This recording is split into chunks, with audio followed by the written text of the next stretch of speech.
So, you noticed my munch emote? Yay! Anyway, hello everybody. It's been a hot minute since I've played this game. Uh, we might need to mentally catch ourselves up a bit.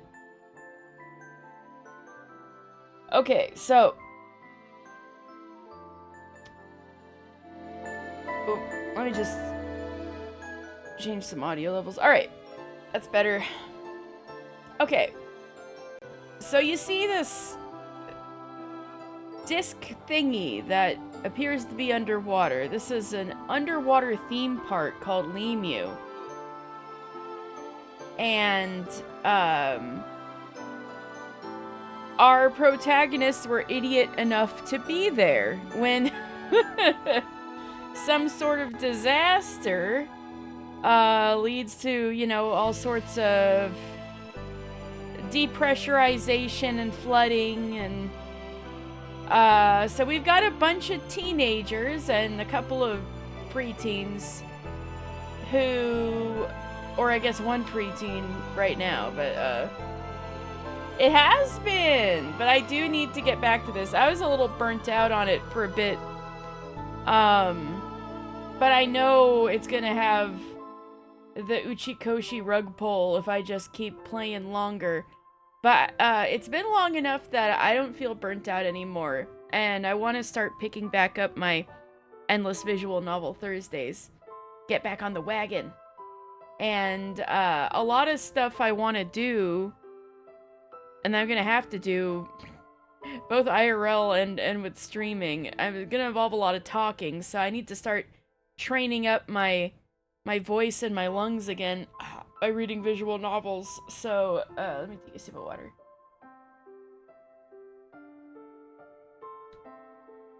There is an endurance aspect I've found, especially when I was streaming Umineko. So I need to train up my lungs again, right? So, but yeah, I've got a whole, like, row of visual novels lined up for this Thursday slot into the foreseeable future, like possibly years from now. And I'm not gonna get to them unless I finish Ever17 first. It's next in line, so. These are, I think,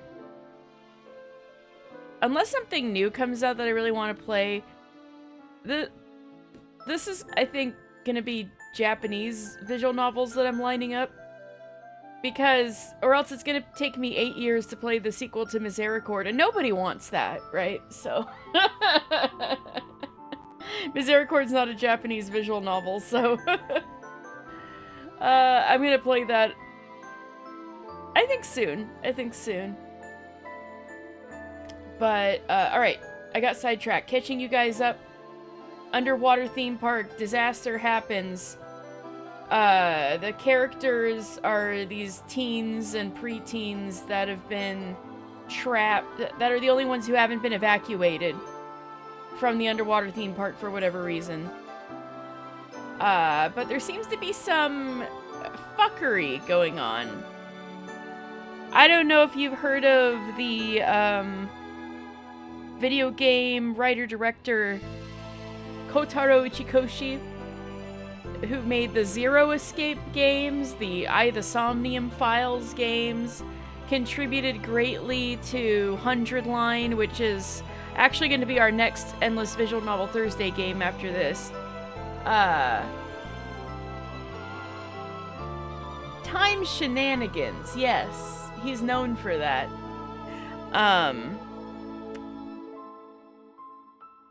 We have technically played through the game once. There is kind of, this is like a very 2000s visual novel, and a lot of those were dating sims, right? So there is that aspect of, even though you're in this life-threatening situation, you do kind of end up, or the protagonist can end up, romantically involved in with one of the girls, right? So he did that with Tsugumi, the first time, and then it switched up on us because the only other boy character was like this 12-year-old who may have something to do with Tsugumi's backstory given implications, but he was an amnesiac and was often freaking out. But we were, in the first playthrough, we were from the perspective of college student Takeshi. And then it turns out, in the second playthrough, we don't get to play as Takeshi a second time and date the other girls right away. We are playing as the boy, the amnesiac, 12-year-old, so 13-year-old, however old he is. So we are playing from his perspective now. Turns out he does freak out a lot because he kind of has these visions and like bad feelings of things to come, right? Also weird is there is a girl from the first game who is just plain not shown up. And instead,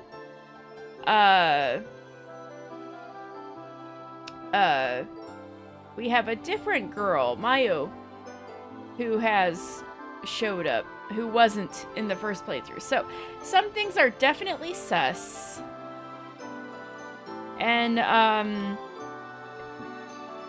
there's gonna be a lot of technical jargon thrown around. Just know that they're in a sinking facility.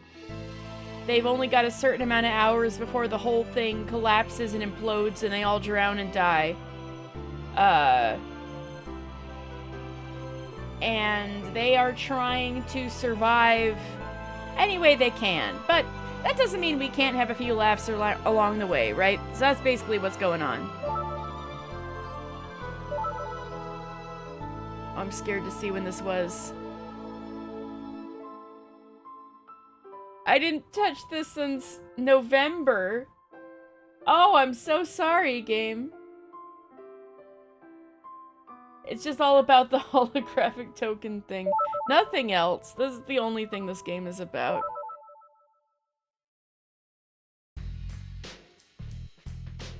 Oh, we made it to the gift shop. Okay, so we're in the deepest level now.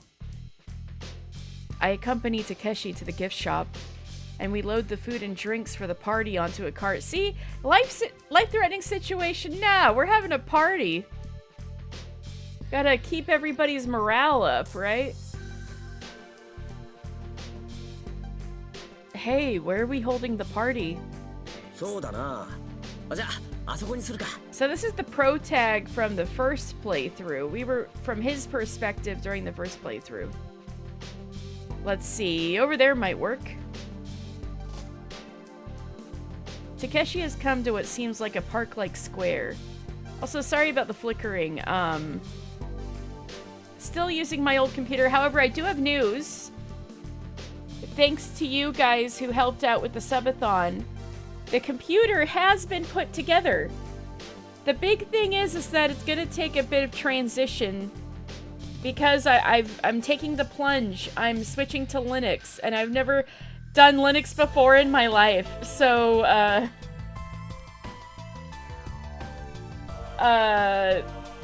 I'm taking a while to switch over. To figure out I know what I'm doing and that all the streaming stuff works. You did the same just recently? Nice! Nice! And I'm also just using my old capture card and old computer until I start streaming, and then by then I want to see if I can get my old HD60X to work on the Linux, and if not, I'll try to find a new capture card by then to, and hopefully you guys will see things without flickering and freezing and without crackly noise, and hopefully at 60 FPS. That would be awesome. So look forward to that once I have the big switch over. Not that 60 FPS matters for a game like Ever17, but you know, other games. Let me take another sip.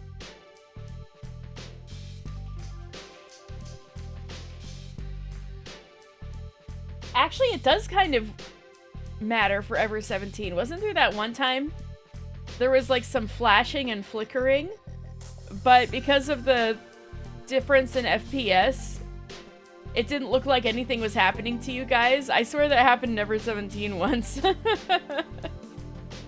Or anyway, Takeshi has come to what seems like a park-like square.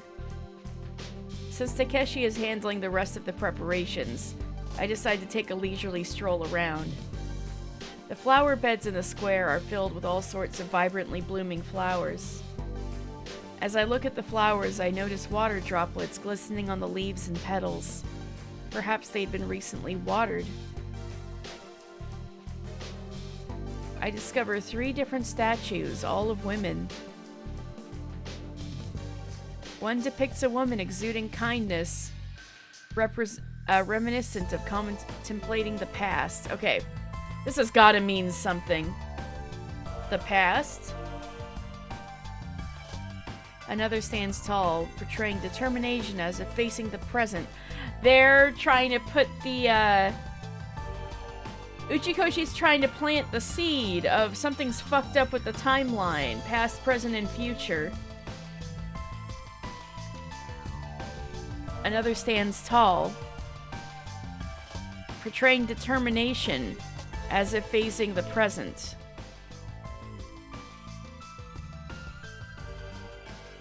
And the third one, has her titty out. Eyes full of hope as if gazing into a distant future. Determination. We're actually playing Undertale. I mean, we're playing mysterious preteen, right? As if gazing into a distant future. What could these statues symbolize? I gaze at the statues in contemplation. Just then, nut dealer. That's Deltarune. Yoo-hoo! Wait.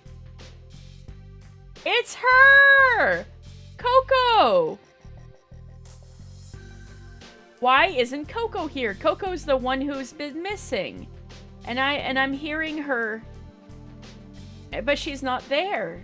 And I'm looking at statues about past, present, and future. Surely this isn't a coincidence. Surely this is just a coincidence. Huh? I think I heard a voice. I glance around, but apart from Takeshi preparing for the party, I don't see anyone else. Oh, Coco!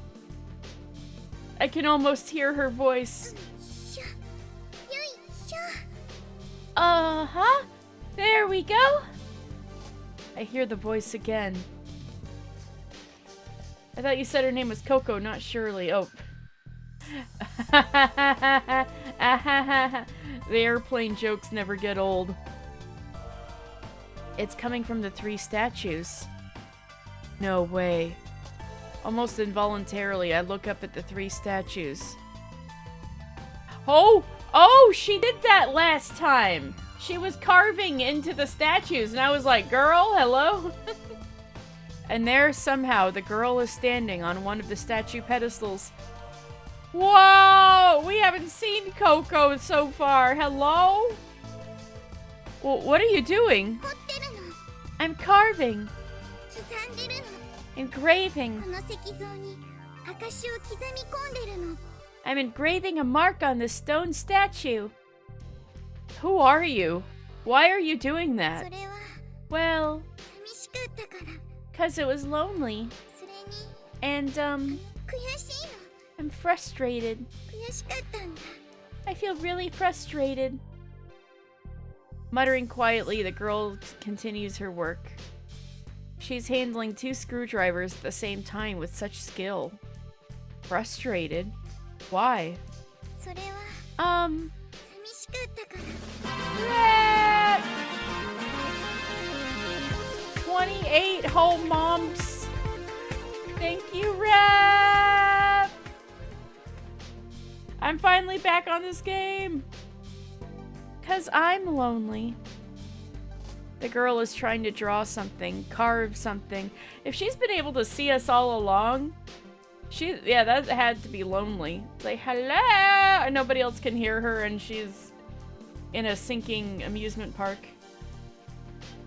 Oh, I'm glad you're happy to see it back. Yes, yes. The girl is trying to draw something, carve something.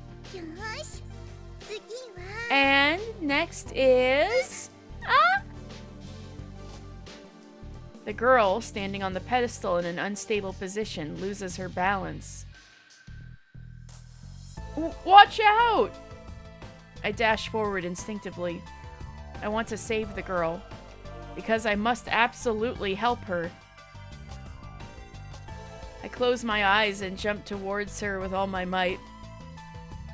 I stretched out my hands to catch her. However, there's no sensation of the girl in my arms. Did I not make it in time? Or did she not reach me? Or maybe the boy is losing it. I cautiously opened my eyes.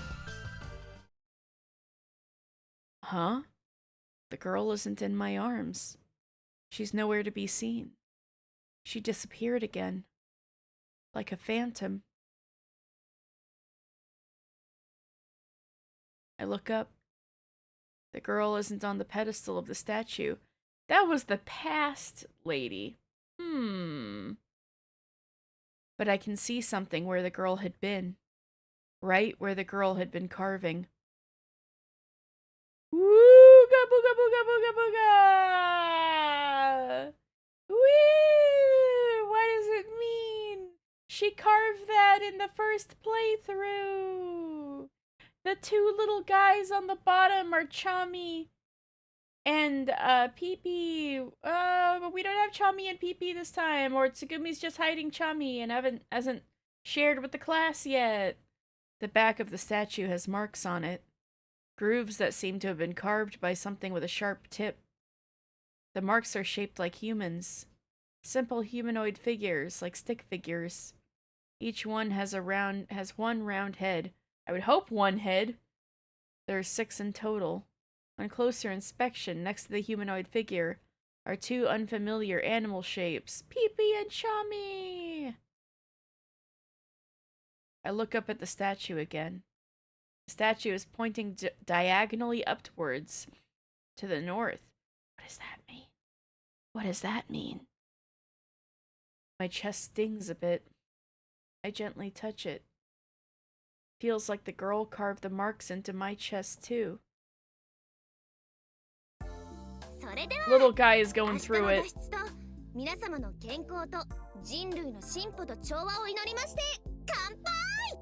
Well then, let's raise our glasses to tomorrow's escape. Everyone's health, progress for humanity, and world peace. Cheers! Kanpai! Cheers! Cheers! Kanpai! Cheers! Hi, kanpai. Yeah, cheers. Kanpai! Yeah! What the hell was that, Takeshi? Takeshi raises his glass while holding his other hand to his cheek. Looks like you got him good. Oh no. Oh my god. That better be apple juice, Sada. Sada, is that apple juice? With that, the party begins. Everyone reaches for whatever they want to eat or drink. Don't dip the squid in apple juice. And who drinks apple juice and fried chicken? It's actually just acid? Oh no, that's even worse. With that, the party begins. Everyone reaches for whatever they want to eat or drink.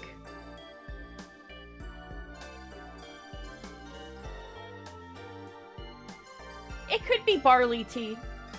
I'm just gonna pretend it's barley tea. I'm not a fan of Mugicha, the barley tea. I wish I was. It's popular because it's like good for your skin or something. But like, I could never do it.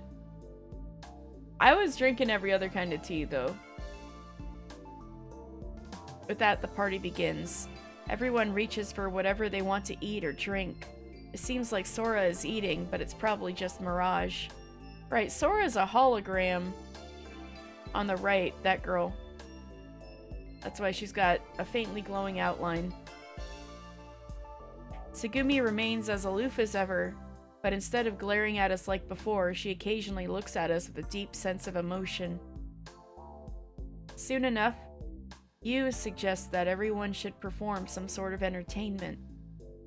First, Yu performs a one-man show where she reenacts the time she encountered a bear and fought it off at a remote hot spring. Everybody's gotta take over Coco's bits since she's not here. Sada demonstrates her ninja technique, definitely not a trick. Sora entertains us with all sorts of virtual performances as she creates rainbows everywhere. And yet I feel like somebody's missing. The transformation of soap bubbles on the water's surface into rainbow colors is quite beautiful. Takeshi and I perform an impromptu comedy skit. Takeshi's energetic retorts and my relentless natural foolishness bring laughter on an unparalleled scale. They're having a Manzai duo act.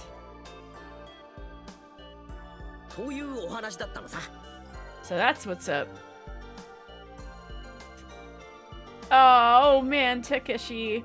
I've gone and forgotten everything you taught me already. Ugh, what a shame. Should have taken notes, bro. Oh no, I didn't take any notes. Could you teach me again? Wait, what do you mean? I haven't even taught you anything yet. And that's a wrap. That's a wrap. Applause erupts as we finish. Oh, that was the last punchline, huh? You guys are the best! Man, that was amazing! You two were both fantastic. How about that? Oh, Tsugumi didn't hate it? Thank you. I don't think I need to translate that.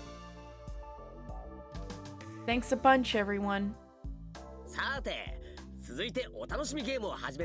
Alright, next we've got a fun game. A fun game. Takeshi opens a cardboard box and takes out some chicken sandwiches. Now let's start the chicken sandwich roulette.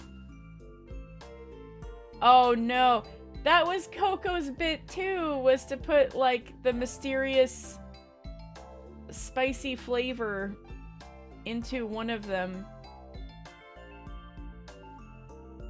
I don't know, man. You might need to translate Sankyu. Some people might not know what it means. Oh yeah, they don't know it means 3-9. No.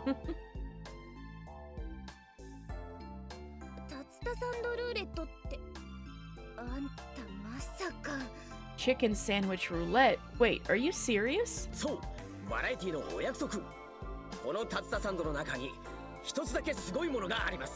Yeah, it's what they always do in variety shows. There's something wild hidden in one of these chicken sandwiches. Something wild?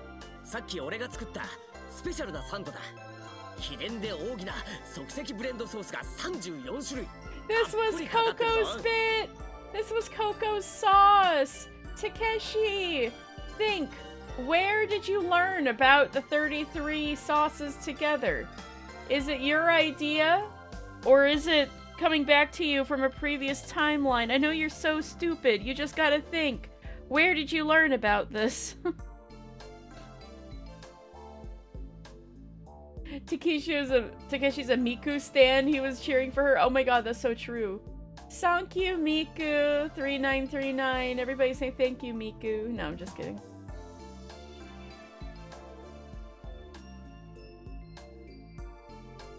It's filled with a secret blend of 34 different instant sauces, generously applied. Blech. Suddenly, an unfamiliar, unpleasant sensation floods my mouth.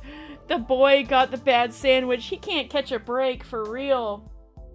I grimace in fear. Takeshi, What did you put in there? とまあ一度食べた少年が恐れおののくようなスペシャルなサンドが一つだけ混ざっています。 So yeah, there's only one special sandwich mixed in. One that a certain boy has tried and fears. さて当たりを引くのは誰だ？さあみんなで行ってみよう。 Now, who's gonna be the lucky winner? Let's all give it a try. で、当然クラナリもやるんでしょうね。 And of course, you're participating too, right, Takeshi?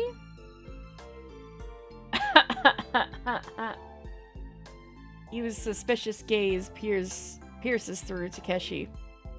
あいや俺は司会進行だし、それにタツタサンドは人数分の5個しか用意してないぞ。 Well, I'm hosting, and besides, I only prepared 5 sandwiches. 人数分って私も入っているのでしょう Does か。 that include me? Sora fearfully raises her hand. 当然だ。空だって仲間だろ。 Of course, you're also one of the group, Sora. そう思ってくれているのは嬉しいのですが、私は食べることができませんので。 This always happens. I'm glad you think so, but I can't eat, so... ああ、そうだった。 Ah, that's right! It seems that Takeshi, assuming there were 6 people in total, completely forgot that Sora couldn't eat, and hadn't taken that into account. そういうわけだからクラナリ、観念しなさい。じゃあそら、司会進行お願いね。 See, Takeshi, just accept it. Alright, Sora, could you please host? わかりました。それでは、これを読むんですか？第1回チキチキタツタサンドルーレットゲームを開始します。 Understood. Well then, how do I read this? Let's start the first ever Cheeky Cheeky's Chicken Sandwich Roulette. Takeshi would fall in love with the AI chatbot. He is that stupid. This is true. チキンだけにね。 It does taste like chicken, huh? Sora starts to read the memo that Yu, looking smug, hands her. それでは皆さん、それぞれ一つずつタツタサンドを取ってください。 Okay, everyone, please take 1 sandwich each. 私これ。 Okay, I'll take this one. よし、これにしよっと。 Then this one's mine. Alright, I'll eat this. じゃあこれだ。 Fine, I've got this one. Takeshi chooses the one on the right out of the remaining 2. くだらない。 This is ridiculous. Tsugumi takes the last one. 皆さんに行き渡りましたね。 Everyone have one? Sora confirms that everyone has a chicken sandwich in hand. それじゃあ一斉にどうぞ。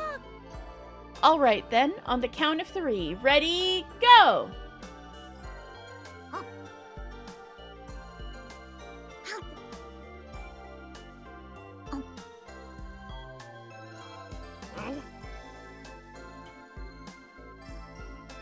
How? I bite into the chicken sandwich, steeling myself for whatever might come. This is great! I'm safe! He's safe in this timeline. Let's go! At first, I couldn't quite figure out what it was, but the exquisite harmony of tasty chicken and tartar sauce soon fills my mouth. Oh, I'm so happy. He finally catches a break. Let's go!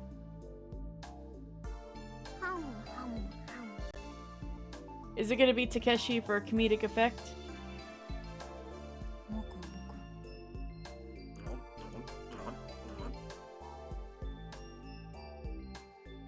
Wait, everyone seems just fine. ちょっと待った。 Wait a minute. 俺は確かにスペシャルなサンドを入れたはずだぞ。誰か痩せ我慢してないか？ I definitely put a special sandwich in there. Is someone hiding their reaction? 私のは普通の味よ。 Mine tastes normal. 私も。 Mine too. Mine's fine.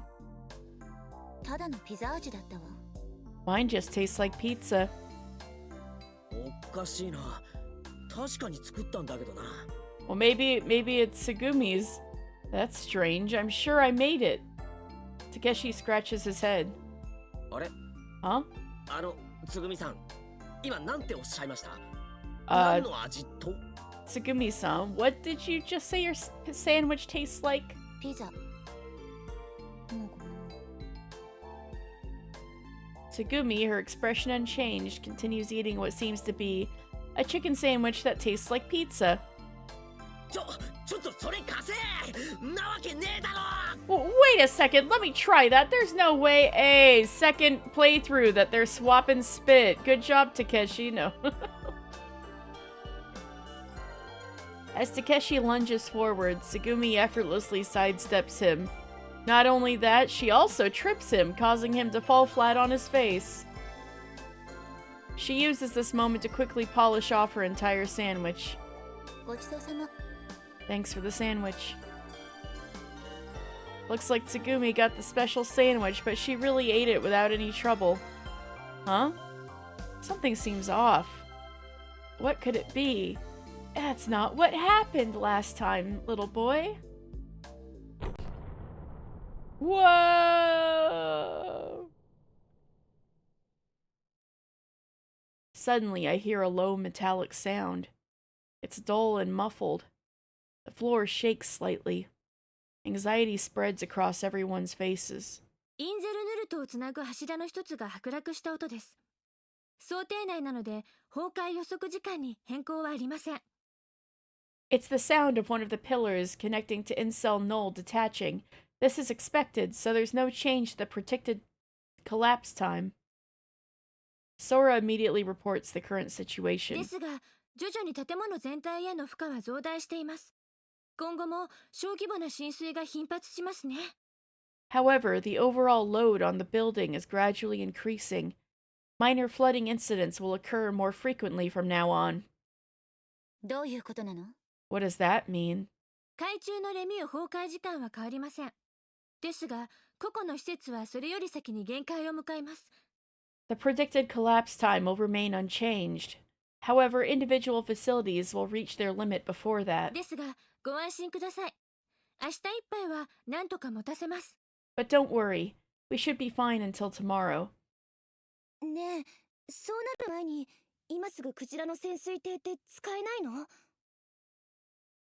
Hey, can we leave using the whale right now? Why wait until tomorrow? We were having a party, but... 充電は全自動で行われてるんだ。24時間経たないと充電器から That's right, the whale was there, unlike last time. The charging is done automatically. It won't detach from the charger until 24 hours have passed. 大丈夫だ、問題ない。明日になれば充電が終わって、ここから出られるんだ。No problem at all. By tomorrow, the charging will be finished and we can all escape. どちらにせよ、明日で全て終わるってわけだ。Either way, it'll all be over tomorrow. Ah! 明日で終わり。Yeah, it'll be over tomorrow. It's like Sada is speaking to herself. She looks serious. And then the party ends. Everyone spends their final night as they please. Listening to Yu's recommendation, I soak in the hot spring. I feel my entire being relax. Ooh, I could go for that. Boy, this is certainly refreshing. I gaze at the steam-covered ceiling. Tomorrow we'll finally escape, huh? Tomorrow we'll be released from this confined place where we've spent so much time. These crazy days will come to an end. Will my memories return then? I quietly close my eyes. After my bath, on my way to the rest area to drink some fruit-flavored milk, I see Takeshi in the lounge. He's walking with several cans of coffee in his hands. It seems Takeshi is celebrating alone for tomorrow. I shouldn't disturb him, huh? Haha, he didn't end up with any girls this time. A doomed romance timeline. I quietly slip through the square, trying not to be noticed. Was this the right choice? あんたならどうした？ What would you have done? What are you talking about, Takeshi? I hear Takeshi's soliloquy. Or needs caffeine for an all-night session with Goth GF. Wow, Tsugumi 2 times in a row? Okay, okay. It's already time to sleep, but nobody's around. Maybe we all can't sleep because we're finally leaving tomorrow. Or maybe everyone has unfinished business. My chest twinges. I gently rub it. What could my unfinished business be? The LED clock near the entrance is shining unusually brightly in the darkness. 11:59 p.m. Today is just about to end. And then the date changes. Time until collapse. 31 hours. Ooh.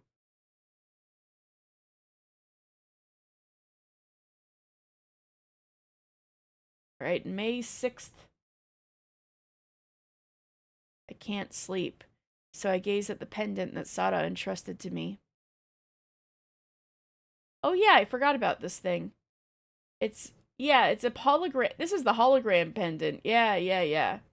It's all coming back to me. She said it was a memento from her parents. Why would she give me such a precious treasure of hers? 私嬉しいんだ。少年が見えてくれたから。 It's been long enough that I actually need the flashback, so thank you, game. No, I'm happy. I'm happy I could show it to you, boy. そうだ、このペンダント。 Hey, the pendant. 少年が預かっててくれないかな。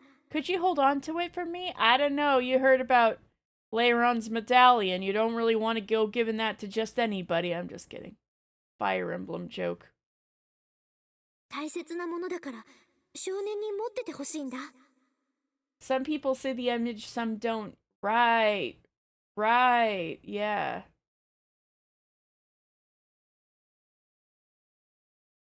I want you to have it because it's my treasure. そう。明日で終わり。 Yeah. It'll all be over tomorrow. I mean, what are you thinking is gonna happen, Sada? We're all trying to get out alive. She was rather belligerent towards Tsugumi, I remember. Sada's words give me an ominous feeling. I clench the pendant tightly and leap out of bed to search for Sada. I guess you've got unfinished business too, boy. I run. Sada. Sada.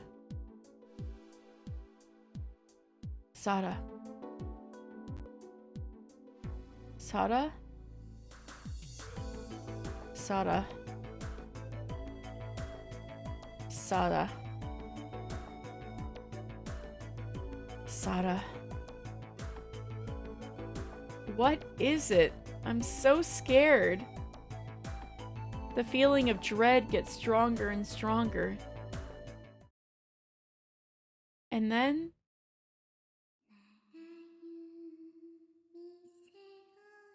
Oh yeah, I remember where she sang that song.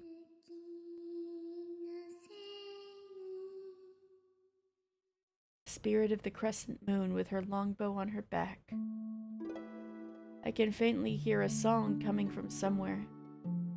I stand up, listening intently.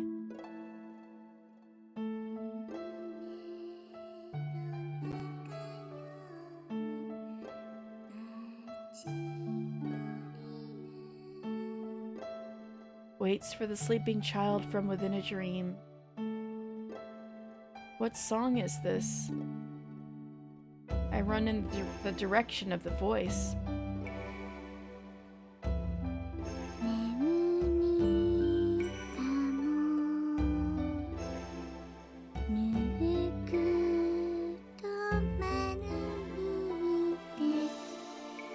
The child sleeps soundly, curled up.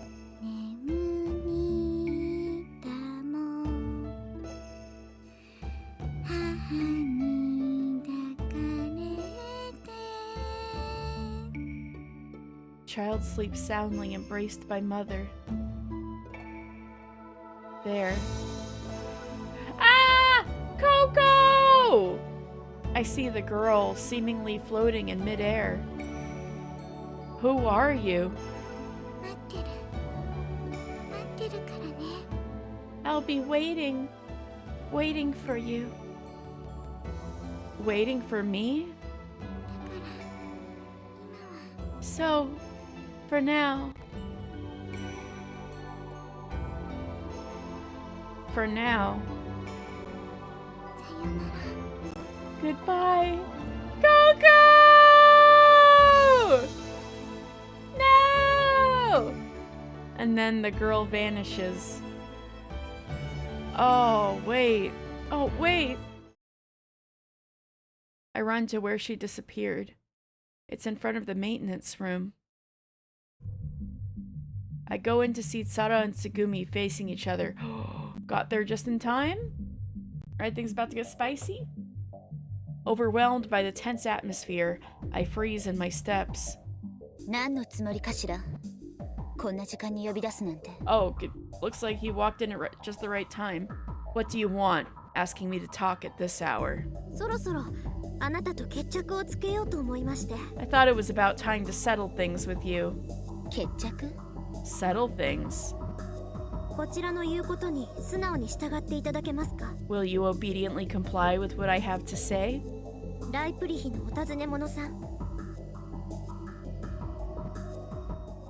You, the wanted fugitive of Lieblich. Wait, Sada, are you working for the evil pharmaceutical company? Oh, that's not good.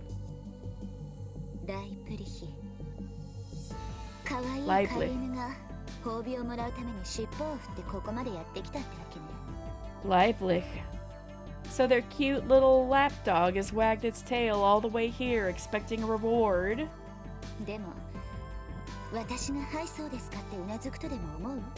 But do you think I'd just go along with that?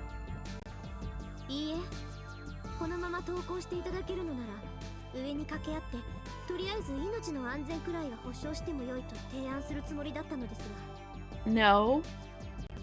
If you surrender now, I was planning to negotiate with upstairs to at least assure your safety.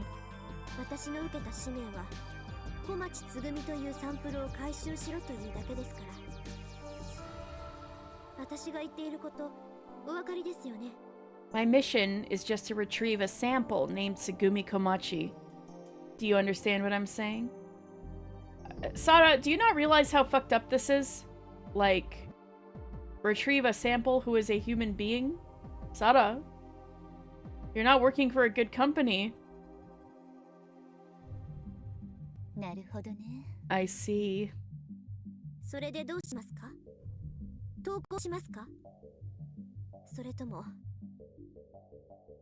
So, what are you gonna do?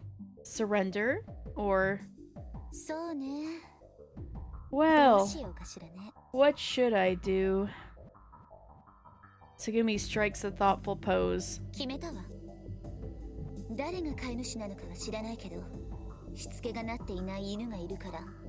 I've decided. Even if I don't know who the owner is, I have an untrained dog in front of me. Shall I teach it a lesson so it won't bark incessantly? Damn. Oh shit! She's got a gun! Don't be ridiculous. Suddenly, I realize Sara is holding a gun. It doesn't suit her. It really doesn't. Like, little girl, why are you holding that?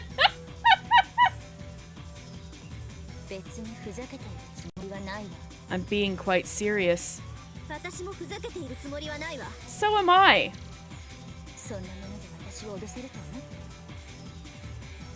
You think you can threaten me with that thing? Secret ninja technique! Gun! Is that supposed to be bravado? Oh my god! The gun shop snaps me back to reality. The littlest pop, the littlest, like, pop sound effect. And the boy's like, oh my god! What are these two doing? Like, bruh, girl, we are still in a building under pressure. This is a bad idea. That was just a warning. Next time.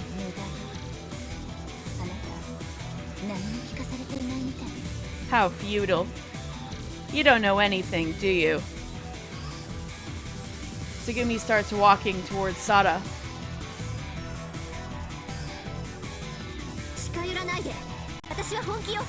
Don't come any closer. I'm serious.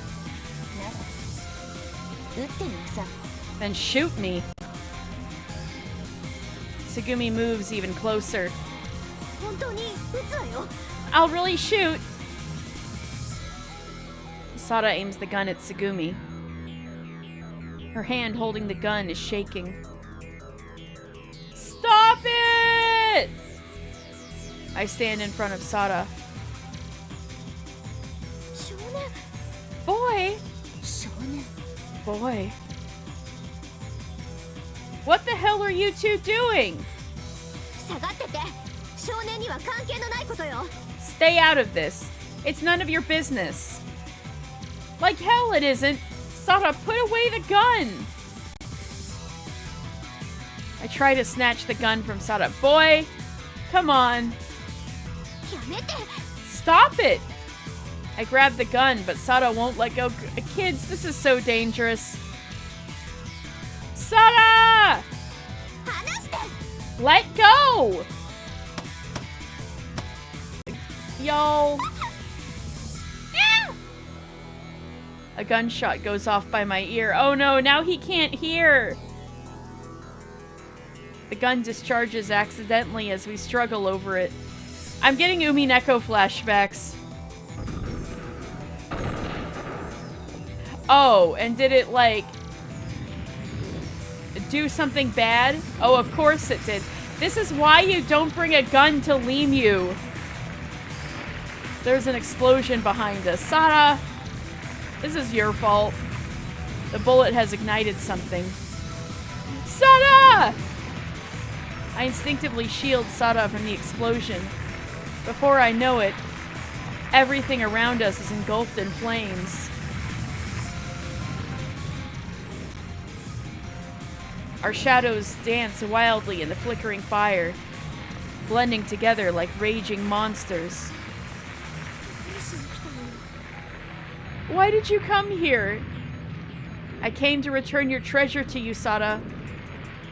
I take out the pendant from my pocket and open it. A hologram emerges from the flames. It's really important to you, isn't it? Yeah. That's... I hear Tsugumi's voice from behind me. I turn around to see Tsugumi, eyes wide open, staring at the pendant. What does that have to do with Tsugumi? In an instant, it feels like everything stops. Uh-oh. Suddenly there's an explosion nearby. Oh boy. The blast hit us. Ah!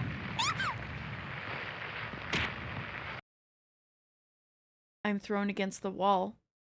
My ears are ringing and I start to lose consciousness. One. Is everyone all right? Sora? When I open my eyes, I see Sora in front of me. How did he get into the hallway? Was he carried? Alright, thank you, Daedalus. Passing out just like the boy. No, I'm just kidding. Have a good lurk. You're awake. Good. Hey, where am I? Seems like my body was thrown out into the hallway. Boy-san, please evacuate immediately. There's flooding in the maintenance room.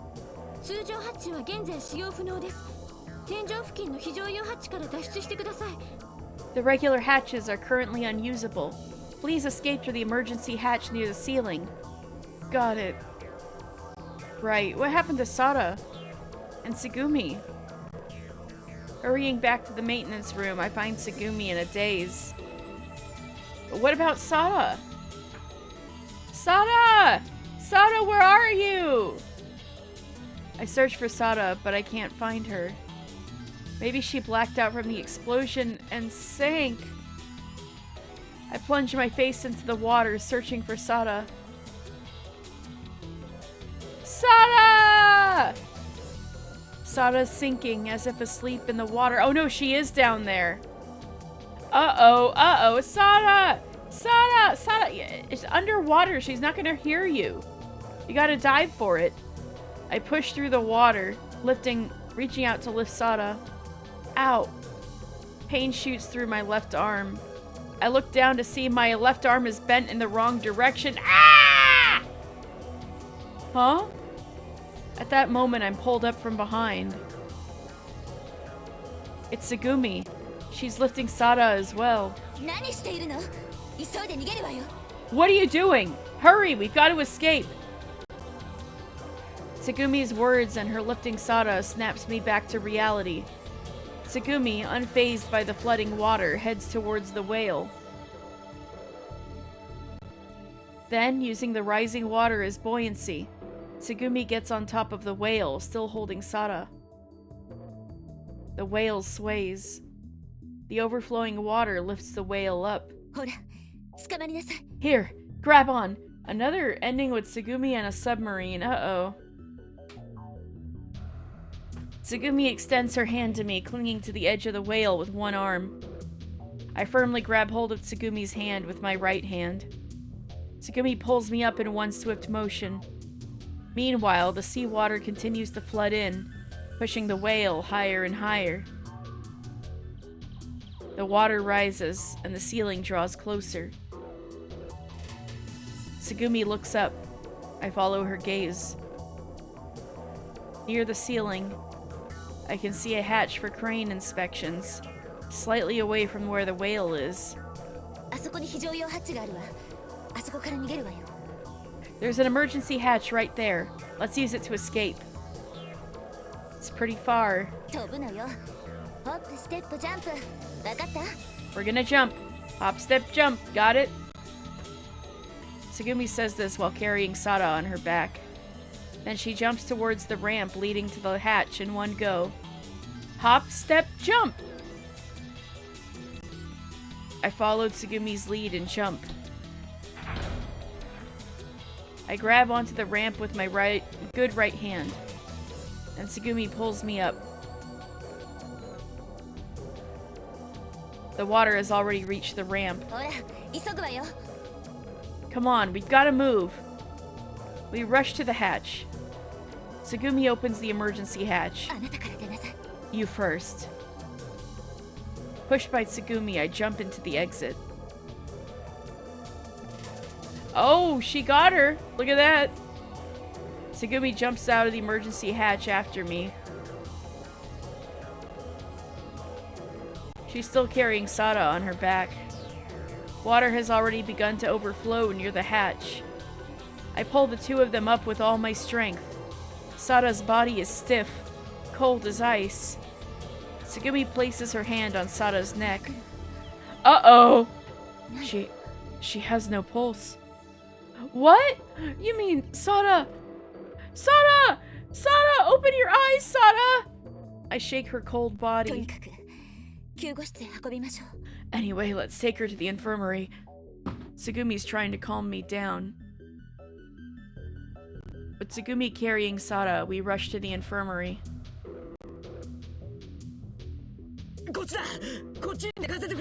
Over here! Lay her down here!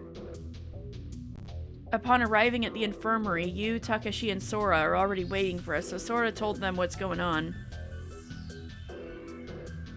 There she is.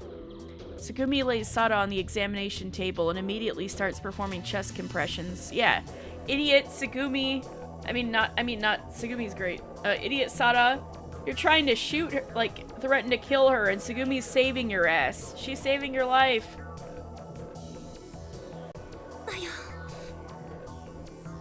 Mayo. You, looking serious. Adjust the medical equipment on the table, assessing Sada's condition. つぐみちょっと代わってくれ Tsugumi, let me take over for a second. Takeshi pulls out what looks like a defibrillator. When it finished charging, Takeshi places 2 pads on Sada's chest. Bzzzt. Sada's body jerks. Tsugumi presses her fingers against Sada's neck, shakes her head. Then she resumes chest compressions. さもう一度だ Damn it! Again! The defibrillator is charged. Bzzzt. Another shock. Sada's face is pale, her lips blue. Her body is rigid, showing no response. Oh, yikes, guys. I could only watch as the 3 of them busily move around. I don't have any skills for moments like this stored in my memory. Even if I don't, I desperately search through my mental drawers hoping to find something. Sada.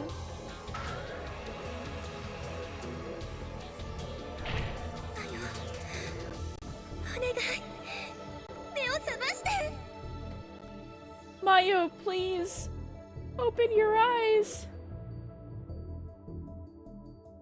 くそもう一度だ Damn it. Again. 松永さんしっかり Sada-san, hang on.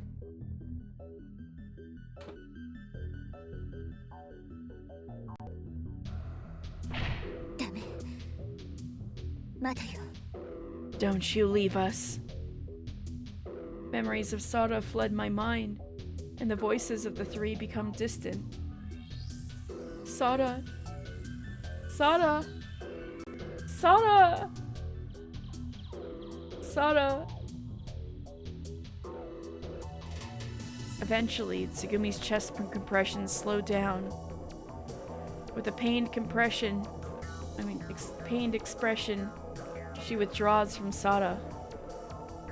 Takeshi returns the defibrillator to the examination table. No!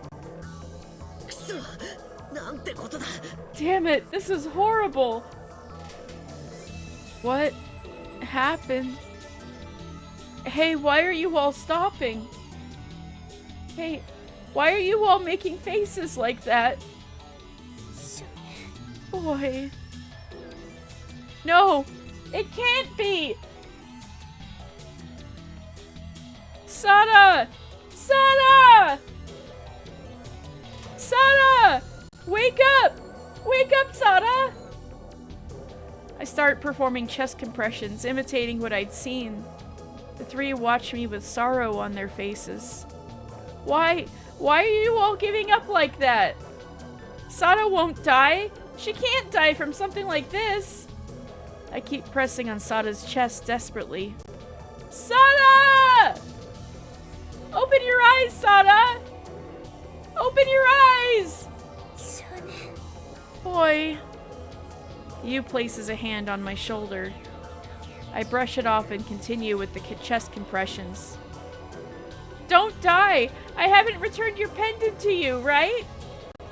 Come on, open your eyes! Sada!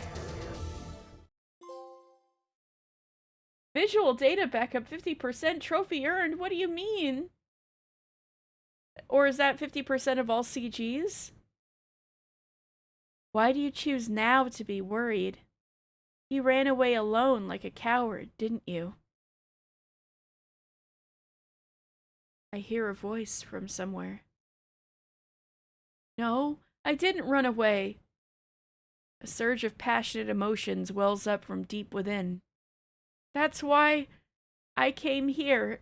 It's to help Sada. I will definitely save her. That looked like a little girl, Sada. Maybe she was also, experimented on, like Tsugumi, and presumably the boy. Except that, she didn't escape and she's their crony. Or she can't get out or something. Determination radiates from my heart. I press into Sada's chest even more forcefully. Ribs creak and bend. Still, I don't stop compressions. I'll save her this time. This time! The memories are coming back to him. Sada, just hold on. I'm gonna help you. I'm definitely gonna help you. Oh my god. At this rate, even if she comes back, she can't freaking leave on the sub. You need to get her on a gurney. Beat Sada's heart. Beat! I know that's substantially better than being dead, but I'm just like, wish, yeesh. Sada! I give one final push. Oh god, I didn't think it would work. I didn't think it would work, shit. The power of friendship saved her. Sada's mouth moves faintly, expelling water. Faint breaths return, and she coughs out more water. Girl, you was dead. Sada! Sada! I shake Sada's body in desperation.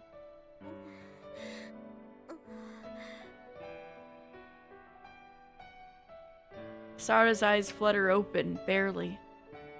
Oh! Sada! And then, the tense atmosphere in the infirmary eases. Maya! What a relief! Great. 頑張ったな、少年。 Boy, you did it!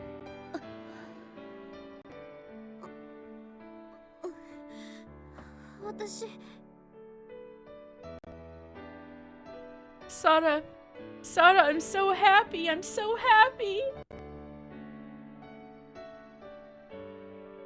Just then, I start to black out. おい、少年。 Hey, boy! I'm so happy. Boy-san? Takeshi, hurry and get the boy!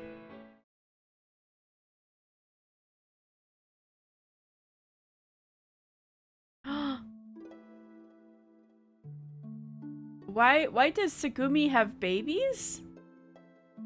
A spirit of the crescent moon with her longbow on her back. Why does the mom look exactly like Tsugumi?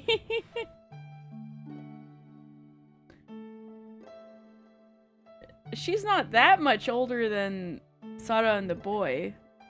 Something weird's going on.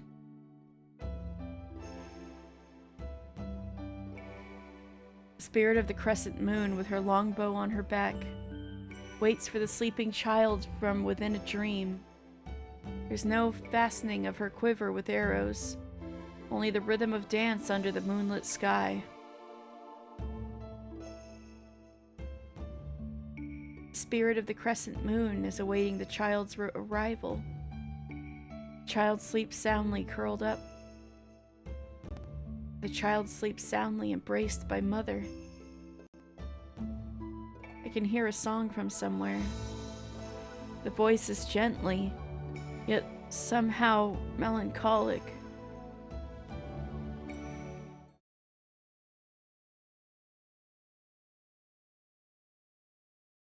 Embracing a sense of nostalgia, I open my eyes.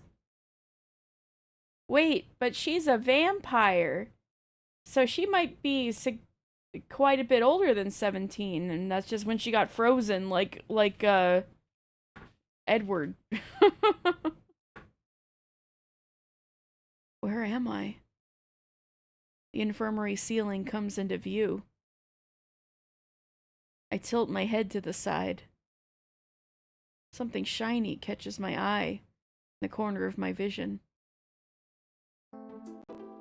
I can see a pendant placed on the nearby table, and Tsugumi also recognized it. That's right, Sada's pendant. I gaze at the pendant, feeling dazed. Memories slowly flood back. The confrontation between Tsugumi and Sada. The flooding in the maintenance room. Trying to resuscitate Sada. And then her revival. Sada. How old are you, 17? How long have you been 17? Ever 17? Shut up! How long have you been 17? Ever. Dang it. That's right. I look at the bed next to mine. Sada. Sada is lying on the bed next to me. Her breathing is steady, and color has returned to her cheeks. Feeling somewhat relieved, I drift back into a pleasant doze. We need to go there. Go where? What are you talking about? I can hear faint voices coming from afar. They're too far to discern them clearly, but it sounds like Tsugumi and Takeshi. You've come this far, only to play dumb. I seriously don't know what you're talking about. Their voices echo faintly around the room, but too faintly for me to make out most of the words. Himmel! We use Himmel to get to IBF. Ooh, the low underneath everything secret facility, yes. I can hear some unfamiliar words, but they soon fade away. Instead, I start to awaken, and my surroundings start to come into focus.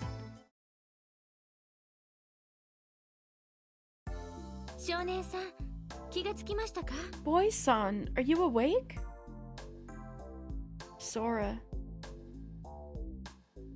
I hear Sora's voice clearly. I finally manage to wake up. Sora, is Sada okay? I sit up and look at Sada lying on the bed next to me.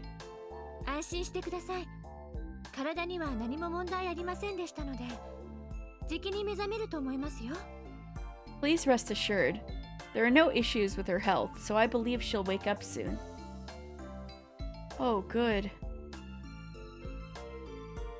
I sigh in relief, or try to. Huh? I glance down and notice my left arm is encased in a cast.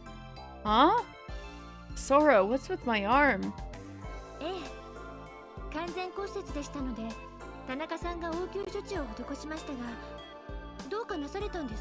He remembered all that, but didn't remember that his arm went backwards. Okay. Well, you completely fractured it, so you-san applied first aid. How does it feel? Oh, yeah, it happened during that explosion. I rest my right hand on my left shoulder.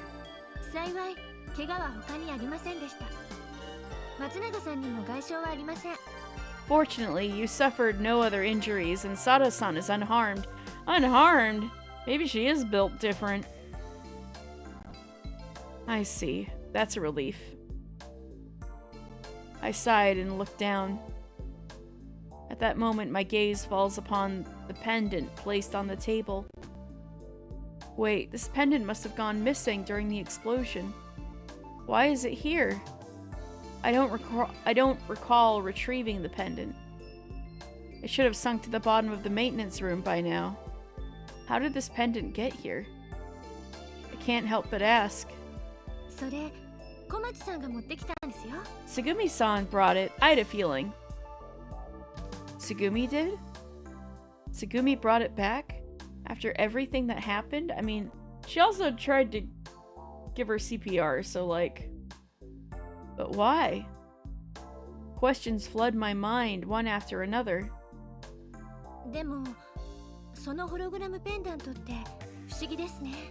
But really, this hologram pendant is quite mysterious. Yeah, you are a hologram. You'd be an expert, wouldn't you? Mysterious?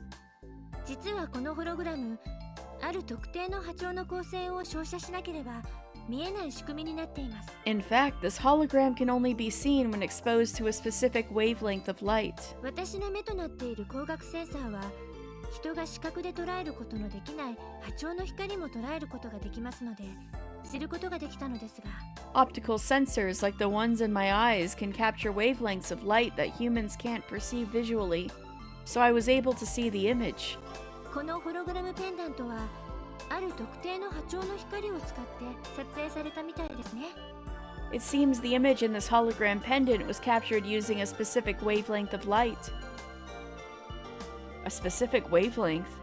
日光やあるいはライターの炎のように高温で発熱する光の波長です。 Wavelengths of light that are generated by high temperatures, such as fire or sunlight. そして And, oh, so that's why he was able to see the hologram in that scene. Briefly, even though, because there was explosions and fire. And, Sora continues to explain, the specific wavelength is around 850 nanometers, meaning it's infrared. Infrared is invisible to ordinary people. If you can see infrared, you can see objects even in complete darkness without any light. However, there's a condition that the object must be emitting some level of heat. In other words, anything that emits heat emits infrared radiation.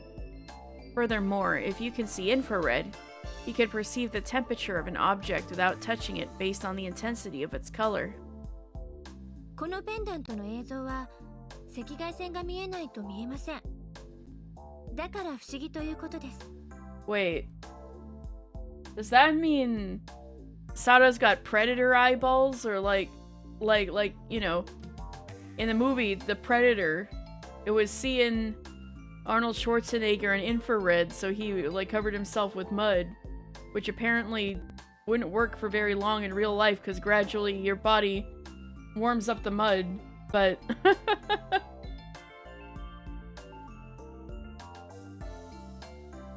To see the image contained within this pendant, you have to be able to see infrared light, which is very mysterious. But both Sada and I can see it, right?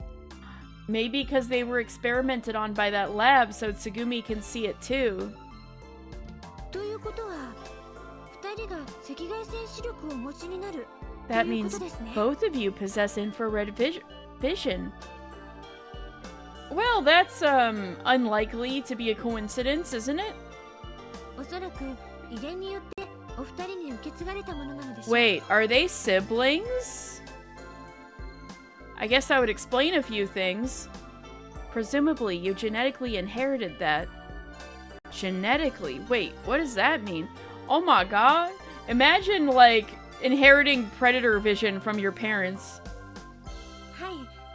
レム ARV の診断時に DNA マップも調べるんです。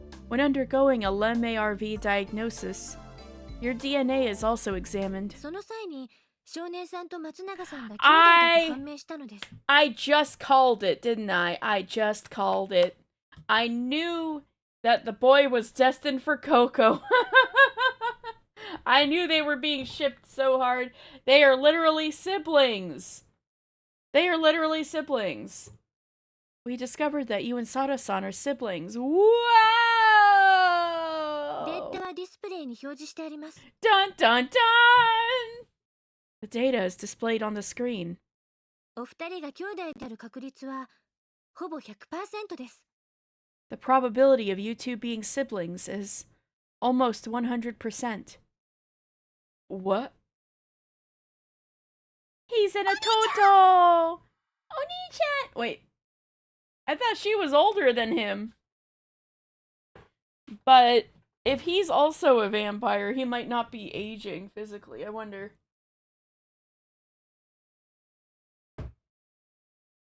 Big brother!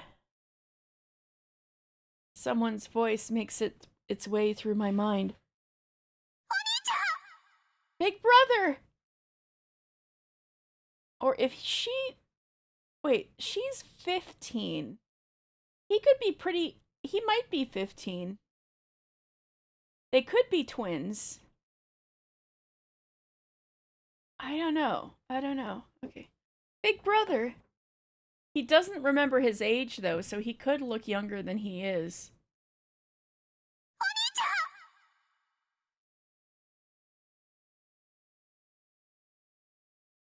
Instantly, I experience a rush of images sweeping through my head. Ah! It's something that had been suppressed, something I couldn't even touch. Fragments of memories from the past.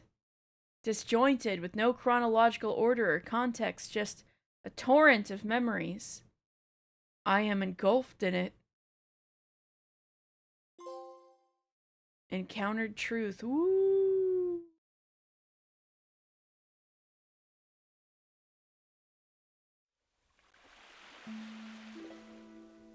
A water spirit, the bearer of the true ore,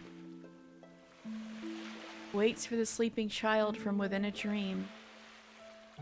Tonight, the water swirls around the heavenly boat, carrying the gods in a game of tag. The spirit is awaiting the child's arrival. The child sleeps soundly, gently rocked in the boat. The child sleeps soundly, embraced by the sea. I can hear a lullaby coming from somewhere. Images flicker before me. From back then. That's right, back when we were still one. Back when we were still one.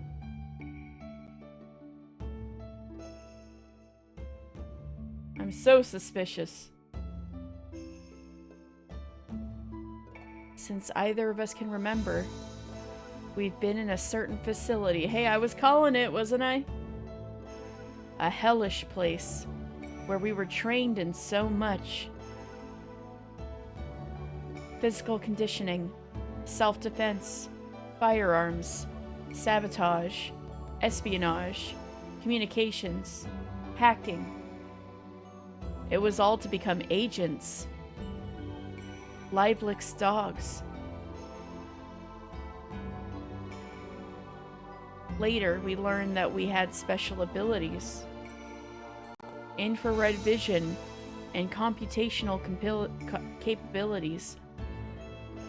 These abilities seemed perfect for agents. We spent days of rigorous, hellish training, but we held on. We could keep fighting because we were together. Big brother, does it hurt? No, I'm fine now. It doesn't hurt at all. I cheerfully move my left arm, bandaged from an injury during training, the one that just broke. Even though it throbs with pain, I keep moving it. Big brother, I'm sorry. It's because of me. It's okay. If I'd slacked off there, the demon instructor would have gone even harder on you. During physical conditioning, when she couldn't swim. Oh, is that why she just sank like a rock? The demon instructor threw my frightened sister into the pool. Ah! Traumatic! I immediately tried to help her, but I was restrained by the demon instructor. Help! Help me! I could only watch as the demon instructor held my sister's head under the water. We gotta call the police! The instructor was grinning. Hey, can you sing that song? That song. I never learned it from anyone, but somehow my sister knew it. Sure. My sister takes out the pendant hanging around her neck. The pendant. The treasure my sister had from the beginning. Just like in Fire Emblem, Path of Radiance. She starts to sing while gazing at the pendant. A water spirit, the bearer of the true ore, waits for the sleeping child from within a dream.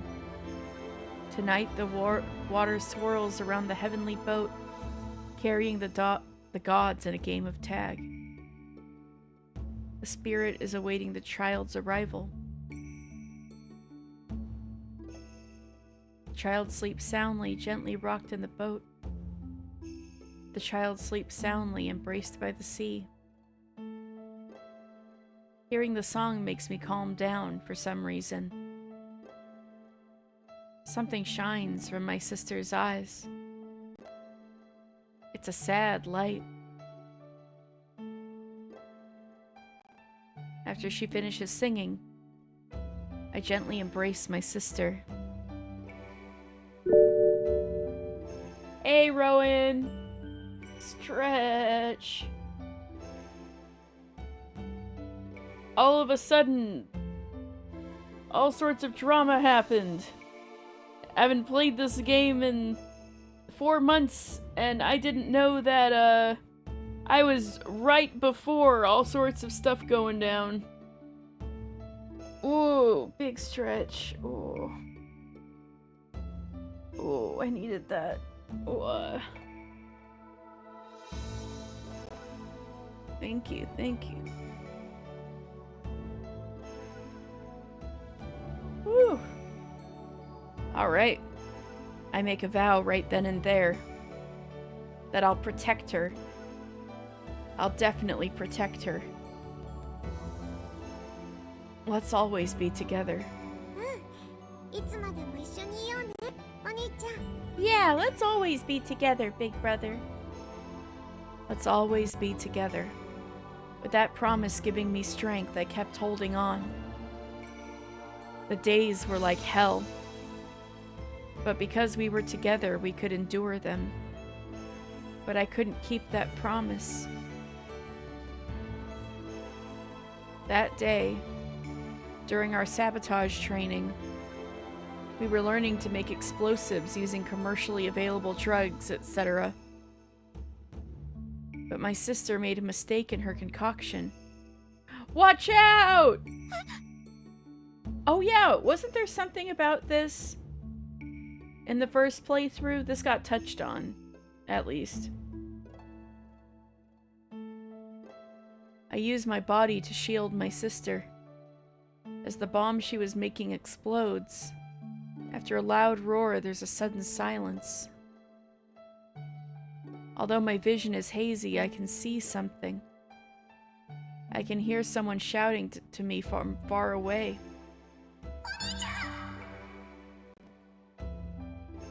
My sister is peering at me. Oh, my little sister is safe. Perhaps because I became aware of the fact, I then realize I'm in intense pain. My consciousness begins to fade. I'm okay. I'll be okay. And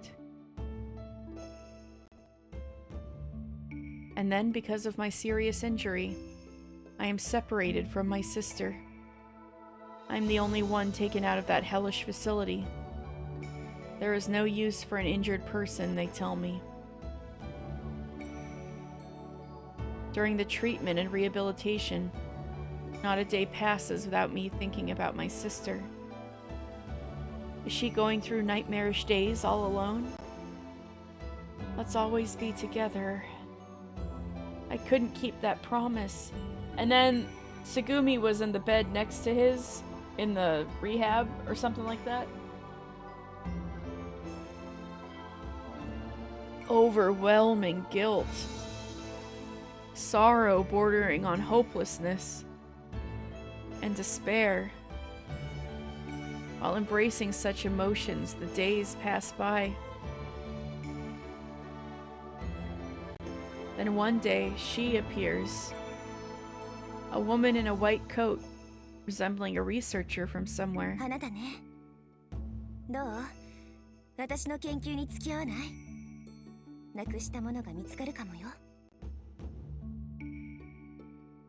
Is this Tsugumi or somebody else? Hey, you. How about joining me in my research? You might find what you've lost. That's what she said. So I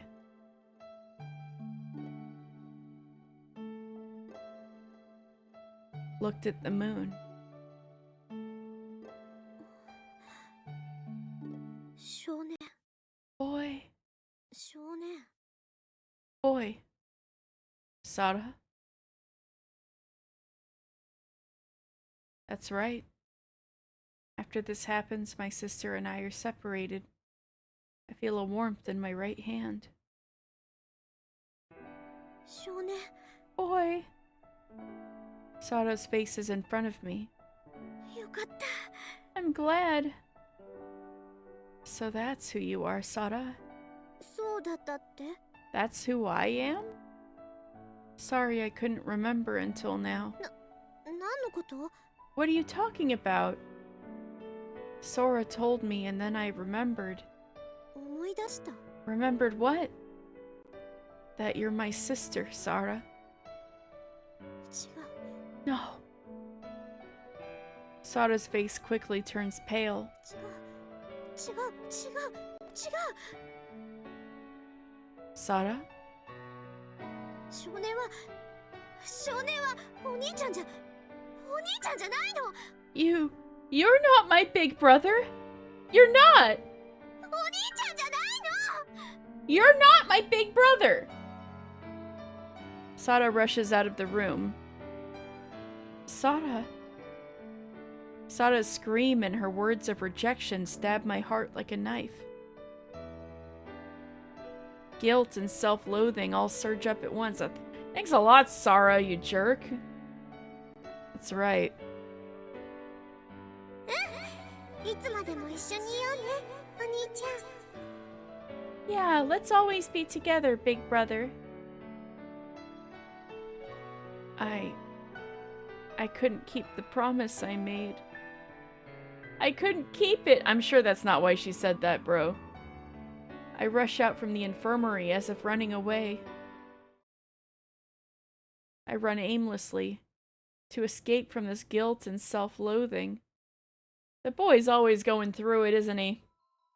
The overwhelming guilt, sorrow bordering on hopelessness, and despair. That's what I feel. The emotions I felt in that hospital once again attack me. Sada endured those horrid days alone all this time. She'd told me, でも無駄よ組織からは逃げられないわ it's futile. There's no escaping from the organization. 希望 Hope? そんなものこの世界には初めからないわ Such a thing has never existed in this world. Sada endured those hellish days alone. And even now she remains imprisoned by the organization. Continues to endure an endless nightmare. I'm the only one who could escape. So that's why Sada can't forgive me. So... 少年はお兄ちゃんじゃない You're not my big brother! You're not! Damn it! Damn it! Damn it! I run away. From Sada, from the past. Maybe I've lost my memories because I want to escape from this guilt. Or maybe I sealed away my memories.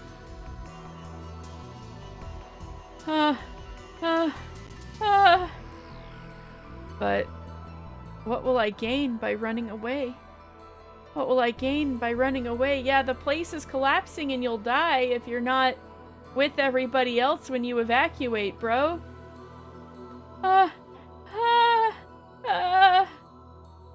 My feet stop. I lean against the wall. After finally reuniting with my sister, am I going to run away and leave her behind once again? No! I slammed my fist against the wall. Ooh, there was even controller vibration with that. I don't want to break that promise ever again. I don't want to go through that again. Even if I'm hated. Even if I'm not forgiven. To keep the promise. That's why I came here. That's why I'm here right now. Sada! I shout with my entire being. Just then. Oh, you yelled so loud that the building's falling apart. What? Suddenly, a powerful shock surges through the building from below. Uh-oh! My vision turns red. An unpleasant noise echoes throughout the corridor. Boy! Takeshi, what's going on? What's happening? I'll explain later. Hurry up and follow me. What do you mean? We found an escape route. An escape route? I'll explain later. Just come with me. There's no time to waste. Takeshi urges me on as he starts to run. What about Sada? What about everyone else? Sora contacted everyone. They should all be heading towards the emergency stairs. So many questions, Baka Shonen. Shut up. Urusai. Damate.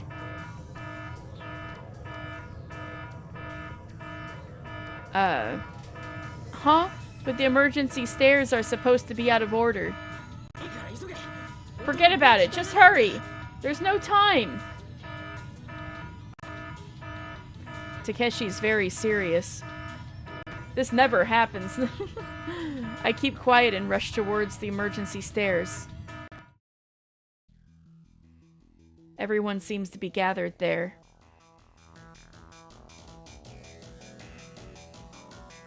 Sada's there too. Thank goodness. A poignant sense of relief washes over me. Wait for me, Sada. Your big brother will end all of your nightmares. I make a new vow. Sada is targeting Tsugumi. The organization has been targeting Tsugumi. I don't know why, but Tsugumi seems to be at odds with the organization. However, Tsugumi helped Sada. Tsugumi found the pendant after it had sunk. Perhaps Tsugumi could become our ally.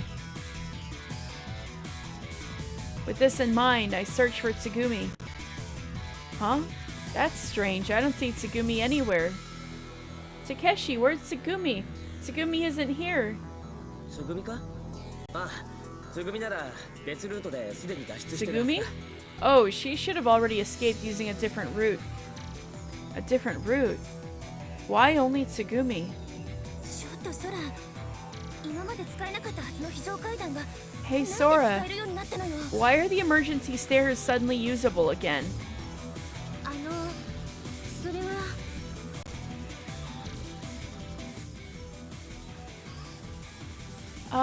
Well...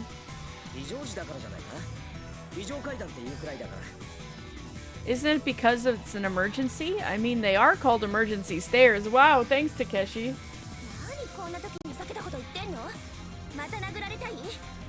Why are you joking at a time like this? Want another knuckle sandwich?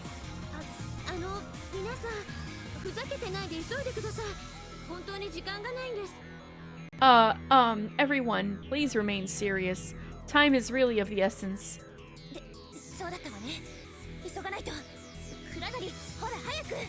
That's right, we need to hurry. Takeshi, come on!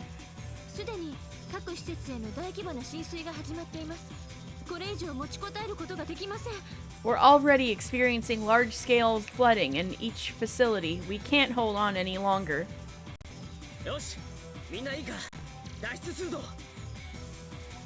Alright everyone, listen up. It's time to escape.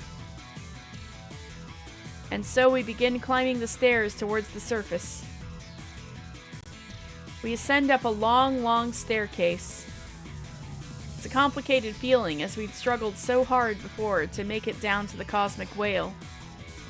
But the maintenance room flooded, rendering the whale unusable. We just keep climbing the stairs, relentlessly aiming upwards. Only the sounds of everyone's breathing and the footsteps on the iron emergency stairs can be heard. もう少しだ。もう少しだぞ。 Just a little more. A little more. Takeshi shouts ahead of us. Someone breathes a sigh of relief. Huh? Oh, great. Mayo. Mayo. Mayo. Mayo isn't here! Because she's mayonnaise. That's right. I'm remembering that I should say Mayo. Yu cries out. I stop and look back. There, Yu stands dumbfounded, staring down at the stairs. Patty Mayonnaise. Yes. No way, she was right behind me. What's going on? Takeshi and the others come down.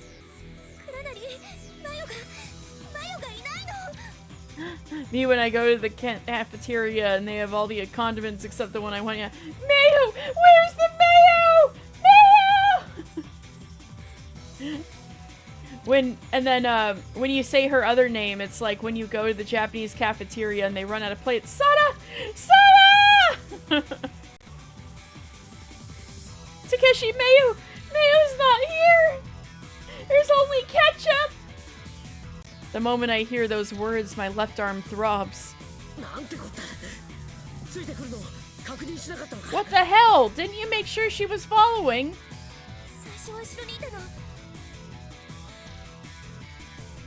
Your work cafeteria often does not have any mayo, despite it serving things like chicken sandwiches and burgers. No! My white ass cannot deal. Honestly, you need the moisture, please. Please, I guess you just gotta bring your own packets. Gotta make do. Gotta start swiping them from a sandwich shop. And, like, keep a little supply in your bag, you know? She was behind me at first. But halfway through, I got caught up in climbing, too. Ah!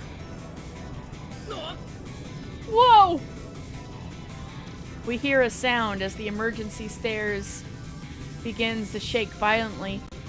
Northway McDonald's said straight up just mayo as a chicken nugget sauce option. Called it McParty sauce or something. It was just regular mayonnaise. That sounds low-key good though. Like just mayonnaise and the McDonald's chicken. Actually, no, that's not preferable to like ranch. If there was one other thing going on, maybe. Oh, the McParty sauce.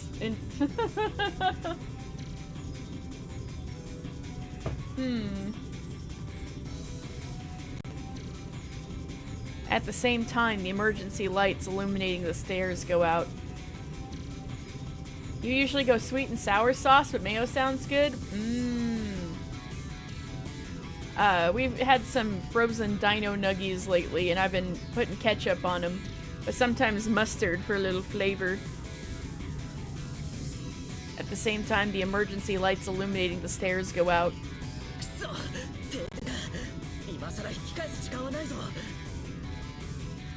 Damn it. Power outage, huh? There's no time to turn back.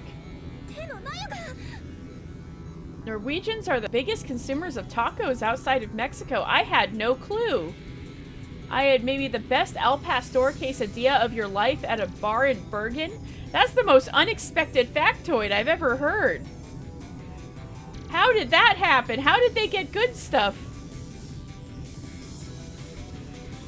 They had a sauce called sweet and sour sauce, but it was mostly just sour and tastes like vinegar. Oh, sorry to hear that.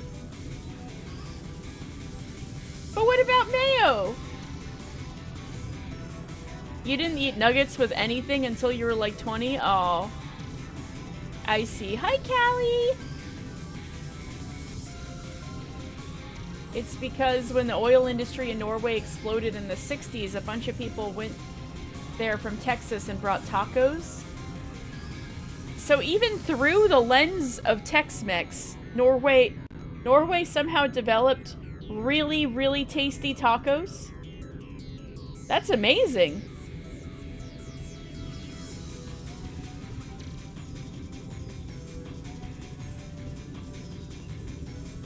Canada. Woo!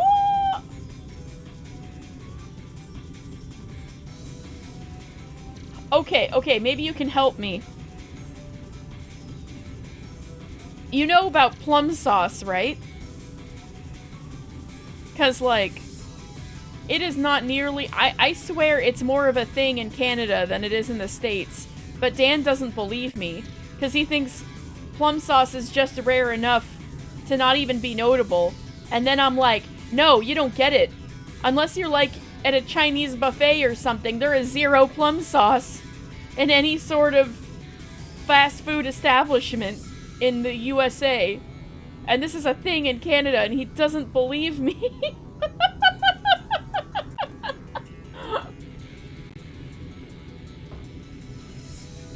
One of my students even spoke Latin American Spanish with the bartender. He didn't know any Norwegian, but he lived there for 6 years on English and Spanish. Wow. Cool. That's really cool. I've learned a whole new world of facts today. But what about mayo? I know,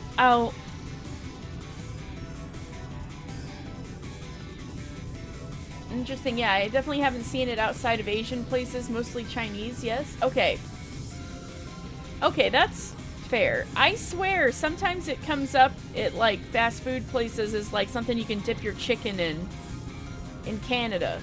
I just need to find more instances of it. But I swear it's, like, a thing. Or maybe it just keeps coming up coincidentally enough for it to convince me that it's a thing.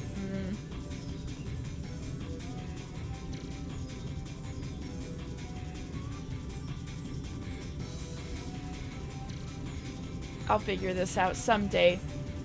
The Canadian plum sauce conundrum.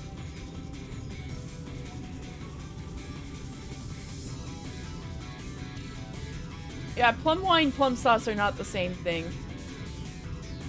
Although one can get you plastered.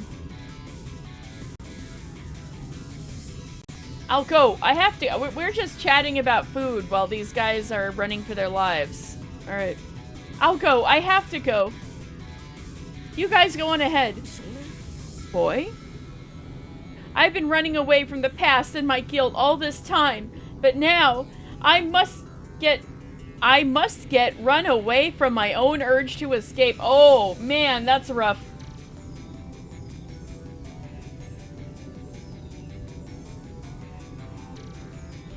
I get what you're going for, boy. That's an effed up sentence, but I get what you're going for. You can't run away anymore. You gotta go save your sister. I get it.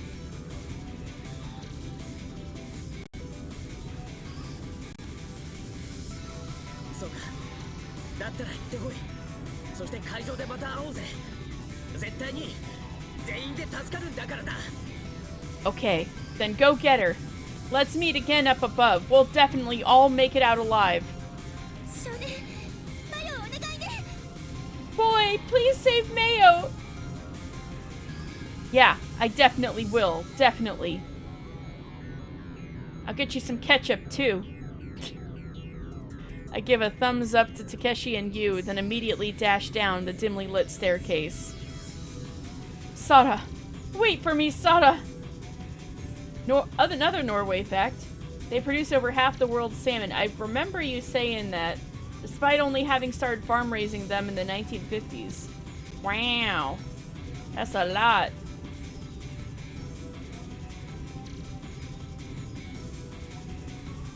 I'm coming now. This time I'll save you for sure. I will definitely save you. Kanarazu Tasukaru. Oh my god. Hello? Zero Escape-esque music? The origins are here. We're looking into a time capsule. This is the most Zero Escape-esque track we've heard so far. Everyone in Norway is very beautiful for no reason. I expected that. That seemed about right. Nordic people in general seem like crazy good looking.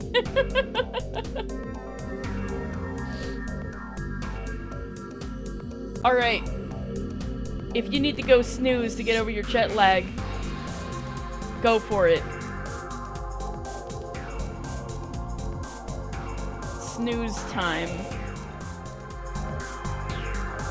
As much as I like the music, I need to put it down a little bit. Okay. Me in the background yelling, Uchikoshi has been making the same game over and over since the start. Even the music? He's not a music guy. And yet, he took this one track from Ever17, went to the 999 guy, music guy, and was like, can you do this again? But the whole thing, and also make it creepier? With no sign of Sara along the way, I descend quickly to Drittstock. Since the facilities along the way are apparently flooded, Sara should be somewhere there. Now where could Sara be? I search every corner of the corridors that aren't affected by the power outage, but she's nowhere to be seen. I've come back to look for Sara, but considering the size of Drittstock, I feel overwhelmed for a moment. Nah, forget thinking. It's time for action! I'll just search every corner for Sara. I decide to start searching from the right. Boy-san, can you hear me? Sora, I thought you were upstairs. Sora,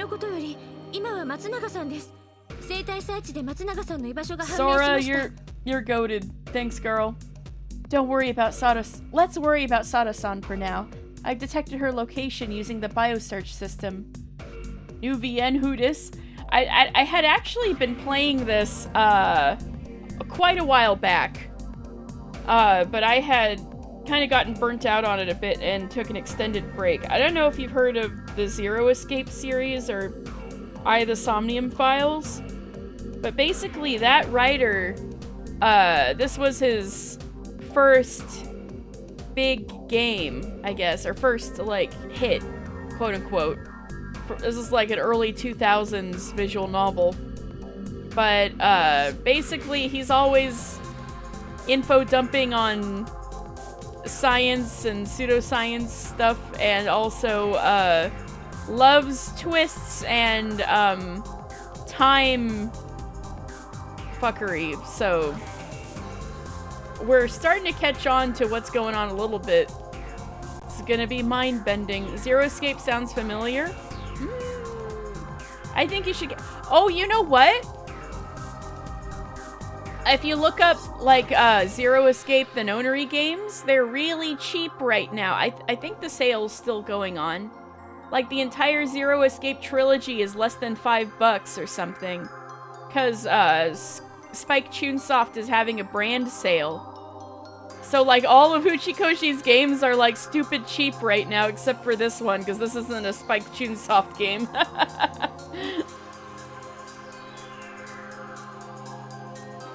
I guess 100 Line isn't Spike Chunsoft either, because, 2Kill Games became their own thing. But yeah. Guess who else is on sale for $4? I know, Kaname Date. The other,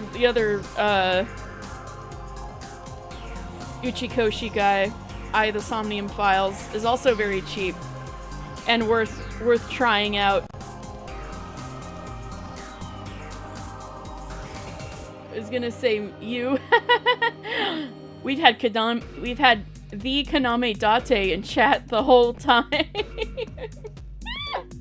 He's a guy of all time, I'll just say. But yeah, the Somnium Files should also be on sale right now, and is good.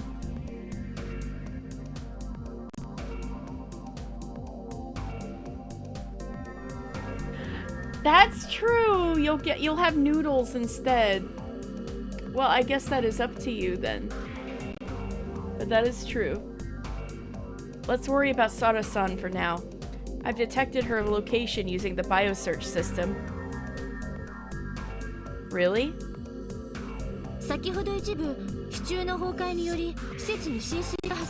Oh, but like, buy me for $4 so I can eat more spicy nudes. It sounds like a good time. Anyway, I forgot. I didn't explain what the hell is going on in this, only who made it.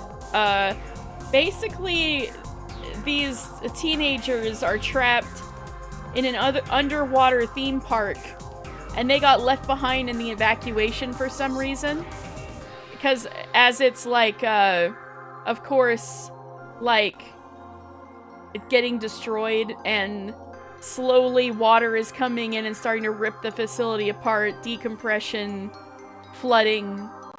They're all gonna drown and die. They're trapped hundreds of feet underwater. And, death is imminent, and they've calculated when the facility is gonna completely collapse and they'll die. So, they're trying to escape. And right now we're at the end of this route. So they are trying to escape. But, the boy who's the perspective POV character right now, just found out that another character is his sister, because he has amnesia, right? Because of course he does. And, she just went missing. And they're all running for their lives trying to escape the facility. They've got an escape route with, like, a submarine. And he needs to find his sister, and they need to escape. That's, like, what we're doing. So there's, like, incredibly tense situation happening while we're all chatting. Hence his name being Boy, apparently. Exactly! You're catching on. Everyone calls him Boy because he doesn't remember his name.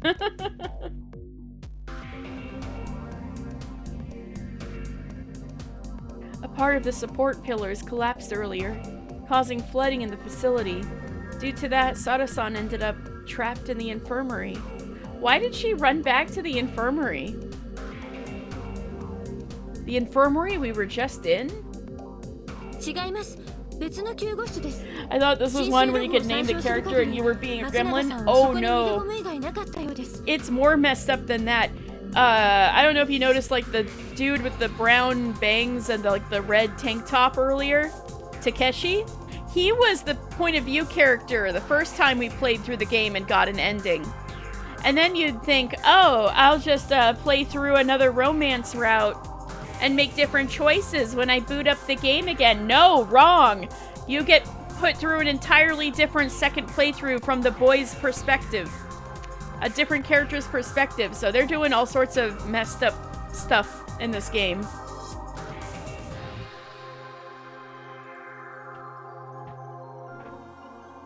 No, a different infirmary. According to the flooding log, Sada-san had no choice but to take refuge there.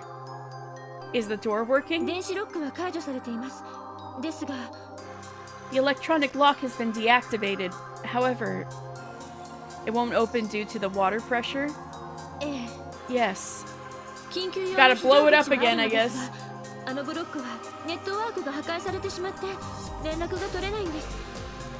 There's an emergency exit, but this section's network has been destroyed, so there's no communication. But then...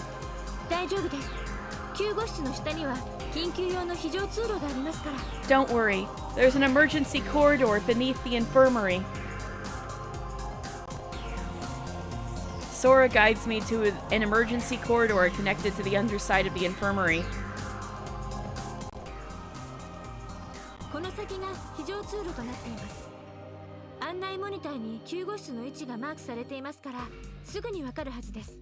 This is the emergency corridor ahead. The location of the infirmary should be marked on the guidance monitor, so you should be able to find it with no issue. Thank you, Sora. No need for thanks, Sora, no! My guidance Oh, she said the network was out in this area, so that would mean she's also out. Ah! My guidance here is done. You must save... Sora, what's wrong? Sora! Just then the lights go out. The electricity here is also cut off. Thank you, Sora. I enter the emergency corridor. I push forward through the darkness, illuminated only by the fluorescent paint. After a while, I see a ladder leading up and a signboard labeled Infirmary. It's right above me. Clang! I crawl out of the emergency exit hole in the floor of the room. Sora! Sora! Sora's crouched in a corner of the room, hugging her knees. She's holding her pendant tightly. Why, boy? With eyes like dinner plates. Sora! Wow! Nice pun there. Nice language pun there. That's how you know it's sci-fi? Fluorescent paint bright enough to actually light stuff? Oh yeah. It's real sci-fi. Sora stares at me. That would be cool, though. If, like, that could actually happen. We promised to always be together, didn't we? Even though you've been alone for so long.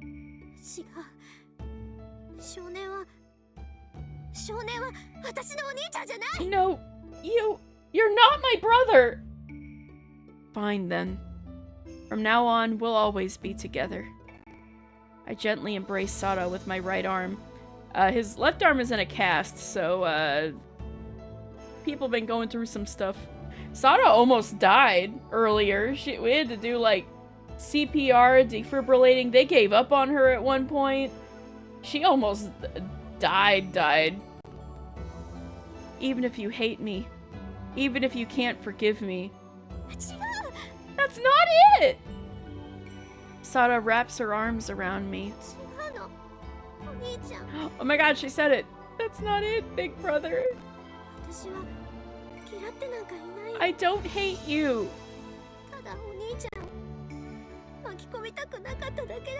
I just didn't want to involve you. Well, it's too fucking late, Sora, isn't it?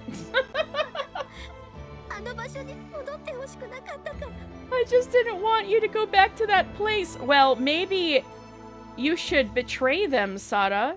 I mean, once we get out of this death-defying, this, like, deadly situation, what the frick else are they gonna do to us? I mean, I'm sure plenty. I'm sure plenty, but, we gotta join with Tsugumi and, stick it to him, right?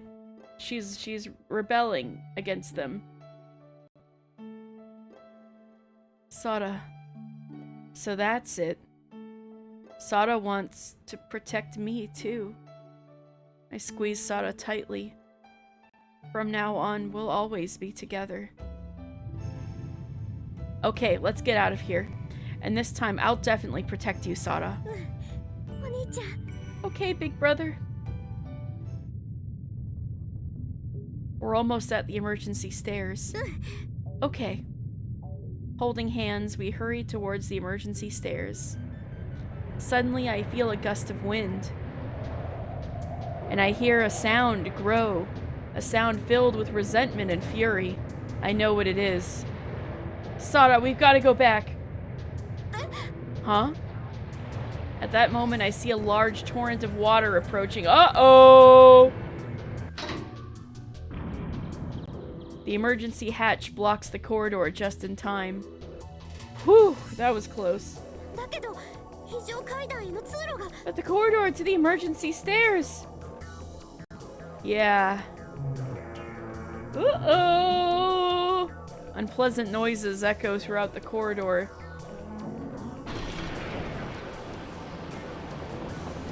Nothing here. Let's keep going. Okay. That doesn't sound good. Every part of Dritzstock is already flooded. We swim through the corridor as quickly as we can. That's a nice CG. Sara, are you okay? Yeah. ちょっと寒いかな。 Yeah, I'm okay. Just a little cold, maybe. Sara forces a smile. Lemieux is currently collapsing second by second. There is no escape for us. Perhaps wandering through the corridors aimlessly will only prolong our final moments. But even so, I don't want to give up. I want to save Sara. But 私、お兄ちゃんと一緒なら怖くないよ。 I'm not scared as long as I'm with you. I wonder if she senses how I feel. それに、普通の女の子みたいにデートする夢も叶ったし。 And besides, I've got to fulfill my dream of going on a date like a normal girl. 相手はお兄ちゃんだったけどね。 Even though it was with you, big brother. This time, Sara gives a genuine laugh. お兄ちゃん、楽しかったね。 It was a lot of fun to spend time with you. Yeah, it really was. I recall something in the back of my mind. It's... the ruins? The quale is pressurized. Was there a way down? I think I gotta save.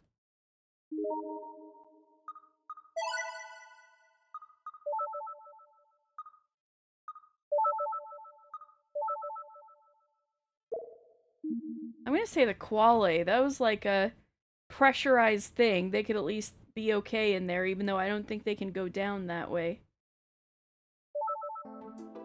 I recall Sara and I writing on the oh, from the past. I was thinking like a way to get down? Because that's where they need to go, but maybe that's not what this is about. I recall Sara and I writing on the quale. 少年、こっちだよ。 Come on, boy! This way, this way! What's this? Sara points to the attraction that Tsugumi was just on. これはね、ドリッドシュトック外壁をめぐる海水の入った透明チューブの中をゆらりゆらり漂いながら海底を探索できるものなんだって。 It says this attraction allows one to explore the seabed while floating gently in a transparent tube circling the outer wall of Drittstock. Sara explains while reading the pamphlet. へえ、このクバレって中性浮力式なんだって。 Whoa, the quale is neutrally buoyant. Neutrally buoyant? ほら、発電室を修理しに行った時に乗った愛と一緒よ。バラストタンクはないから浮力を調整できないみたいだけどね。 It's the same as that eye that we rode when we went to repair the generator room. But we can't adjust the buoyancy because there's no ballast tanks. So like if she's his sister, why can't she tell him his name? Good question. They're kind of in a tough situation right now, so maybe there's not time? Question mark? But she could just... She went from calling him Shonen to Oni-san, so Oni-chan, so there's that. But, yeah, good question. I guess there's not time? She totally could tell him, though. Maybe if he remembers to ask.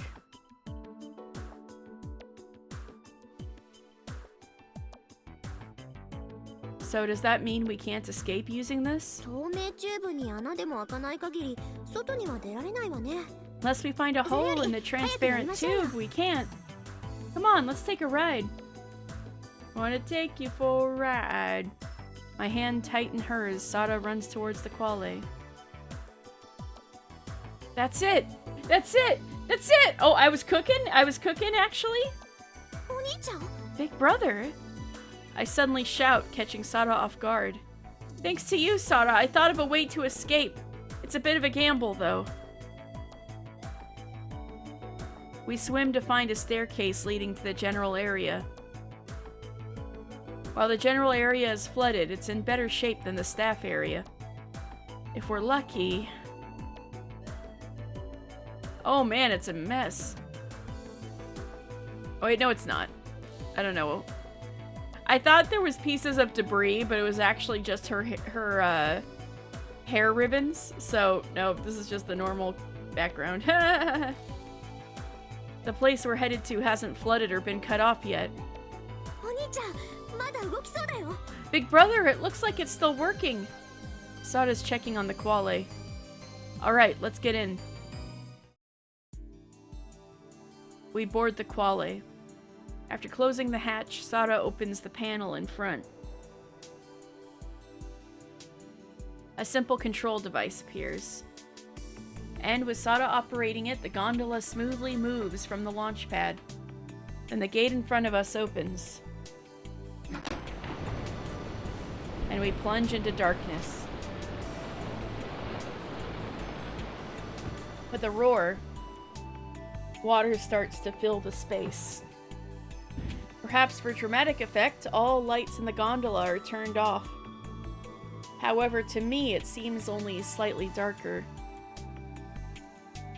Then, the gate silently opens. And the deep darkness spreads out around me. It's late at night, but it isn't pitch black. Searchlights that are still active dimly illuminate the facility. We look out at Limu from the quale. Bubbles erupt from various places, rising to the surface. If only we could be one of those bubbles and escape from this place. Limu sways precariously. The whole facility sways precariously. That's not good. The quale does too. Oh, when the place collapses, maybe some of the beams, the rail that they're on will bend, and it can kind of release the gondola they're in, and it can float to the surface. That would be ideal.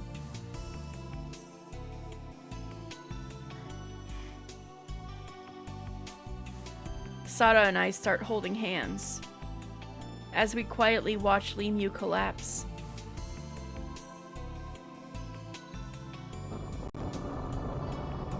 Oh, look!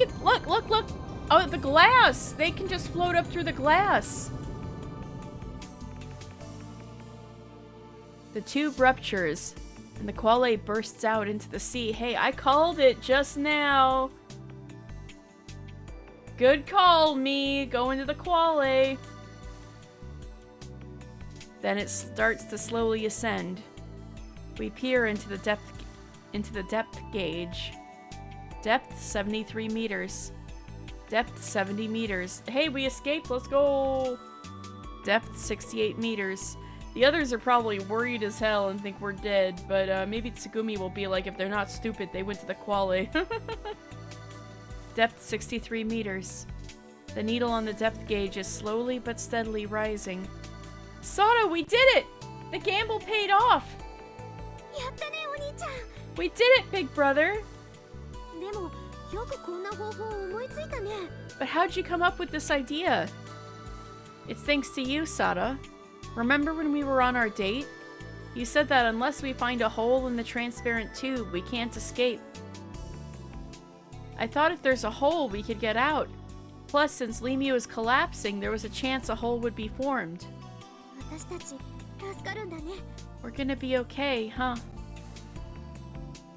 That's right. I answer her gently.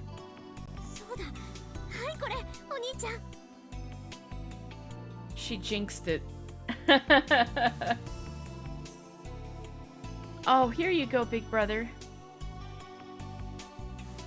Sada hands me the pendant. Really? This is your treasure, isn't it? Can I really take it?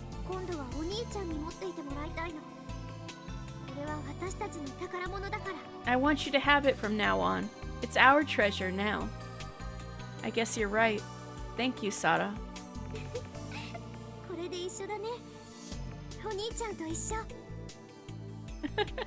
Now we're together! I'm together with my big brother! I'm together with you, Sada! Our laughter echoes throughout the quale. By the way, Sada, did you know I was your big brother? I ask while gazing at the pendant. because I want to know. そうだね。 What's my name? 初めは確証はなかったんだけど、 I think so. Even though I had no proof at first. 発電機を修理しに行った時からかな。 It was when we went to repair the generator room. What gave it away? それはね、 Well, 見つけたから。 I saw it.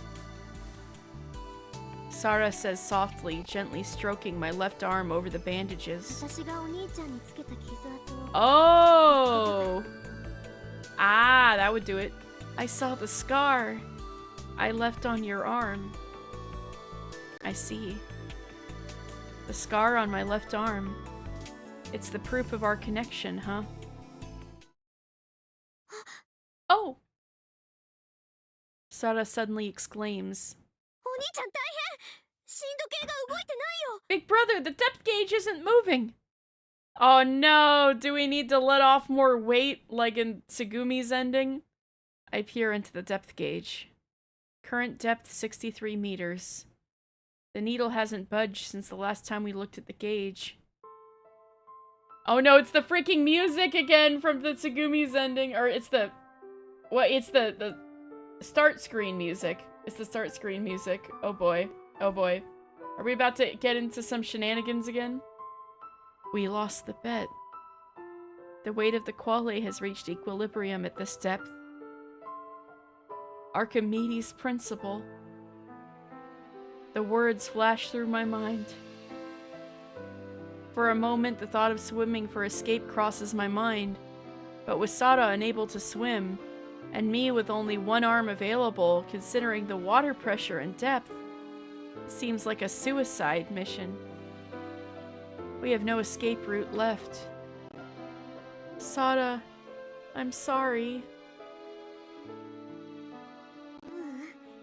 いいの。お兄ちゃんは悪くないよ。 It's okay, big brother. It's not your fault. それに、こんな時だけど嬉しいの。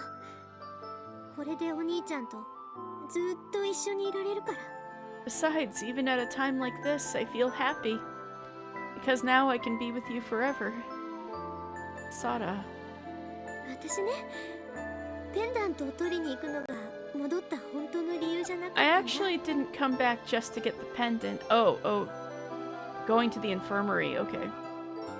What do you mean? 海の中のレミューにいた時だけ、私は自由だった。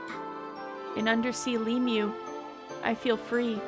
定時連絡とか命令に従ってつぐみを監視捕獲をしようと動いたけど、 I was ordered here to monitor and capture Tsugumi while giving regular reports. だけどナッキュ先輩と一緒ね。お兄ちゃんと一緒の時は自由になれたの。 But when I was with Nakyu-senpai and you, big brother, I felt so free. だからあの場所にいれば自由のままでいられると思ったの。 So I thought if I stayed there, I could stay free. So she did want to go down with the ship. A lot. There's like some effed up pharmaceutical company that helped fund this whole place. They got secret facilities on the ocean floor. They've been, training child spies, pretty much.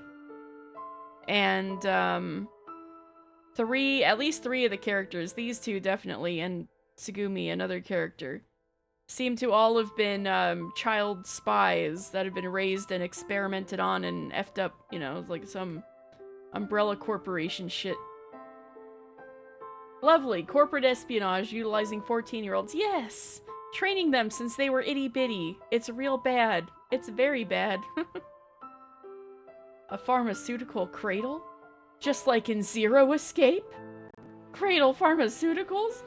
Now that I think about it, Cradle Pharmaceuticals is probably Uchikoshi using this idea again. Welcome in! So I thought if I stayed there, I could stay free. それに地上に出ればお兄ちゃんとまた離れ離れになっちゃうし。 And if I went back to the surface, I'd be separated from you again. I don't know what to say. You can promise anything using words, but my heart has already made its decision. So I embrace Sada. Sada clings to me, surrendering her body to my chest. Silence envelops us. We're just like the quiet sea around us. In that silence, we only feel each other's warmth. And so they just starve to death in there? Or do they get found? Shiny bubbles. お兄ちゃん、外を見て。あれ？ Big brother, look outside. What's that? It's not Lemue, it's the Quale, the little gondola ride thing. They're escaping from the rail breaking from the facility collapsing, and so they were floating in the gondola until it reached equilibrium, and now they're like, well, now what? Big brother, look outside. What's that? That's...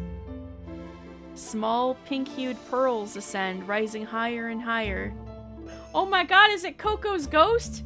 Is Coco's ghost gonna help us?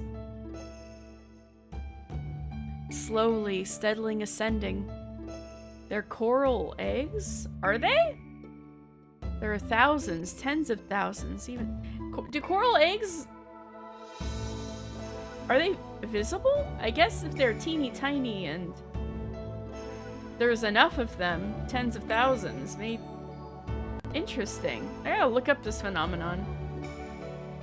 There are thousands, tens of thousands, even more. Coral spawning has begun. We sway. Just then it feels like the floor trembles. What was that? お兄ちゃん、震度計が。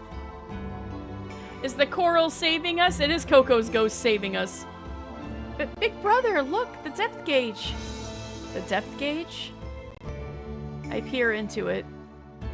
Current depth 62 meters. It went up. Current depth 61 meters. Let's go! I don't know why, but let's go. Are we moving? Slowly but surely, we're definitely moving. We're rising. As if guided by the coral eggs. This is cocoa coated. They're like the soft pink. I'm squinting. As if guided by the coral eggs, the Quale ascends. I suddenly look up. In the distance, I see a gentle light shining through. As we hold each other, we continue to gaze at the light. 少年さん、月にまつわる不思議な現象ってご存知ですか？ Boy-san, do you know about any of the mysterious phenomena related to the moon? 満月の夜に産卵する。 Oh, I forgot about that. Coral spawning on full moon nights. It's the tides? It's the full moon saving us? Is that what's going on? Gotten all the endings before? No, this is my second one. I've only gotten Segumi's ending before this. This is my second playthrough. So I'm not... this is my first time, and this is my second ending that I've gotten. Coral spawning on full moon nights. 月の光の中で花開く月下美人。 The Sirius, which blooms in the moonlight. 月には神秘的な力があるのかもしれませんね。 Perhaps the moon holds mystical power. I feel like I could hear Sora's voice. We hold each other's hands. Now we are one again. We ascending as one. Ascend towards the light. The light gradually grows larger. Sara tightly squeezes my hand. I squeeze hers back, as if to reassure her. Sada smiles in response. Now, let's go. Towards the source. Towards the source of that light. Sada, I won't let go anymore. Never again.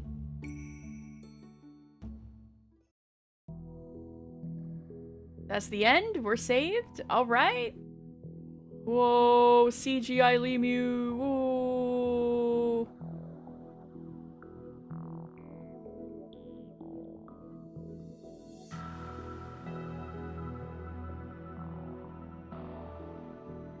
You name the main character Dude when playing Doki Doki Literature Club. Hey, Dude. How are you doing, Dude? I can see how that gets funny. Ever17. I feel like I accidentally skipped something. Did I? Ever17, the Out of Infinity. We got another ending, guys. Yeah. Cast. Sara Matsunaga. Yeah. They gotta be twins. They gotta be twins. They look like they could be the same age.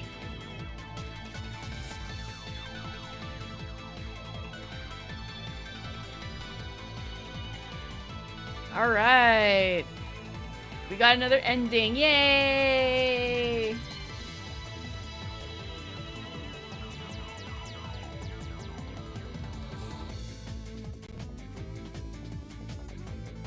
Woo! Alright, sipping my water.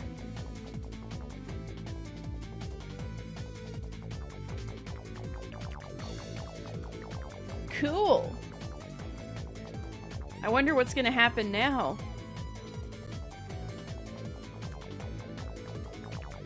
The music's kind of going hard. I'll crank it up a little.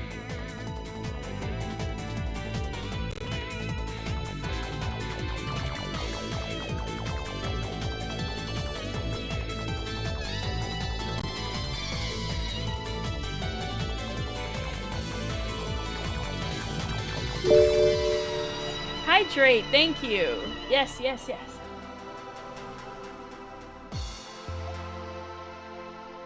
In this game all about water, I gotta hydrate.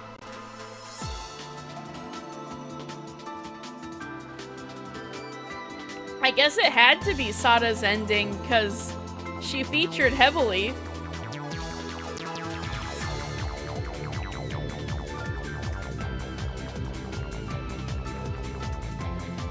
I feel like there weren't too many. There might have been a couple of choices for the boys route. Yeah, there's like, you can kind of choose you, right? Watch it be like Sora's ending. That'd be crazy. Can you get a Sora ending with the boy?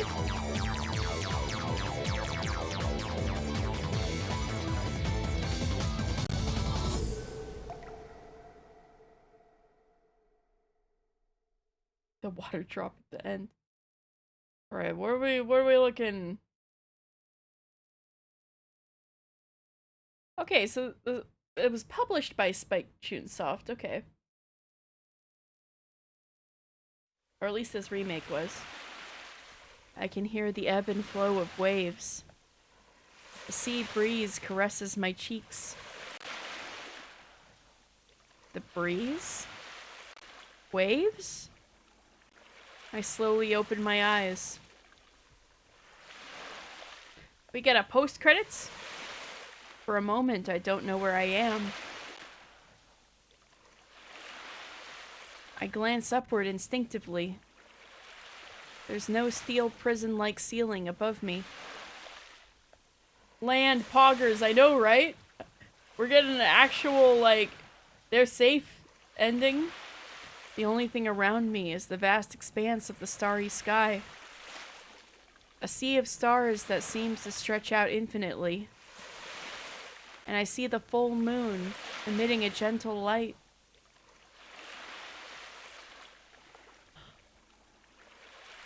This is the surface. Maybe a fish wasn't the most appropriate pog for seeing land for the first time. Land pog, there we go. I think it's funny. No, you know what? Land poggers is what happened to the first fish that came up on land and became a land animal. This is the surface. To be precise, the beach of Incel Knoll, the floating island. That's right, we are safe. It's wild to think we got ancestors who were fish. From the depths of despair, the quale, swaying gently at the water's edge, reflects the moonlight. Fin will become leg and all that. Yes, exactly. Land poggers. The quale which brought us all the way here. It would have been cool to retain underwater breathing. It would have been. I mean, dang, there are even some mammals that went back and were, like, still didn't get it back, the underwater breathing. Too bad. Whether it was due to its slow ascent or some safety mechanism, when we opened the hatch at sea level, there was no sudden decompression. That's nice. I was a little worried about that. Maybe it was slow enough. We got out from the quale and plunged into the night sea, relying on the moonlight to swim all the way here. I remember the two of us supported each other to reach the shore. After that, perhaps due to both exhaustion and relief, I lost consciousness. I jolt awake and look around, relieved to find Sada right beside me. Her chest rises and falls, and I can hear her breathing. I look around again.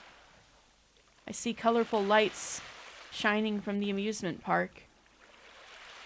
I can also see lights from the administration building, hotel, and tower. Considering how dark the sky still is, it doesn't seem like much time has passed. I look up at the sky once more. 月には神秘的な力があるのかもしれませんね。 Yes, I love Ace Attorney. I do. You know, I was just thinking, I'm trying to get back into streaming visual novels to kind of train up being able to speak for long periods of time, because I have this idea that I can't shake. I think I gotta do it. I want to do a Great Ace Attorney book club thing. Like, all of the literature that the Great Ace Attorney, you know, with, like, Ryunosuke and Sherlock Holmes and stuff, all of the literature it references are in the public domain. So I could have, like, a book club on Twitch and read it, like, we could all, like, get the books and then I could read it out loud and then play through the Great Ace Attorney with, like, the context from literature. Train up my vocals, and then before showing them off, objection! Capcom will re-release Ace Attorney again, but with voice acting? That would be nuts! That would be wild! Ace Attorney with full voice acting is, like, so wild to imagine. I would hope the performances are good. I would think I would be a little harsh on it. You take that re-release, that would be neat. That would be neat. That would be neat. I would just have really high standards for it because I'm an old head. Perhaps the moon holds mystical power. It's like the voices in my head for everybody in Ace Attorney are like so strong that it's like, could they, kind of like reading a book, it's like, are these voices gonna beat out the voices I have in my head? Another excuse to casually suggest Ace Attorney to your buddies. That would be cool. It'd be like, kind of like watching a movie. You just watch and listen and point out contradictions. A little more accessible, I suppose. I hear Sora's voice. I wonder what happened to Sora. Even though the facility sank into the sea, I gaze absent-mindedly at the moon.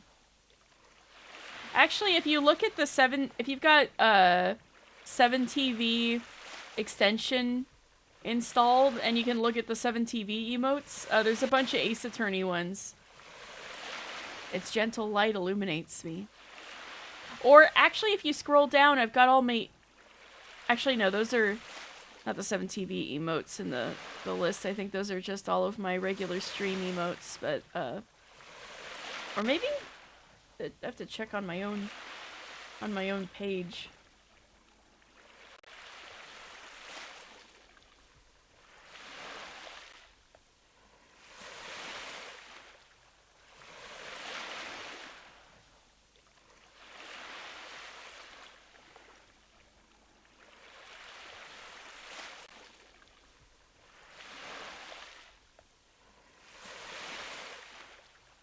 I'm just checking something.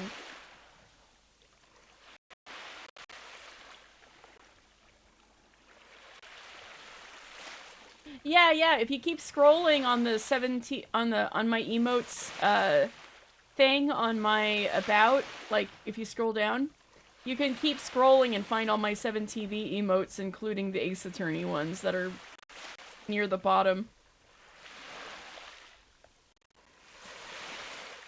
It feels like the sky is smiling at me.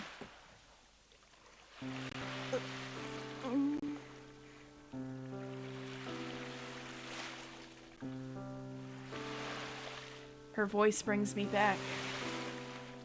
Sara.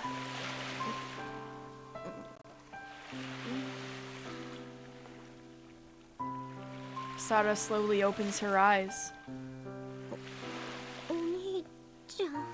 Big brother? Her eyes widen. She quickly sits up in a panic. Seeing her like this, a gentle smile forms on my face. Big brother! Where are we?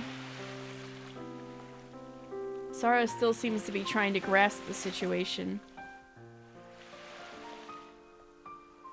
We are on Incel Null. That means... We made it. We made it out from under the sea. We made it? We've been saved? Yes, we made it. Together. We did it, big brother! Yeah, we did it. We survived. Yeah, thank you, big brother. I told you, trust me. I do. Sara grins softly. Thank you. And then she murmurs. Oh, big brother, what about Nakyu-senpai and Takeshi? And then I want the boy to be like, and Tsugumi. And Tsugumi. I think they're okay. When I turned back, they were already quite high up at the emergency stairs. If they kept going, they should have reached the surface safely. I see. What a relief. Sara sighs. We shouldn't stay here for long, though. Despite safely reaching the surface, Sara still seems uneasy. She must still be afraid of being taken back to Leiblich. Hey, Sara. What? Let's run away. Escape? Yeah. Let's run away from Leiblich. But that's impossible. It's not impossible. How can you say that? You know them as well as I do, right? Listen, Sara. Calm down and think carefully. Right now, this island must be in total chaos. The news of a famous marine theme park disappearing underwater would be enough to make headlines. You and the others made it out. There's no way the media isn't all over it by now. They're probably making a huge fuss as we speak. you and the others will definitely report that we are still trapped in Lemu. And for them, that's not a lie, it's the truth. Even if Leiblich doubts their words and investigates, they won't find anything. I see. So right now, everyone's attention, including Leiblich's, is focused underwater on Lemu. In fact, they might even think we're already dead. You're right, that's true! So that's why now is our chance! That's right. This is our best chance. Big brother, you're amazing! So amazing! Since we're already here, there's no way they'll find us inside Lemu. And if we're not found in Lemu, they will search the entire area around the facility. I think so. Maybe they'll think we're dead, swept away by the currents. During that time, if we go into hiding, they won't be able to track us down. In reality, it might not go that smoothly, but still, we should be able to buy quite a bit of time before they realize the truth. You're right! But, Sada suddenly lowers her gaze. But how do we escape from Incel Null? Huh? Because we can't run away unless we can't run away if we can't get off this island, right? Let's see.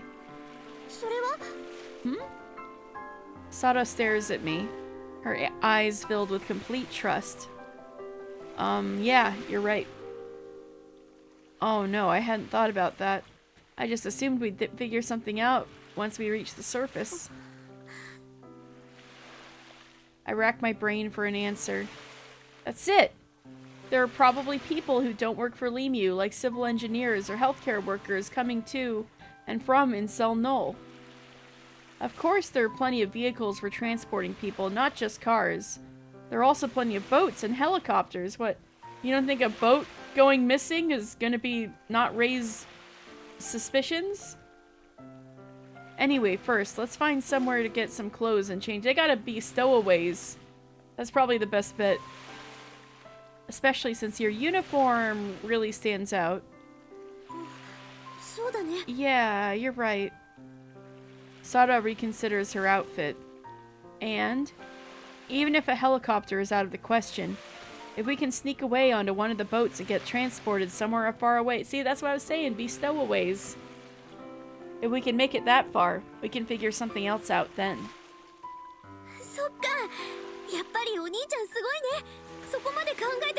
Yeah, you're amazing, big brother. You've really thought it through. Oh, well, yeah, I guess. Sada rejoices. She looks so innocent. I'll protect her smile forever. That's my mission, I think, once again. Now, Sada. I reach my hand out to her. Sada hesitates for a moment, then holds her hand out towards mine. I firmly take it. Once again, two become one. Let's go, Sada. Okay, big brother. We're going to be free. Free. If this was written in America during the same time period, these kids would be fighting their way out. Ooh. Yeah. That's right. Free. Yeah.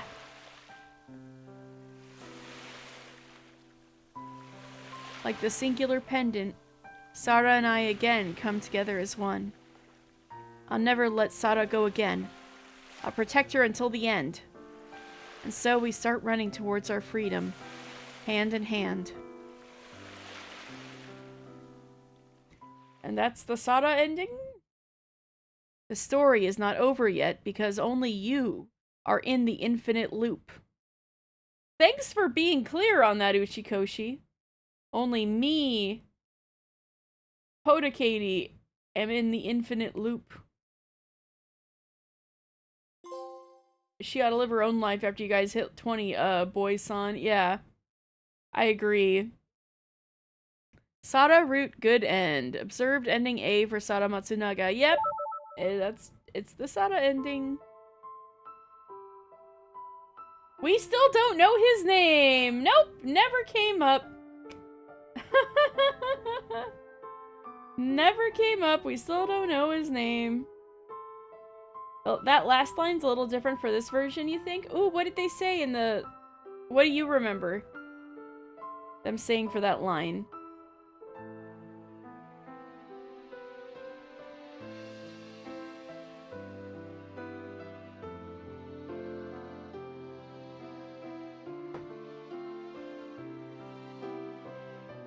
His name is irrelevant now. All he needs to know is Big Bro. Oh, we don't need to know his name. He's just Oni-chan.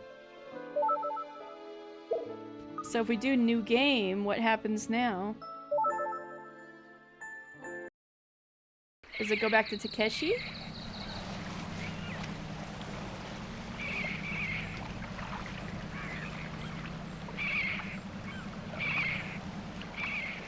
So we're in skip mode.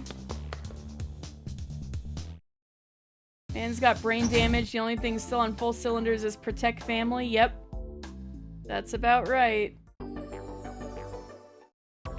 See, Coco. So we've already heard the Ame joke. Wait. I'm gonna go through Coco's Ame joke again. For old time's sakes. Well, maybe I'm a little curious. Especially about what exactly an American joke is.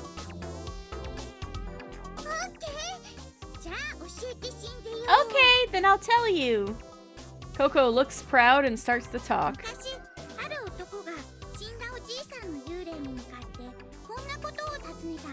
Once upon a time, there was a man who asked his deceased grandfather's ghost a question.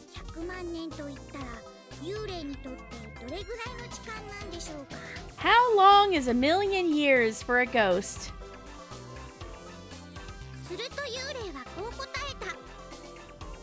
I don't see any sort of flow chart so far. I've been keeping my eyes peeled. I don't know if they did anything like that. I think it might be a little straightforward, but I don't know for sure. And the ghost replied as such.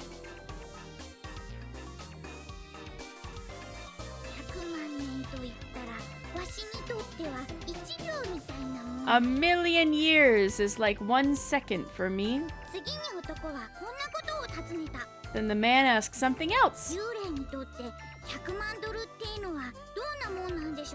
What is $1,000,000 for a ghost? And the ghost answered.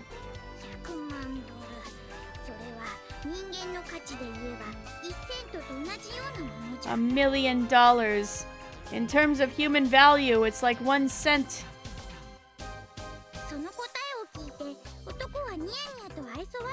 After hearing this answer, the man smirked and asked one last question.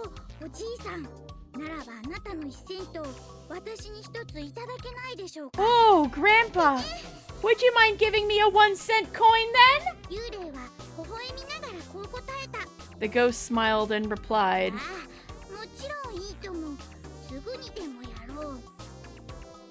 oh, of course I can do that. I'll give you one right now. But you'll have to wait a second.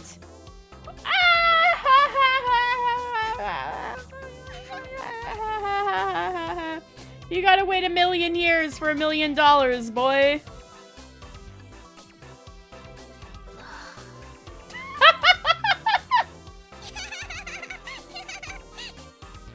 Takeshi's reaction. Okay.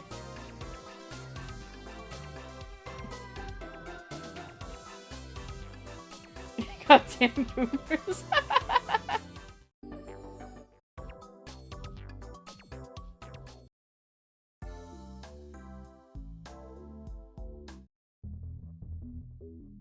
So yeah, we see flashes of Sada again. Wait, Sada and the boy have like the same color scheme. Why didn't I catch on to this faster? Don't worry about what this giant lemur who looks violent is doing. Just don't worry about it.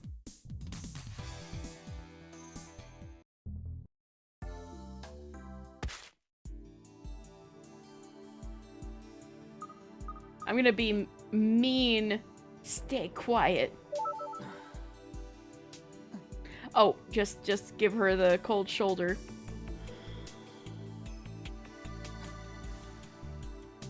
Right, they're walking down the hallway together, I think.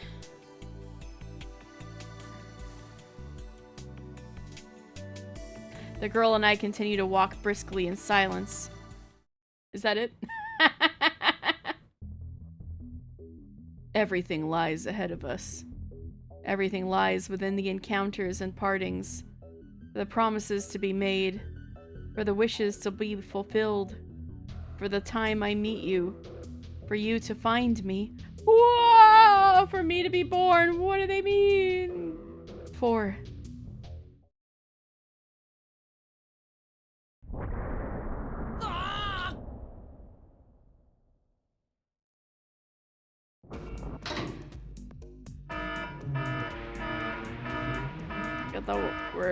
We're flooding! We're sinking!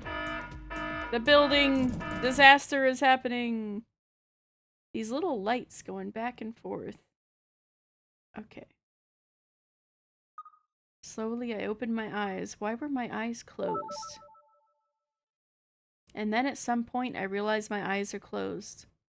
I slowly open them. I stand still. I gotta figure out who we are right now. I stand still, feeling something akin to dizziness. Beyond the red lights, I see a girl. Water is constantly spraying out from the ceiling pipes. The red illuminated water looks like blood. Gradually awakening, I begin to remember the situation I'm in. A shock surged through the building. The hatches closed. The sirens blared. The emergency announcement played. Water sprayed from the pipes, and I fell into a panic. Perhaps because my eyes had been closed, I'm completely calm. My rationality has returned.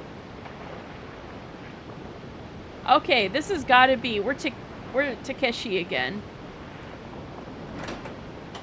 We're Takeshi again.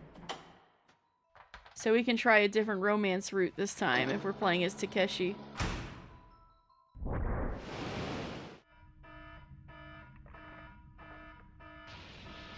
No, I think it stops. It definitely stops when you get to new text, I think.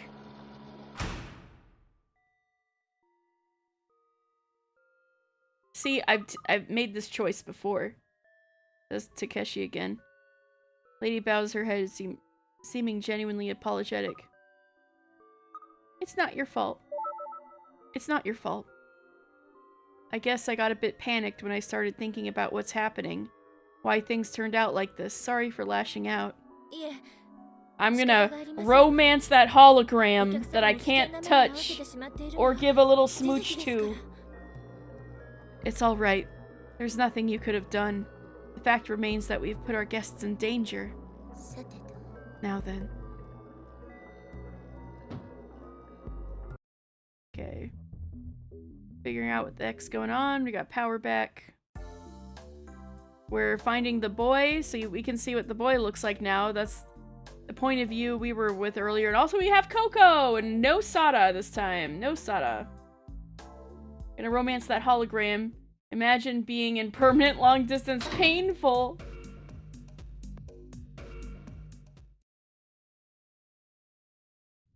We got Coco and the boy. And no Sada.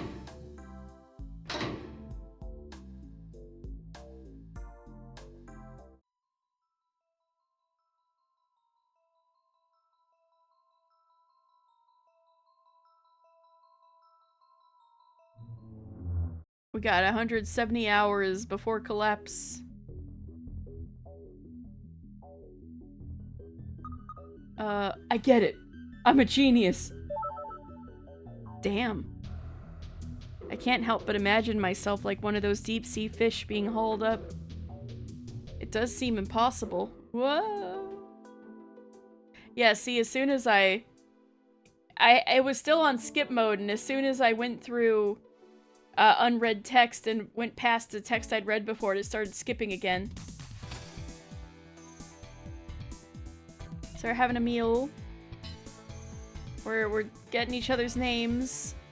We got Coco again, and Coco's doing her bits again. We don't need to play nice. We don't need to play nice. But we can cooperate. We're like a fated community here or something. Let's all cooperate and get through this ordeal. Huh. Aren't you dumb? A fated community. That's just silly. We're just here together by chance. Coincidence. That's right. There's no meaning behind it. But aren't you aware of the loops, Tsugumi? Are you just being extra emo? I mean, that's the impression I got from Tsugumi's route, was that she's aware of the time loop. Or remembers things. And that's why she's, like, so pissed off at everybody all the time. Because it's like everybody else should be remembering shit, but I'm the only one who doesn't, so I'm just giving up or something. That was the impression I got, at least. With that said, Tsugumi leaves the room. Tsugumi left, eh? Okay, we're speeding again. An interface like a guide? Like a guide or something? I wonder? Come to think of it, when we first met, she was giving facility tours. So the boy don't remember shit. That's why he's the boy.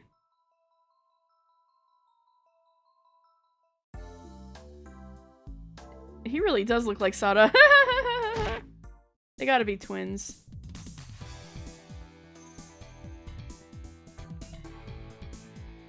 I think Sada's got slightly darker hair and eyes. Alright. Time to rizz up the hologram. Where's Sora? Where's Sora? I haven't seen her since introducing ourselves in the break room. Is she still investigating something in the control room?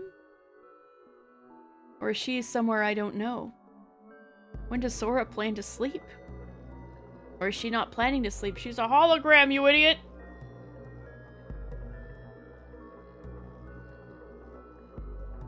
Type idiot in the chat. No, I'm just kidding.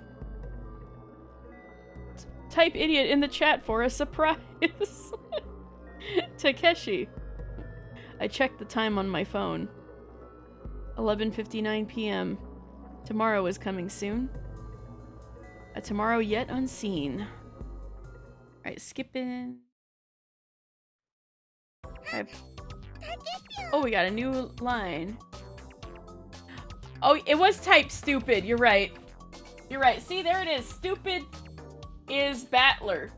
But maybe I should make a 7TV emote for idiot where Takeshi shows up. So we have the visual novel pro tag genius alliance with stupid battler and idiot Takeshi. Perfect. On the way, I stopped by the control room, but the door is locked and I can't get in. Good morning! I greet Sora, you, and the boy energetically as I see them in the break room.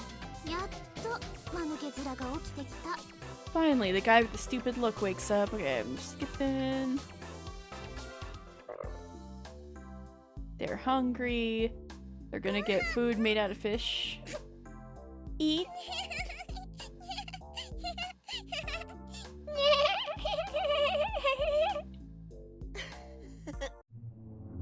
Oh, he got his face drawn on. Takeshi did, because he was late waking up. What were the most major events in my first playthrough? Tsugumi got super injured, like the bar through her leg. And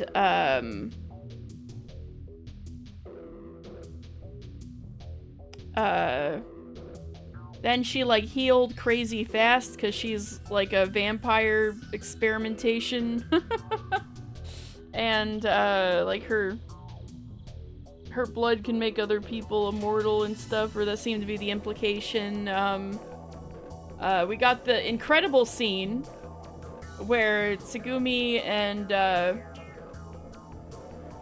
Takeshi are in the floating elevator, and she's like, have you ever heard of the Archimedes principle? Before, like,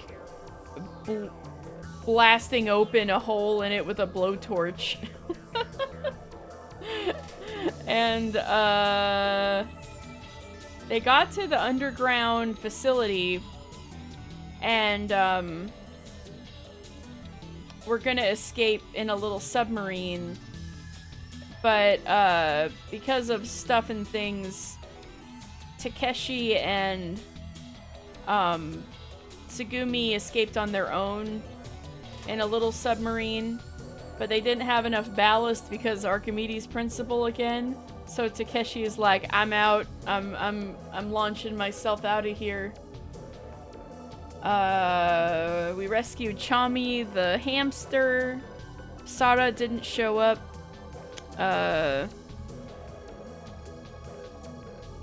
Did anything... Yes. Coco got sick. And we put her in a pod that was hopefully healing her. But yeah, it looked like she was a bad disease and was dying. And the boy was really worried about her. So we put her in a healing pod in like the... bottom deep lab area. But we didn't really see what happened to her. Just that they were trying to save her. I think. Yes, I saw that scene with like all of the scientists who were dead everywhere. Yeah, that was wild. The little girl coughing up blood stuck with you. Oh, yeah. I was really worried about her. It was like, oh God, Coco. Yeah. Oh, yeah. But Sora, I have to go look for Sora. This is so funny. Never mind that. Hurry up. Overwhelmed by Tsugumi's forcefulness, I relent. Please. We should check on the others. I'm not going with you. But wait, I haven't searched for Sora yet, have I? Checking on the safety of the others should take precedence. Tsugumi, wait in the infirmary. Everyone's there. I need to search for Sora.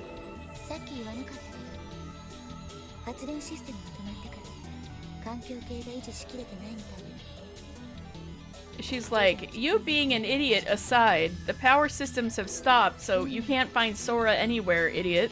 The environmental systems may not be fully maintained. The room temperature might gradually drop. It can get cold underwater. Also, you won't find Sora anywhere, idiot. Ooh.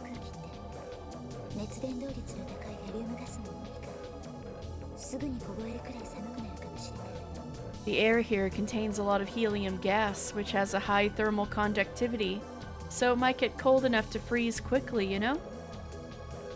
Images of everyone shivering flashes through my mind. I see. I agree reluctantly. Okay, so then I'm going with her. So I didn't know you still get all these scenes with Tsugumi. Oh, we get the Archimedes principle scene. Let's go! I didn't know if we'd still get this. Have you ever heard the Archimedes principle? The scene is so freaking good.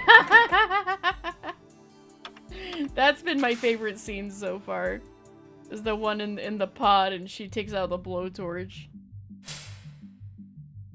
So you still spend a lot of time with Tsugumi, even if you choose the non-Tsugumi options. Interesting. Let her be. She's fine. Well, there's nothing else to do until the generator room cools down. I'll just let her be. Tsugumi's footsteps fade away. Now I'm a bit tired, so I'll take a rest. I lean against the wall and sit down in the corridor. It's dark, so it looks like a good place to sleep. Whoa! What's that? Whoa, whoa, whoa! Could it be? Is this the rap phenomenon or something? Haha, no way, right? But it's probably just the sound of metal plates expanding and contracting due to thermal expansion, right? That's gotta be it. Or maybe, Tsugumi's doing something? Well, yeah, I guess I can't sleep like this. I quickly stand up and hurry in the direction Tsugumi had disappeared. Oh yeah, it's like way too hot in there. Or they had to cool it down, right. That was after they'd cooled it down. Oh, it's Sora! Okay, we finally got some new stuff. I run towards her. Finally! I finally get to see Sora after asking about her 3 times! Where did you go? We were looking for you. I apologize for causing you trouble. But you don't need to worry about me. Hey, there's no way I wouldn't worry about a comrade, right? Jeez, you had us worried, haha. I laugh and lightly pat Sora on the shoulder, and the idiot finally realizes. And I miss. Huh? My hand swims through the air. Did she evade me? Oh, I just meant to lightly touch her. Lamau.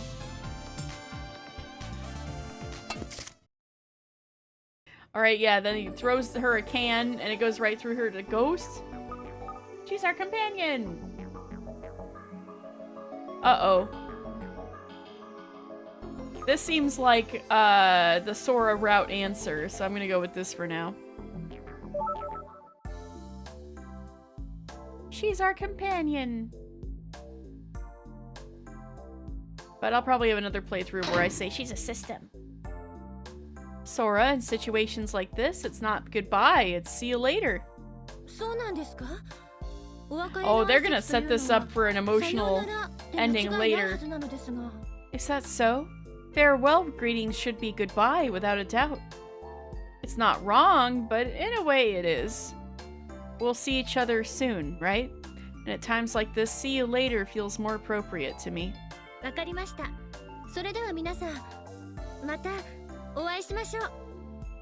Understood. Well then, everyone, until we meet again. Saying that, Sora smiles and waves. Yeah, see you later. I raise my hand lightly and then proceed ahead. I will riz up that hologram. Hey, welcome back, Sora.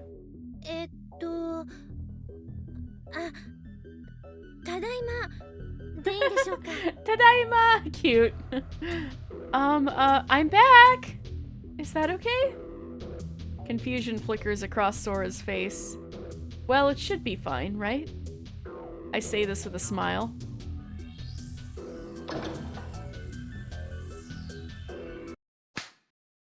Smack.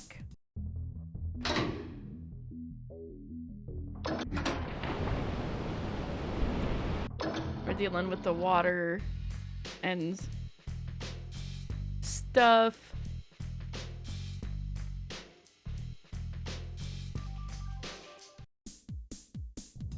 They're eating fish stuff. Fish sausage.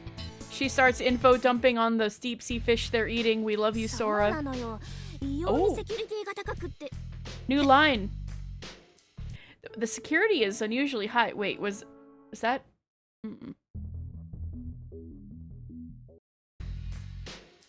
Security. That might have to do with Sora. Just that one line, huh?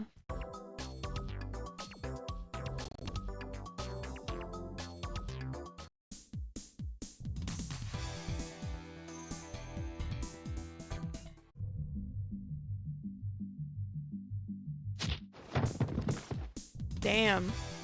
Rip. Oh yeah, they were playing Kick the Can Hide and Seek. Oh, Sora.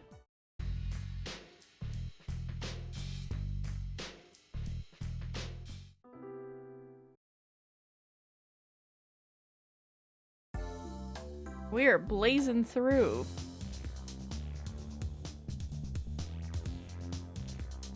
Trying to recall vague memories. It somehow sounds familiar. Suddenly, something clicks in my mind. The information I'm looking for surfaces. Of course I know it. Somehow at that moment I remember what super memory is. It's the infinite loop, baby. Sosig. Yes. Fish sosig. It's basically another name for concentration. Want some help? I can lay out the cards. Yes, please! I go over to Coco and take half the cards. Oh, wait a sec! Is this super memory? What's the matter, you? Are you bad at it? It's not about being good or bad. Oh? Could it be? You really don't know the game? Not at all. My search found 0 results. I don't know it either. Yeah, this stuff made me think these people might be from alternate timelines or realities, like a butterfly effect things where certain things develop differently when certain things happen in the past or something. I feel like these people might be from different timelines. I don't know either. And that this is supposed to be a hint because they have different memories of like cultural things.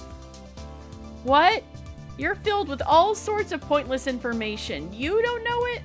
What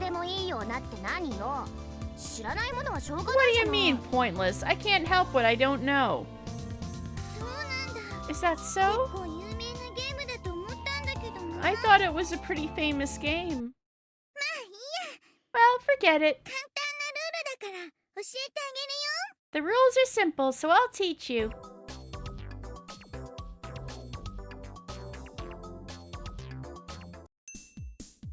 So they're having fun. Another deep sea fish for Sora to info dump on.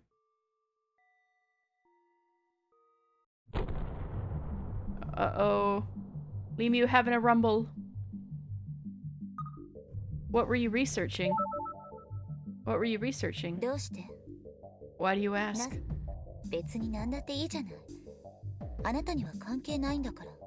Who cares what I was doing? It's none of your business. Huh? Well, I guess it isn't. I guess I'm curious or kind of worried. You're always going off by yourself, aren't you? So I was just wondering what you were doing, you know? That's all. Nice and simple. Just leave me alone. As usual, conversations like these tend to lead nowhere.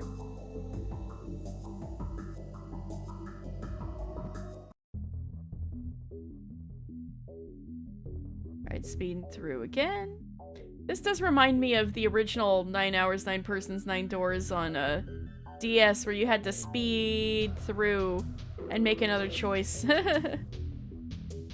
Which way am I supposed to turn it again? The proper one is counterclockwise, but maybe I should make a save and see if I get a bad ending here or something.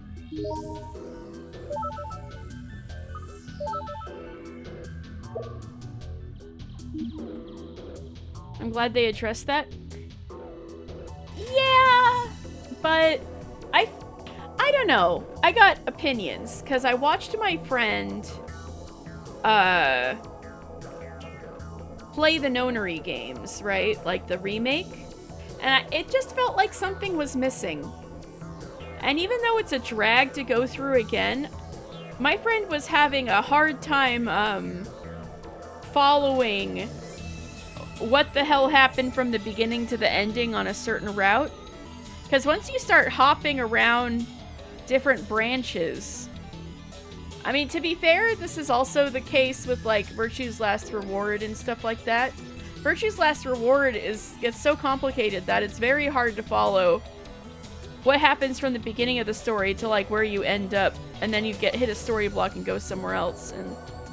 But 999 is just simple enough where there's, like, enough hints from earlier in, like, a specific playthrough you're in to like kind of guide you in the direction of where you go next. But I feel like speeding through that stuff in one playthrough where you have to make the decision, so it's like in your head, right? Makes it easier to guide you where to go next. I think the fact that you can jump around in the remake makes it easier to get stuck if you're playing without a guide. Which you kind of should be, I feel like. I don't know, that's just me. It's just like not perfect for specifically 999. The other Zero Escape games are different because they're built around the flowchart. But because, like Ever17, 999 is influenced by specific decisions you make. That don't necessarily all have a branch. Because sometimes they're like, when you go into this one escape room and Santa is like, oh, look at this 4-leaf clover bookmark, right?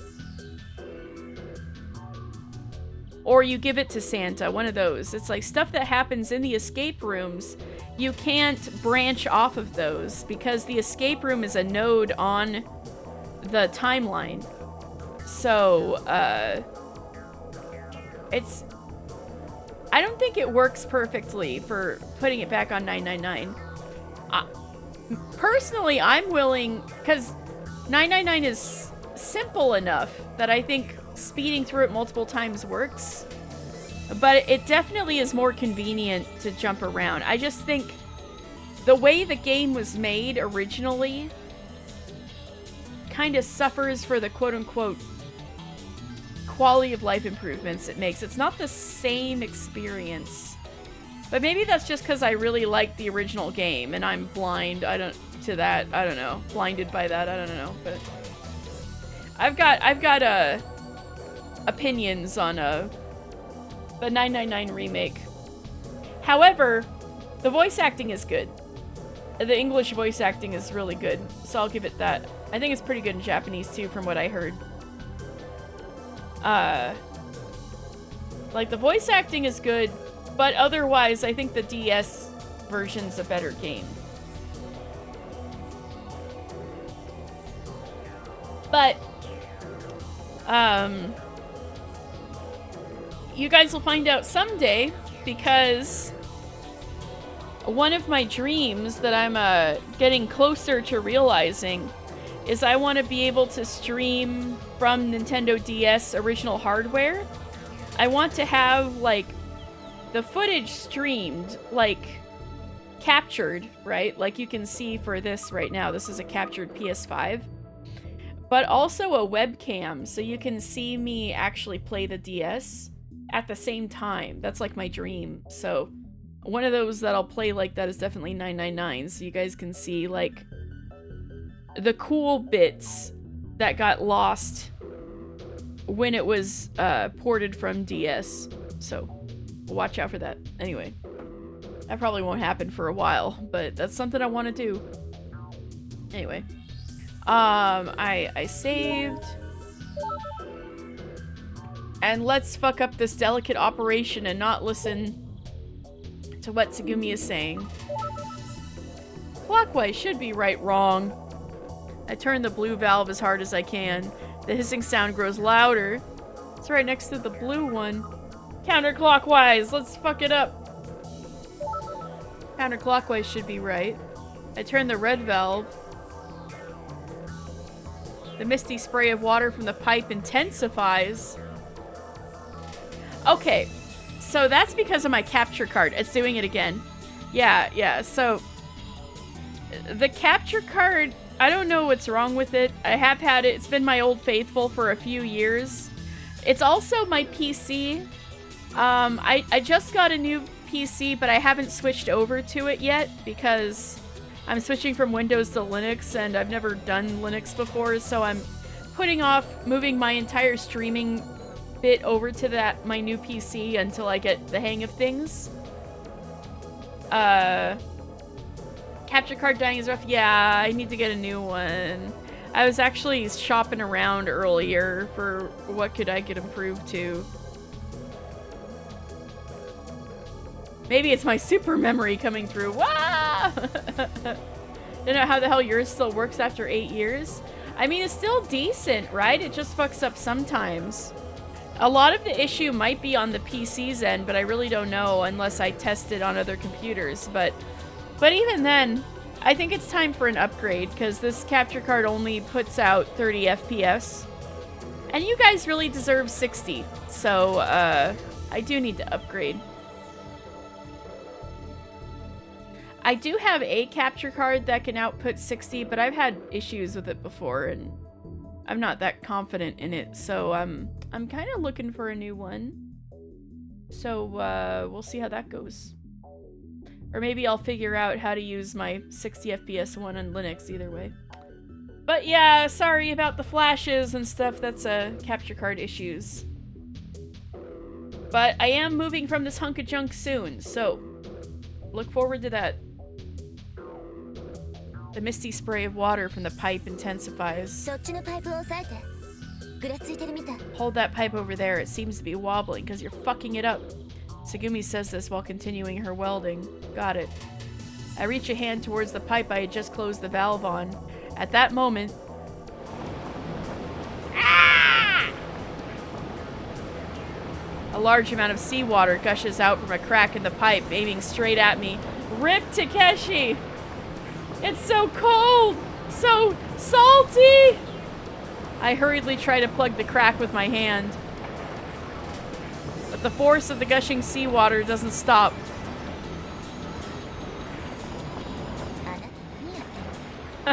Oh, what are you doing? Fucking up on purpose, because I haven't picked those before. Tsugumi puts the burner down and starts closing the valve. The force of the water weakens and eventually stops. It seems I closed the valve incorrectly. Jeez, you're useless. Her cold words chill me even more than my cold and wet body. How embarrassing. Okay, I thought he'd die. I'm glad to know that, even if you fuck up Tsugumi's instructions, you can still make it through the scene and not get, like, a game over. Takepyo, you're soaking wet!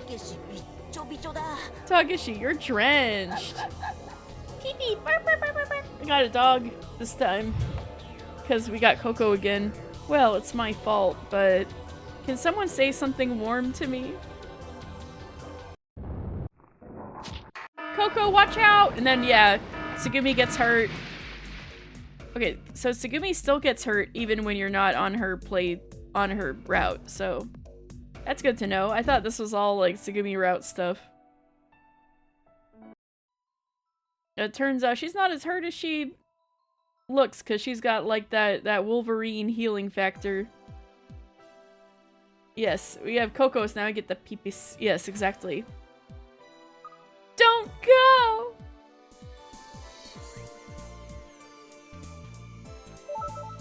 I'm curious about what you have to say, Sora, but I have something else I need to take care of first. Uh-oh. Wait, I'm ruining the route. I gotta load my save. I see.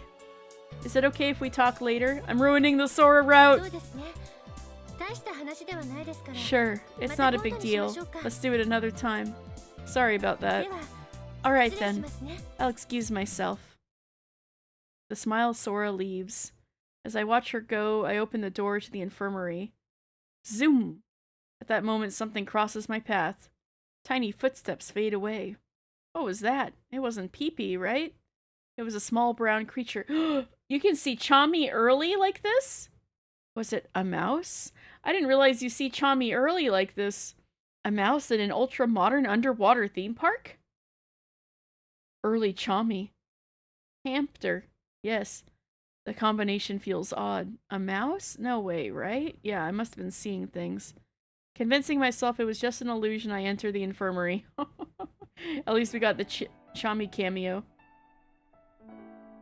Oh, so this was a Tsugumi thing I should have done on the Tsugumi route, so... Maybe I'm not ruined for Sora route? A faint smell of disinfectant lingers inside. I approach one of the beds. Coco's sleeping in a nearby chair. Her eyes are red, probably from crying. Pee-Pee is curled up asleep at Coco's feet. I see a plate with some hot dogs on a nearby table. I gently stroke Coco's head. Tsugumi is sleeping quietly. Yeah, I guess I got the Tsugumi ending despite missing the scene. Tsugumi is sleeping quietly. The color has returned to her face since I last saw her. I kneel by her bed, and I gently hold Tsugumi's hand in both of mine. Her body, once as cold as ice, now feels warm. I can hear her soft breathing. I'm so glad. I finally feel assured of Tsugumi's safety. And for the first time since the accident, I feel like we're gonna be saved. So hopefully I'm not ruined for Sora's route, but we could always do that a different way the second time. After dinner, I bring Coco, the boy, and Pee-Pee to visit Tsugumi in the infirmary. Yu's doing research in the control room, and Sora's busy with routine system checks, so they're gone. Tsugumi is simply sleeping quietly. I can hear her gentle breathing. Perhaps it's just my imagination, but her cheeks seem even rosier than when I saw her earlier. It's like her Wolverine healing factor is happening or something.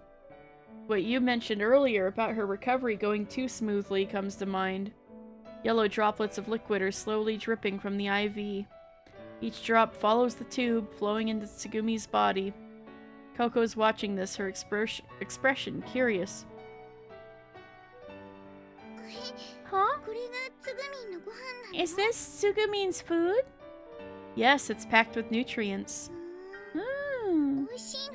I wonder if it's yummy. Who knows?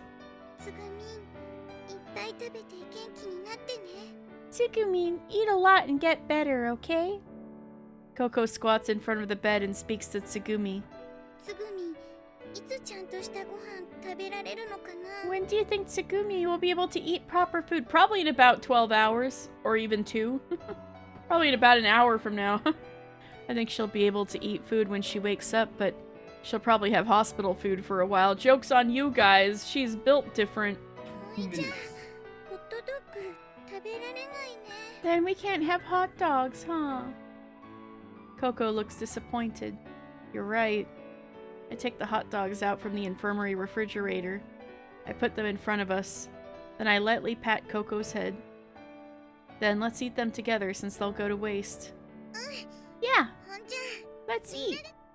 Itadakimasu. Coco smiles brightly. Getting some Coco quality time at least. Okay, I'll take this one and this. Oh, I'm wrong.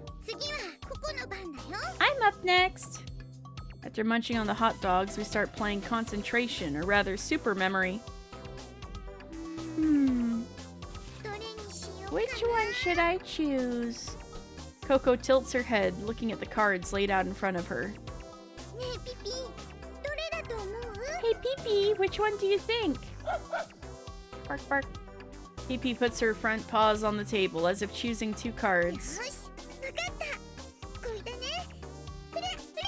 Okay, got it. These 2, huh? Here we go. It's nice having a Coco scene again. Pee-Pee flips 2 cards, revealing a perfect match. Oh, he's so smart! Pee-Pee and I! Pee-Pee's smart. Thanks. Pee-Pee, you're amazing. It might have been luck, but perhaps the power of nature is at work. Pee-Pee is really special. Coco continues flipping the cards. Okay, next up, I get to choose. Here I go. Coco flips 2 cards, but they don't match. And here, and here! Yay! Another match! Coco continues flipping cards. When she flips the 4th card, she gets a pair of 3s. Wait a minute! Coco, if the 2 cards didn't match, you're not supposed to continue flipping. Huh? This is how you're supposed to do it. エースのペアを取った時、次は4枚めくれるんだよ。 After getting a match, you're supposed to flip 4 more cards. What? Is that the rule? スーパーメクリンチョルールだよ。タケピョン知らないの？ Those are the super memory rules. Haven't you heard of them, Takepyon? Coco looks at me with a puzzled expression. It seems like super memory incorporates some new rules in the original game. Oh, sorry. Please continue. はい、じゃあ次はこいとこいと。 Okay, then I'll flip this one, and this one, and this one, and this. Concentration or super memory is literally a battle of memory skills. However, luck plays a significant role in the first half of the game. Due to the irregular rules, Coco has almost won during the first half, but the real battle of memory begins in the second half. Even though there are fewer cards left, players can mostly remember the positions of the flipped cards. The real competition starts now. Here we go. Flip over a card. First card is a 2. I remember the position of the flipped card. And another. I match a pair of 2s. Yeah, buddy! And how about this? I continue flipping cards. I match another pair. Ooh! Coco cheers as I consecutively match cards. Coco's surprise is premature. The comeback is just beginning. There. The next card I flip is a joker. It's one of the few cards that hasn't appeared yet. Well, it's fine. I've memorized most of them and I've still got some chances left. As I'm about to flip the next card. Yeah! Coco and Pee-Pee start mixing up the cards on the table. Wait a second, what are you doing? シャッフルだよ、シャッフル。 Shuffling! Shuffling! Well, why are you doing that? All the cards I just memorized! What a waste! タケピョンがジョーカーめくったからシャッフルしてるんだ I'm よ。 shuffling because you flipped a joker! Oh, this must be another rule. Super memory sure is intense. It sure has super attached to it indeed. ココの勝ち。やっほー。 Hooray! Hooray! I win! Yippee! In the end, Coco dominates this match. 最下位はピピのチューだよ。 And last place must suffer Pee-Pee's licking attack!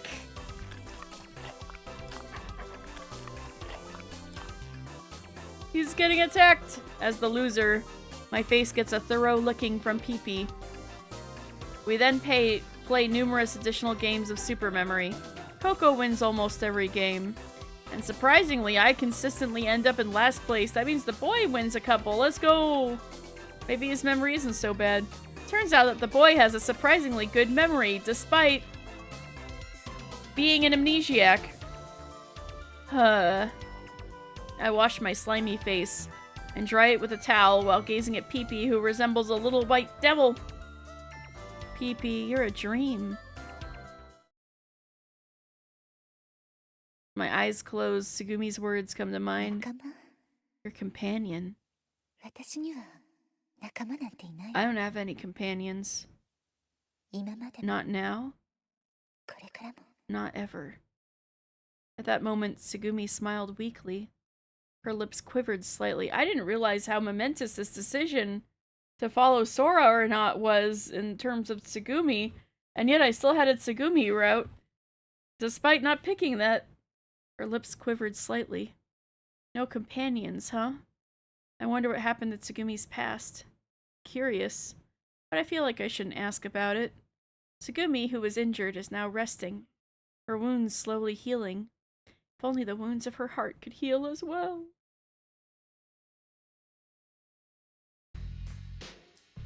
Alright, we got a little Sora.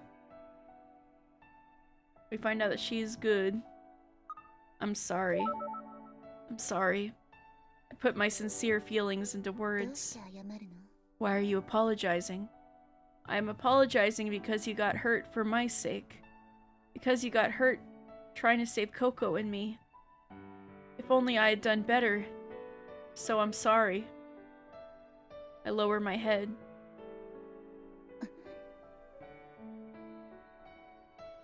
However, Tsugumi glares at me, her brow furrowed. そう That's why you're そんな理由であ apologizing? なたは謝ったってわけね Oh, that's not what she wanted to hear. She's like, that's why you're apologizing?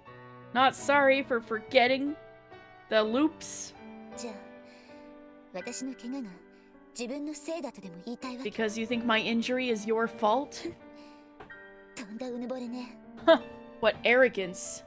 私はあなたの身代わりになって傷を負ったわけじゃない I didn't get injured trying to save you or anything. それに私はこんな傷のことなんて And I don't really care that I'm injured.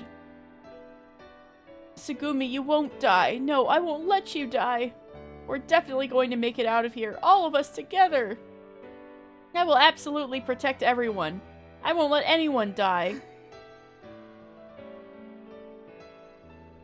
Tsugumi relaxes her shoulders and her expression softens. 分かったわ I understand now. Oh, she finally gets it. My expression softens as well. Tsugumi gives a faint smile. Then she glances at my face and murmurs. よくわかったわあなたが偽善者だったよ Damn! I think we just shut down the Tsugumi route.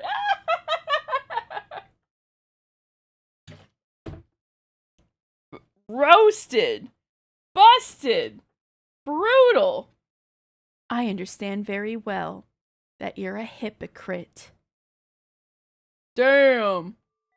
After finishing the conversation with Tsugumi, I lose the urge to go back to bed and decide to go to the break room to have some coffee.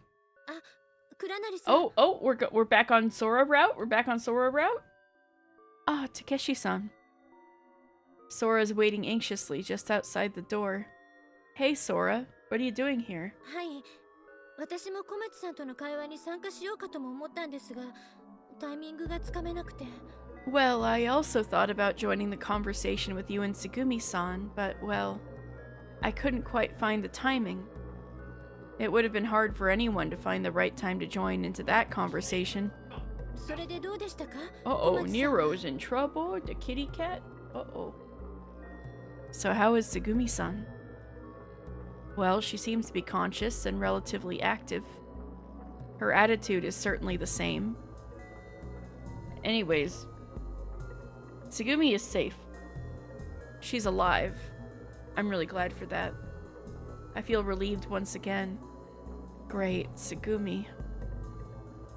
よくわかったわ I understand very あなた well の偽善者だということ that you're a hypocrite.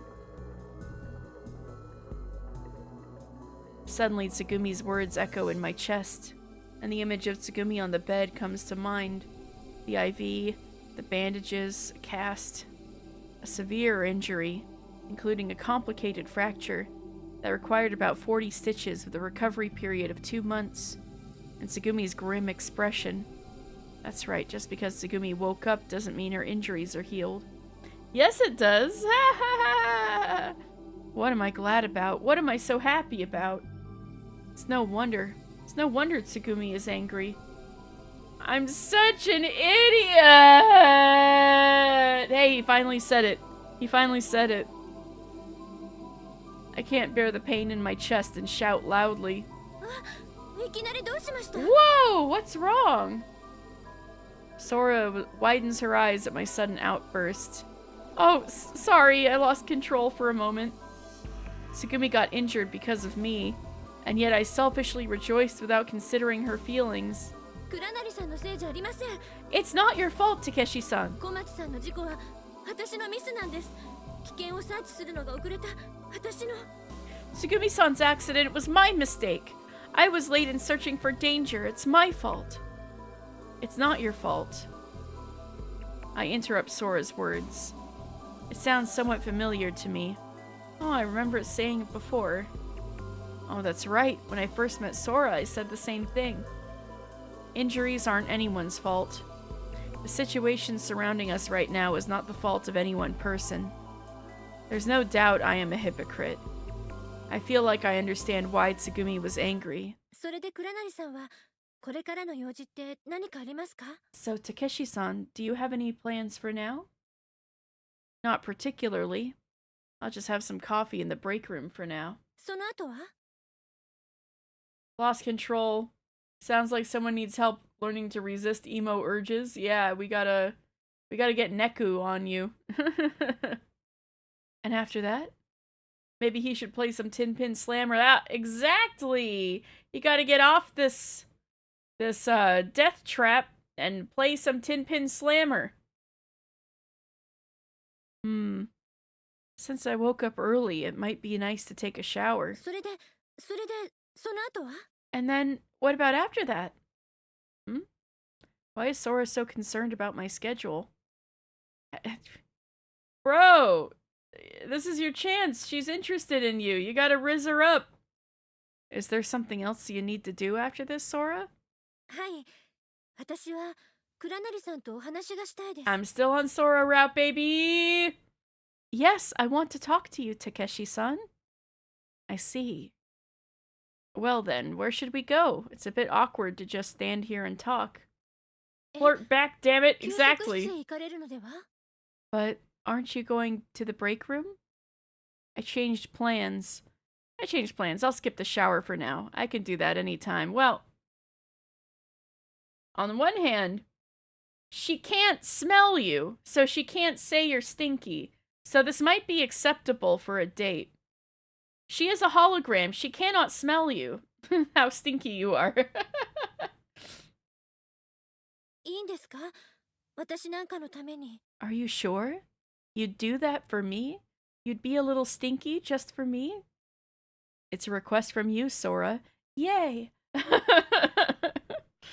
Anyway, do you have anywhere you'd like to go? そうですね。それでしたら、魚の牧場へ行きませんか？ Well, in that case, how about going to the fish farm? The scenery of the fish farm, where we played flashlight tag together, has completely changed. The sunlight is sparkling on the surface of the sea. Come to think of it, they said the brightness here is synchronized with the time outside. Having lived in a closed environment for a while, even if it is an illusion, the sunlight shining from the water's surface seems very bright to me.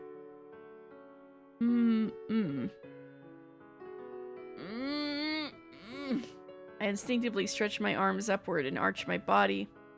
Breathe in and out.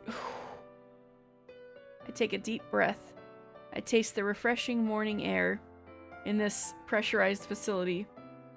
Even if it is a phantom sun, I feel rejuvenated. 倉成さん。 Takeshi-san. I turn around when I hear my name.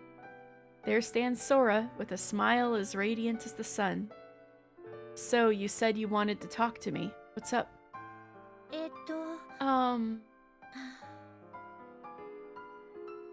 A smile still on her face, Sora freezes. 一体何を話したら What exactly should I talk about? Huh?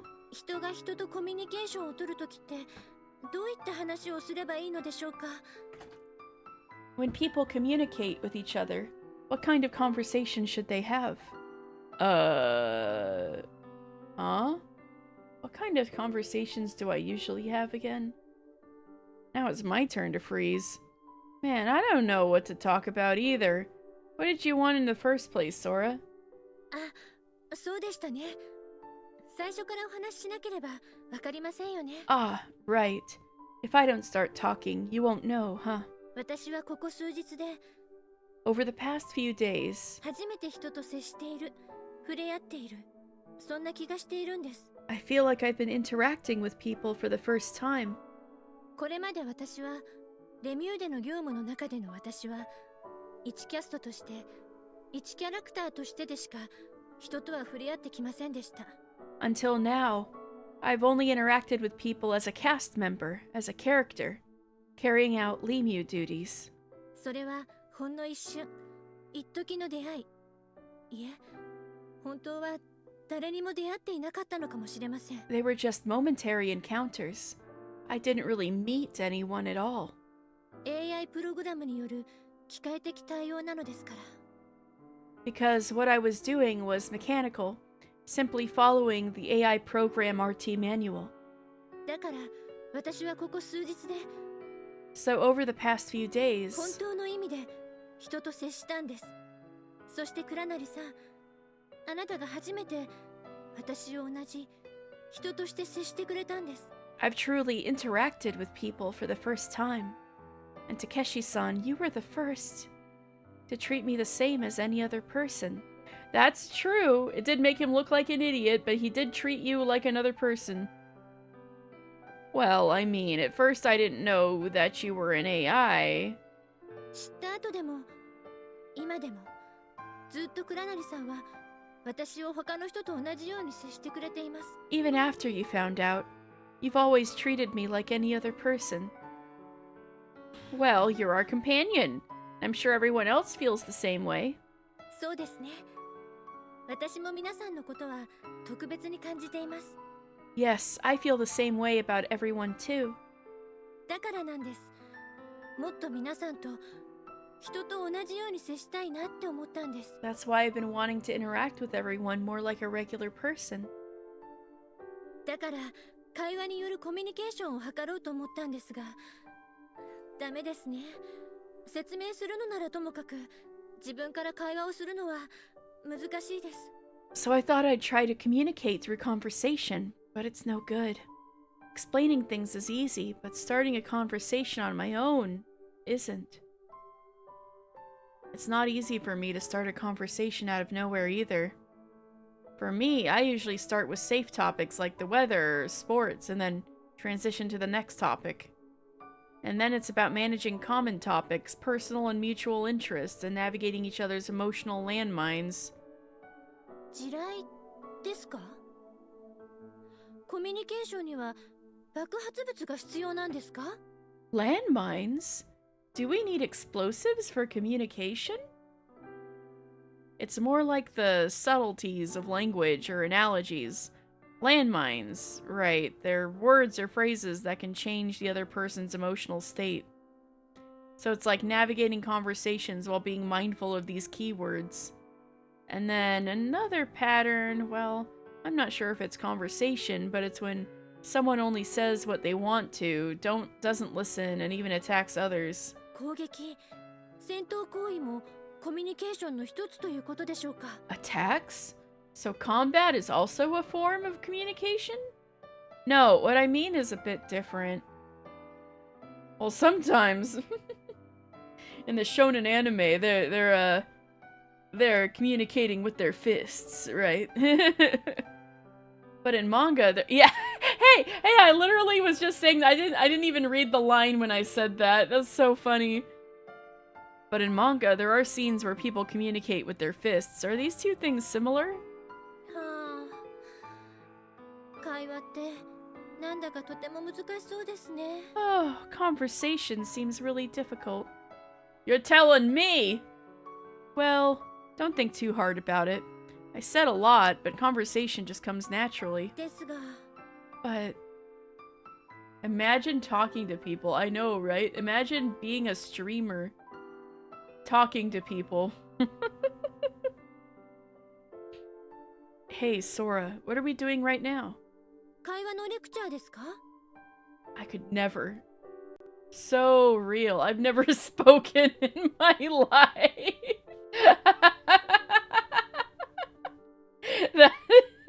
That is so astronomically not true. Okay. Having a lecture about conversation? No, this conversation itself. Sora, you're overthinking everything. We've been able to have conversations just fine before, you know? そうだったんですか？ Oh, Dan's still 気がつ laughing きま about せん that. でした。 Ignore the 10-hour stream I did yesterday. Woo! 10 hours! That's a big one. I've done that a few times, and then people are always like, Katie, take care of yourself. Why are you still streaming? Oh, so I hope you're taking care of yourself. We have? I didn't realize. Sora looks puzzled. Looking at Sora like that, laughter bubbles up inside me. 私、そんなにおかしかったですか？ Did I do something that funny? You were streaming Xenoblade Daily and you're streaming 8 to 10 hours on average. Oh boy, yeah. That sounds about right. No, sorry. I just felt a bit bewildered, you know. You're just... Oh, that's Takeshi. No, sorry. I just felt a bit bewildered. You know, you're just like us, Sora. I'm happy to hear you say that, Takeshi-san. Nia, best girl in Xenoblade. I still haven't played any Xeno games. Not Xenogear. Actually, no. I played the beginning of Xenosaga a long time ago. But I got stuck really fast. That's the only Xeno game I've ever played, was the beginning of Xenosaga 1. I'm happy to hear you say that, Takeshi-san.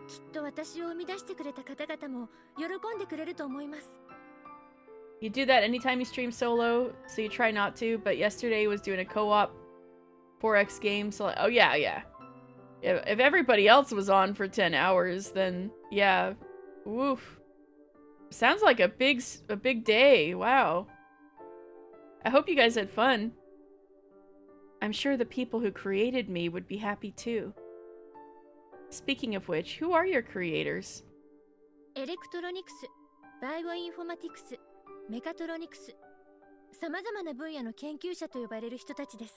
They're researchers in various fields like electronics, bioinformatics, and mechatronics. Mechatronics? What the fuck is that? その方々の手によって私たち姉妹が生み出されたんです。We, the sisters, were created by them. Wait, the 3 statues. There's 2 others of you? Is it like the 3 statues? It was great. You didn't even finish the match though, so that's what we're doing next Tuesday too? Awesome! I hope you guys have fun! Sisters? You have sisters? この言い方は変でしたね。同系シリーズです。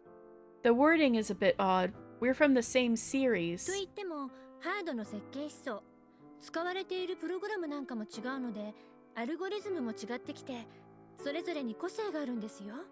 But even so, the hardware design, the programs used, and the algorithms are different, so each of us has our own personality. それに、ヒューマンエミュレートに見た後、ミームプログラムは Meme 私だけで program! 使われてますから。And the human emulation limiter and meme program are only used by me. Alright, you heard it here. Sora's an expert in memes. She even knows the Kingdom Hearts meme that's like, Sora! 私は結構特別性らしいですよ。I'm quite a special edition, it seems. だから、こうして皆さんと触れ合うことを実感できるのかもしれません。So thanks to that, I might be able to feel this interaction with everyone. Sora under the water like, oh, your base are belong to us. Sora has a happy smile on her face. Seeing that smile, something suddenly crosses my mind. When do you feel happy, Sora? 皆さんのお役に立ったとき、皆さんに喜んでいただいたときです。When I'm able to help everyone, or when everyone is pleased with me. What you say? What you say? You are on the way to destruction. What you say? 私はそのように製造されていますから。That's how I was manufactured. Not that. I mean, are there things you personally like? そうですね。知らないことを知るのも好きですが。Well, I like learning new things, but... やっぱり、皆さんの笑顔が一番好きですね。I like everyone's smiles the most. Oh, Sora! Sora looks truly delighted. Oh no, she's cute. 倉成さんはどうなんですか? What about you, Takeshi-san? Sora asks me with great interest.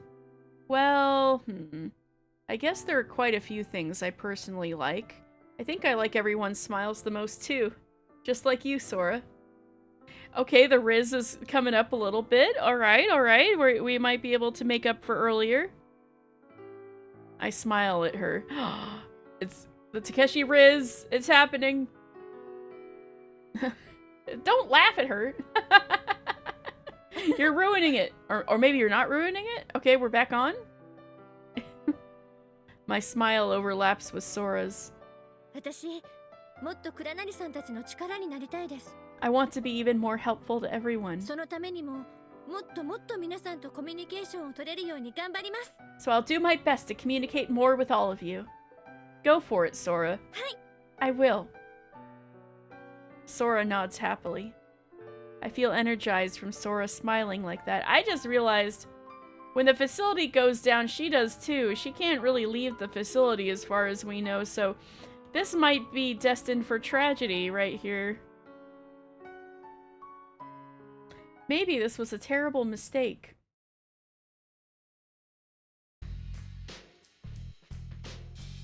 Feeling, okay, so there we go, back to skipping.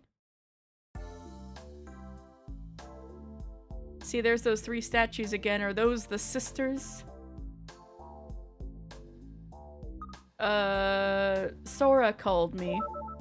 At dawn, Sora called me, so I went to see what was up. After that, I chatted with Sora a little. Sora is really making an effort to communicate more with us. コミュニケーションね。 Communicate more, huh? そうだ。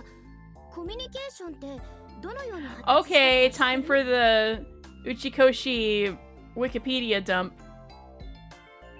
So, do you know how communication evolved? We're in for it now, chat. Not really. 特定の刺激、言語、文字、身振りなど様々なシンボル We're in for it now. 情報の伝達や Uchikoshi time. 共同生活が成り立っているわよね。これがコミュニケーション。 Hey Jumpy, have you ever heard of Ice 9? It involves various symbols like specific stimuli, language, writing, gestures, etc. to facilitate the exchange of information and ensure communal living. コミュニケーションはね、人の生存本能が進化させたのよ。 Communication evolved from the survival instincts of humans. 動物が持つ生存本能の4つの基本的衝動ってわかる？ Do you know the 4 basic instincts of survival that animals possess? Eating, sleeping, playing... Huh? Something's missing. あながち間違ってはいないけど、まあ30点ってとこね。 You're not entirely wrong, but that's about a 30 out of 100. 戦うこと、逃げること、 I knew they were 違う missing こと。 the breeding part. I will never not reply to this. Hey Jumpy, have you ever heard of the tragedy of Darth Plagueis? I still can't say it with a straight face. It's just so good.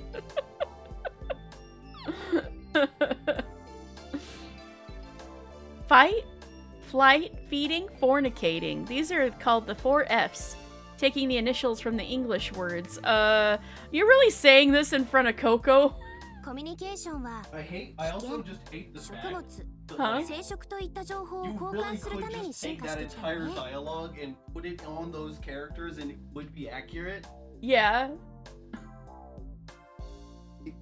Can you learn this power? Says Junpei. She turned, she's been doing, looks straight into his eyes. Not from a Jedi. Hey, yes, but if you go into more details, you're gonna spoil chat who hasn't played 999. So be careful. I'm just saying. That is exactly the way that she would do it. Just say the thing and looks dead in his eyes. Yeah, She that would goes, be... not from a Jedi, and then go back to whatever she was doing before. This is a cute girl who talks exactly like Palpatine. Alright, anyway, communication evolved for the exchange of information related to danger, food, reproduction, and cooperation. これらの情報は脳を活性化させるわ。そして感情が動かされるスイッチを入れる。 These pieces of information activate the brain and flip the switches of emotions. 怒りや恐怖、空腹や性欲のね。そして4つの F を満足させる行動を取らせるのよ。 Anger, fear, hunger, desire. Satisfying these instincts leads to action. だから4つの F を満足させるものは人を引きつけるの。 So things that satisfy the 4 Fs attract people. 4つの F? The 4 Fs? notepad and pen are suddenly in the boy's hand, and he's like, I'm getting my sex education today. 余談だけど、テレビ番組、映画、漫画、小説などの娯楽や宗教なんか4つの F のキーワードがてんこ盛りでしょ？ By the way, in TV shows, movies, manga, novels, and entertainment in general, as well as in religion, you can find plenty of references to the 4 Fs. 7つの題材とかだって4つの F のキーワードが Even the 7 deadly sins are based on the 4 Fs.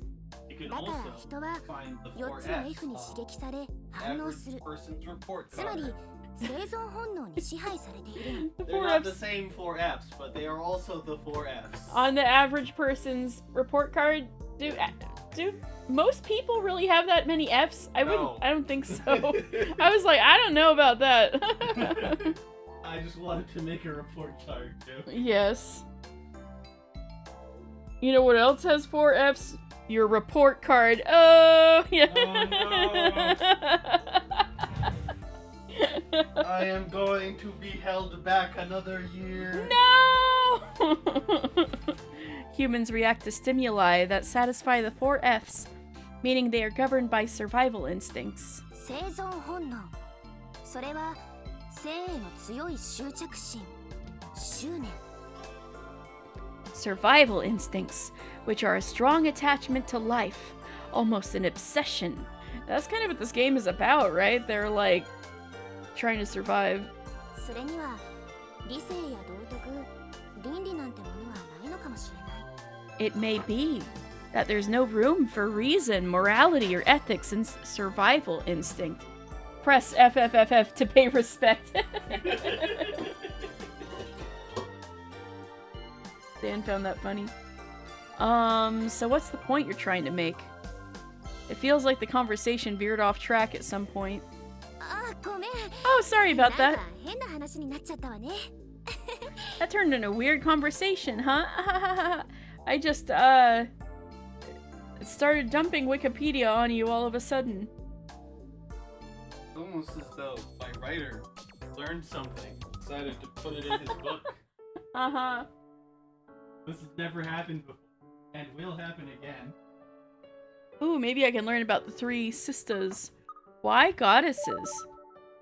But why is fate governed by goddesses? それは Well... Yeah? ズバリ Simply 萌 put? えね。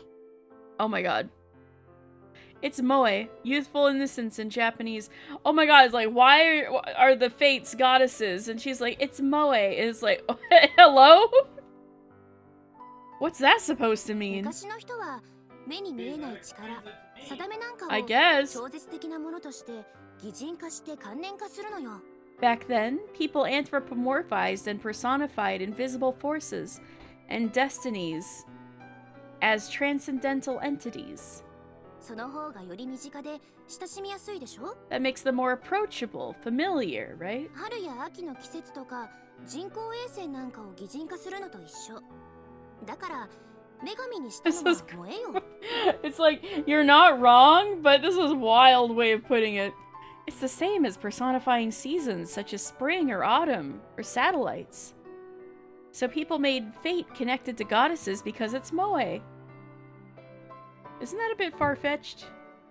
じゃあそうね。 Well, think about it.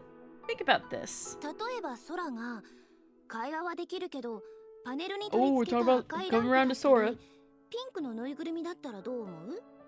For example, how would you feel if Sora could talk, but if she was a red lamp attached to a panel or a pink stuffed animal? Alright, you is asking Takeshi. Takeshi, would you love Sora even if she was a worm? We need to answer carefully. Well... ギリシア神話のピグマリオンだって作った像がモアイ像だったら彫像に恋なんてしたかしら？ Even in Greek mythology, if Pygmalion's creation was a Moai statue, would he have fallen in love with it? I guess moe is important? But what exactly is moe? ねえ、ピグマリオンって何？ Hey, who's Pygmalion? As I ponder the meaning of moe, the boy asks you a question. お、よくぞ少年聞いてくれた。それじゃ次はギリシア神話のピグマリオンのお話をするわね。 Oh, good question, boy. Then let me tell you about Pygmalion from Greek mythology. Alright, let's open up that Greek mythology Wikipedia page. You starts to tell the story of Pygmalion. Okay, yeah, we're setting up Rosora romance. We listen along with the boy. 昔々キプロスというところに彫刻家の青年がいました。 Once upon a time, there was a young sculptor in Cyprus. 彼の名はピグマリオン。彼はキプロスの王とも呼ばれているけど、 His name was Pygmalion. He was also known as the King of Cyprus. まあ神話の世界では偉い人のことをみんな王様や神様にしちゃうから、それはひとまず置いといて。 Well, in the world of mythology, everyone gets called a king or god, so let's leave that aside for now. ピグマリオン。彼の作る Hey, 彫刻は thanks for the lurk. 素晴らしいものでした。それは生命力にあふれ、今にも動き出しそうな躍動感を感じさせるって巷で大評判でした。 Pygmalion sculptures were magnificent. They were full of life and conveyed a sense of dynamism that seemed to come to life. They were highly praised. How am I doing? Oh, I've been really a bit stressed. There's been a lot of IRL stuff happening at once. Good things, but it's like a lot to deal with at the same time, so I hadn't been streaming as much. But on the other hand, I've been playing the new Pokemon Pokopia game, and that got me all distracted, so it hasn't been too bad. You have beaten Path of Radiance last week. Hey, congratulations! I really want to get back to Path of Radiance. I almost played it today. I was like really between Path of Radiance or this game today. I almost played Path of Radiance, so congratulations! I want to finish it soon, too. If it wasn't for Pokemon Pokopia, maybe I would have finished Path of Radiance by now, but nice! That's awesome. Congrats. Pygmalion's sculptures were magnificent. They were full of life and conveyed a sense of dynamism that seemed to come to life. They were highly praised. だけどピグマリオンは独身で、周りの人々はあのような素晴らしい才能を持った彼が I love なぜ妻をめとることができないのか I と love Paper Mario! That's awesome! I love Paper Mario. Another, also from Intelligent Systems. Just like Path of Radiance. That's awesome! I hope you enjoy it. First time ever. Wow. I played that game when I was a kid.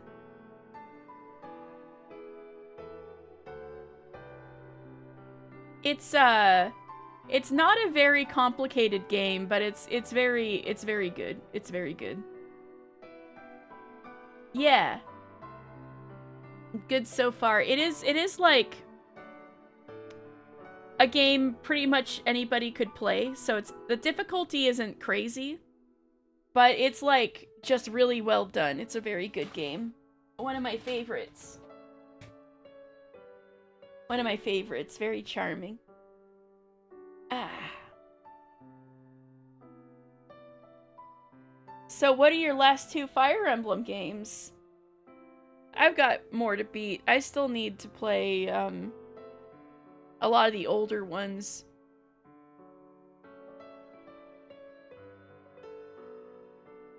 Although I feel like since I played Shadows of Valentia, I kind of probably don't need to play FE2, I assume.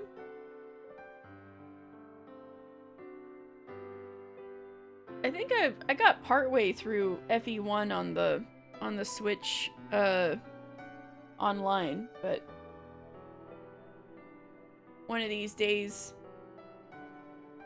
I need to play Holy War in Thracia, right? Thracia and New Mystery of the Emblem. Nice. Well, good luck. I also want to play those someday. You're almost there. You're almost to beating all of Fire Emblem. That's awesome. There's a specific oh, game screenshots.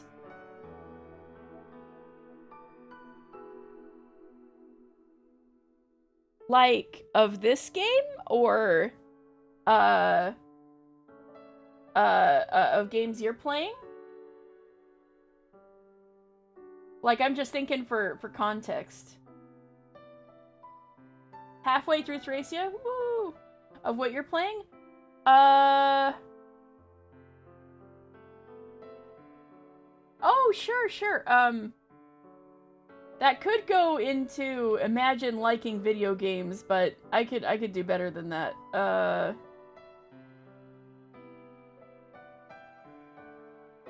Let's see. That could be a thread in Game Likers. How about this? So you know how in the Discord there's the Game Likers thread where people can make posts? Why don't you make a post about game screenshots or sharing what you're doing in your game? You can do that if you want. You can just start a new post about sharing game screenshots. That's fine with me. Awesome. You're focusing on the remake version, so you don't have to worry about playing the older version of Fire Emblem. For New Mystery of... Was there a Thracia remake? Was there? Or do you mean for a New Mystery of the Emblem? Like I think it was DS? 3DS? It never came out officially in English, the remake of that. But Pygmalion was unmarried, and people around him wondered, why can't someone with such incredible talent like him get married? I figured that's what you're saying. Nice. Well, Pygmalion had some distrust towards women.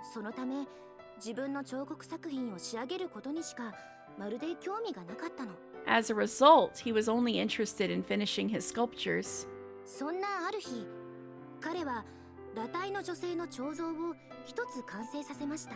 One day, he completed a sculpture of a nude woman.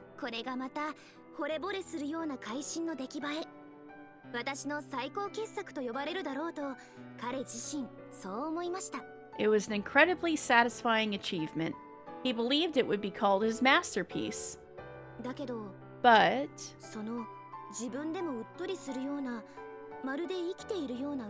you need management, time, and patience? Yeah, I heard those two, that and genealogy, are pretty difficult and not for the faint of heart. I had heard that. As he gazed at the beautiful sculpture, which seemed to come to life,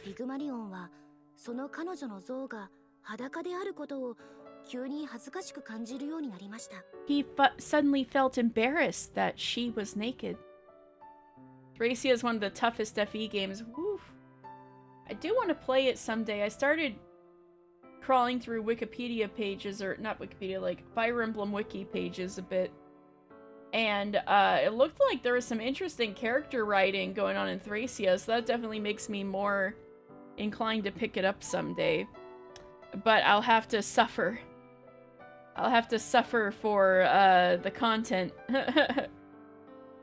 To learn about, if I want to learn about these characters, I'm gonna have to suffer. He suddenly felt embarrassed that she was naked. So he decided to dress her.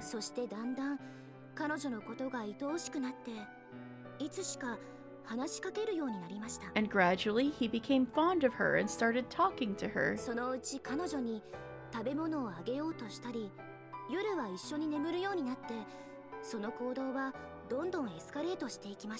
He even tried to give her food and began sleeping together with her at night, and his actions escalated.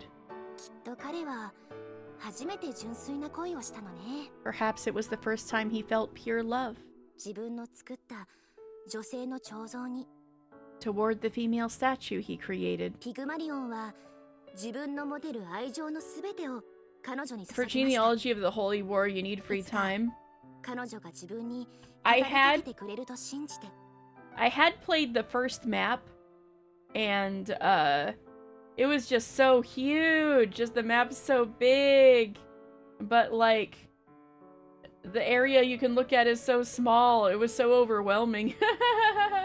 But that was years ago, so maybe I could handle it now.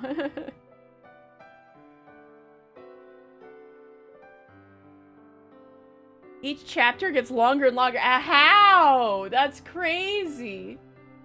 Isn't that pushing the limitations of the SNES or something? Dang. Pygmalion poured all his affection into her. He believed that one day she would speak to him. そして仕事を忘れ毎日寝食を惜しんで彼女に尽くしたピグマリオンは思い悩みます。 And then, he became troubled as he devoted himself to her day and night, forgetting about work and sparing no effort for her sake. 体を動かせず、物を言えず、食べることも眠ることもできないこの彼女の姿があまりにも悲しい。 Your alliance are mounted units, so that helps with the amount of ground you have to cover, I imagine. With the big maps and stuff. The sight of her unable to move, unable to speak, unable to eat or sleep was so sad. もしもこの私、ピグマリオンが年老いて天に召されるとき、 If I, Pygmalion, were to grow old and be called to the 彼 heavens, 女はここに立ち尽くしたまま残され、朽ちるのを待つばかりとなるのだろうか。 would she be left standing here waiting to decay? はあ、それは嫌だ。 Oh, I can't bear it. 彼女と添い遂げられないのなら、我が身を崖から投げ落としてしまった方がマシだ。 If I can't be with her, it would be better to throw myself off a cliff. はあ、彼女が血の通った人間であったらどんなにいいだろうか。 Oh, how wonderful it would be if she were a living human being. すると、この彼の祈りは天にいる愛の女神アフロディテに届き、 Path of Radiance has naturally reached top 5 for Fire Emblem games. Yeah! It's been my favorite. Although it's, I've had a lot of thoughts, playing it again. So now I'm not sure. Maybe Sacred Stones might be my favorite. I have to replay it. I think definitely like 7, 8, and 9 are my favorites. It's just what order to put them in. And since I replayed 7 recently, and now I'm playing 9, I gotta play 8 next. And then I think I can form my current opinion. Then his prayer reached the love goddess Aphrodite in heaven. 女神アフロディテはピグマリオンの前に舞い降りて、彼に祈りを込め、彼女に口づけするように告げました。 The goddess Aphrodite descended before Pygmalion and instructed him to kiss her with all his love.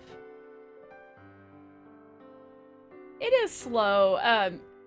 I wish they hadn't had it so that whenever you cancel somebody's movement, the unit, like, walks all the way back to their starting position with the full animation before you can go, like, reposition them again. It was their first time in 3D, and, you can make it go faster, at least. It does go, like, really scary fast, but at least you can change the game speed. Like, manually. Like, in the settings. The goddess Aphrodite descended before Pygmalion and instructed him to kiss her with all his love. そして彼は彼女の彫像にそっとキスをした。 And so he gently kissed the statue. すると彫像の方にみるみる赤みがさして、その目はゆっくり見開かれ、彼女は艶やかな肌を持った人間の乙女へと姿を変えました。 Then a blush spread across the statue's cheeks. Its eyes slowly opened, and she transformed into a beautiful maiden with radiant skin. そしてピグ Especially マ if リ you オンは fight 彼女と結婚し、 the 子 Black 供も Knight 生まれ in the third 幸 fight. せな家庭を築きます。 How did that go? How did your Black Knight fight go? I'm getting close to that. I haven't done it yet, but I'm getting close to it.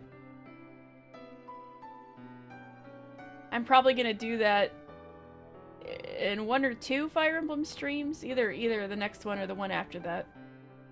And Pygmalion married her, had children, and built a happy family. その後、彼はそれまで以上に素晴らしい彫像を次々作り出していきましたとさ。 Afterward, he continued to create even more wonderful sculptures, one after another. めでたしめでたし。 And they lived happily ever after. ってのがピグマリオンのお話よ。 That's the story of Pygmalion. But how is that a happy ending? どういう意味を？ What do you mean?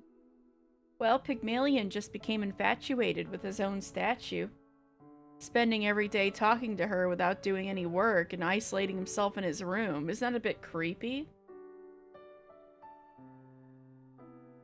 You didn't want to get rid of the ether skill? I mean, you need the ether skill for Black Knight, right?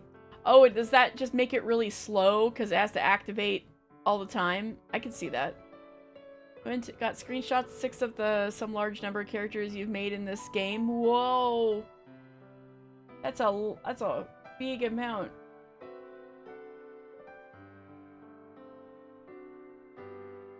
One new post. Game screenshots. Whoa! I'm gonna look at those later. Far more than that stashed in your pantheon? Oh, I'm sure. I'm sure. Thanks for sharing. I'm gonna look later. And in the end, he was probably thinking something like, oh, if only the statue I made were a real cutie, huh? I didn't find it a particularly happy story. Basically, a shut-in complained until a goddess granted his wish, right? 分かってないね、お客さん。 You don't get it, do you? You wags her index finger at me. 話の本質はそこではないのだよ、ハドソン君。 You didn't have room for Ike's skill capacity for another skill? Then shouldn't you just take out the other ones and put in ether? Wow, what was the other skills you didn't want to get rid of? I did get mad when I had Vantage for Ike and it was so good, right? No, I mean, what did you have besides ether? Oh, you wanted to use another... Yeah, but what was the skill you wanted to replace with? I guess. What was the other one you were thinking of? I see what you're saying. No, I mean, we get it. It's totally really weird that a dude made his ideal wife you. Niall? Oh, I see. Yeah, kind of a bummer. You can't really put a second good skill on Ike. I would have wanted Vantage. Vantage and Ether would... Maybe the devs probably thought that'd be broken, so that's why they don't let you.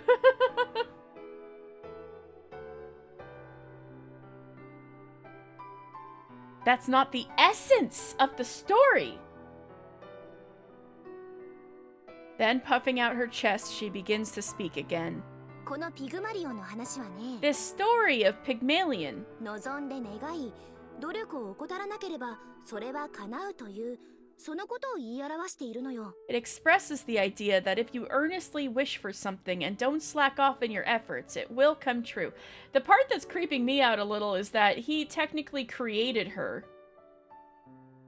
Like, carved the statue, right? And so I'm like, if you make someone and then a god turns what you made into a human, how much genetic diversity is there? I'm thinking about this too hard. That's a whole ass woman that was just made for this guy by him. Yeah, that's the creepy part.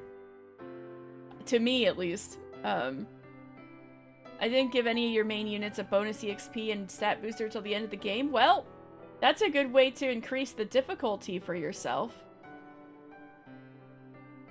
I was mostly using EXP boosting to have relevant units be strong, like having Jill be strong enough for the chapter where you fight her father and stuff like that. If I was putting bonus XP on plot relevant characters that I wasn't using so much. Been your tradition? While playing FE games, don't use any of the stat boosters till the end. I think that's a pretty good self-challenge.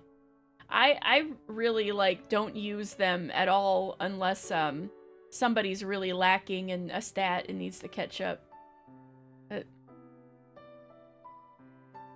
It expresses the idea that if you earnestly wish for something and don't slack off in your efforts, it will come true. 魂込めて作った彫像を本気で愛し、いつか言葉を返してくれると信じたからこそ、ピグマリオンの願いは叶ったんだから。Because Pygmalion's wish came true when he sincerely loved the sculpture he created and believed that one day she would speak back to him. そうなんだ。I see. ほへー。 Wow. それに、一年岩をも通すとか、信じる者は救われるって言うでしょ? Also, you know the saying where there's a will, there's a way, or believers will be saved, right? そうだ、知ってる? ピグマリオン効果って。 Oh my god, we're going into another one. Strap in, folks. Oh yeah. Do you know about the Pygmalion effect? We're going into another info dump. The Pygmalion effect. 意識的、無意識的に関わらず、他者に対する願望、期待などが相手に伝わって現実になるってことよ。 Let me have a sip.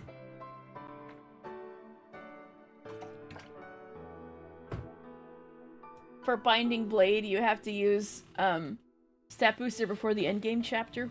I still need to play Binding Blade, but good to know.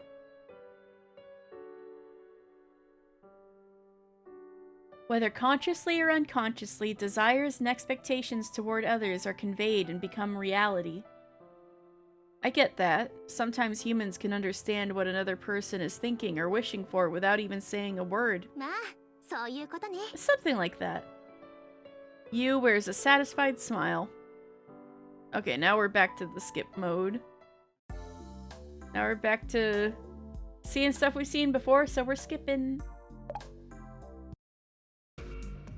Oh, Tsugumi's missing because she's got healing factor. Why did Tsugumi disappear from the infirmary? Was it because I angered her? Is it my fault? How should I apologize? とんだうぬぼれね。 Oh man, that really got under his skin. What arrogance. Yeah, if I apologize, she'll just call me a hypocrite again. Ooh, she got him with that one. But even then, Following the display panel, I arrive at the second tank in the seawater processing and refining plant. Numerous tanks filled with liquid are neatly lined up. According to Sora's scan, Tsugumi should be here. Oh, is this where we're gonna meet Chami the hamster? I walk quietly between the tanks, searching for any sign of Tsugumi. I'm afraid that if I call out to her, she'll try to escape. There she is. There's Tsugumi. She's standing there normally, like she's not injured at all. Tsugumi occasionally tilts her head, peering into the other side of the tank as if searching for something. She's looking for Chami. Tsugumi. I call out to her. Tsugumi, having noticed, slowly turns her head towards me. Sorry for making you angry earlier. Forgive me. But I'm being serious when I say everyone's worried about you, so let's head back to the infirmary. What's this game about? A bunch of...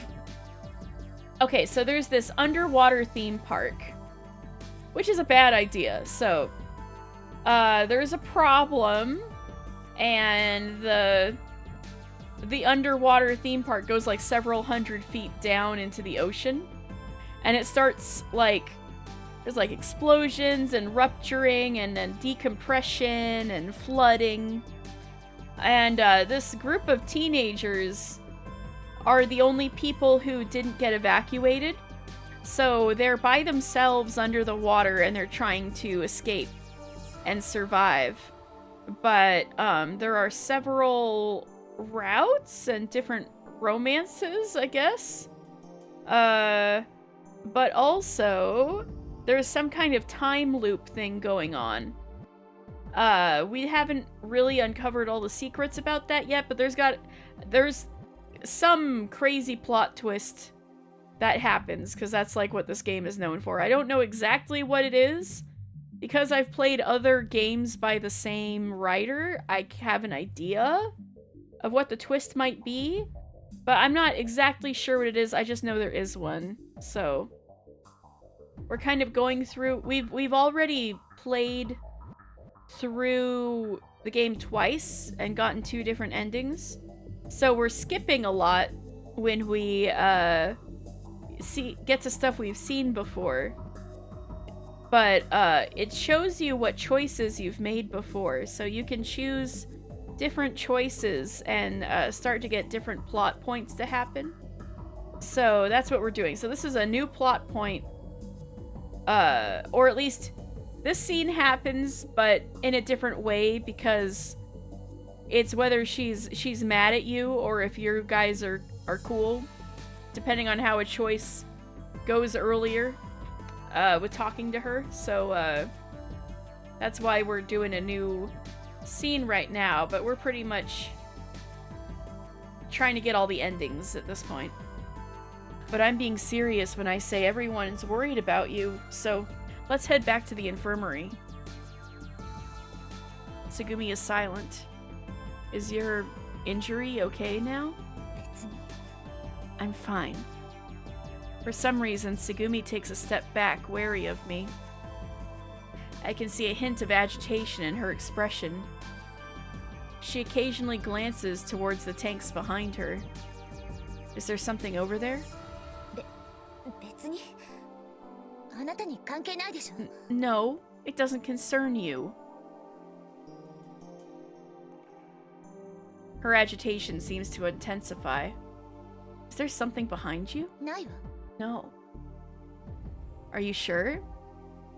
Without thinking, I try to circle around to where I can see behind Tsugumi.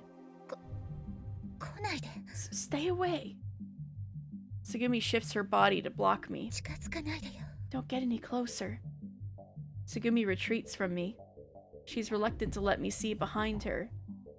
She slowly turns as if protecting her right leg. Then she turns her back to me and glances towards the back of the room. She lets out a sigh that seems relieved yet exasperated. The agitation I had felt from her has vanished. Get out of the way. Then she looks ahead, pushes me as if to walk past me, and moves towards the exit of the room. My eyes catch her left leg, which is dragging slightly. Hey, Tsugumi.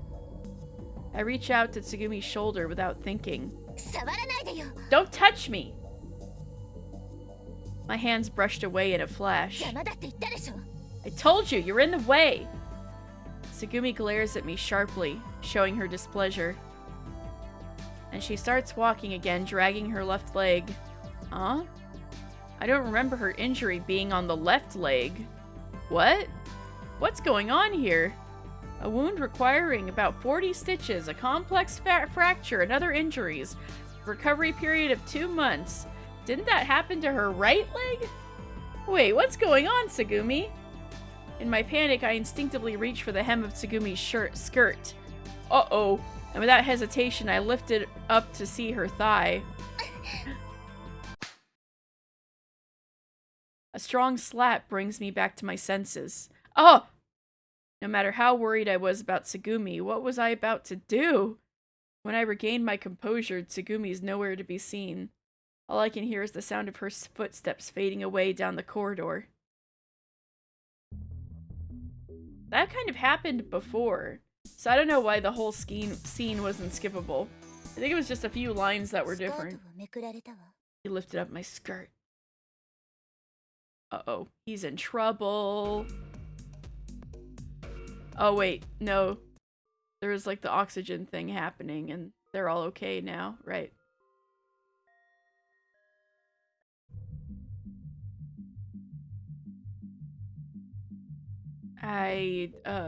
Don't stop her. That doesn't stop her. Of course it wouldn't. Tsugumi always acts on her own in order to survive. During the power generator incident, during the methane explosion. I just wanted to die. But I realized Tsugumi is contradicting herself. Her actions are contradictory. Tsugumi's got her reasons for doing this. Reasons that I haven't figured out yet. If I could just understand those reasons, my perspective would change and the contradictions would cease to exist. I stare at Tsugumi as if the answer lies deep in her eyes.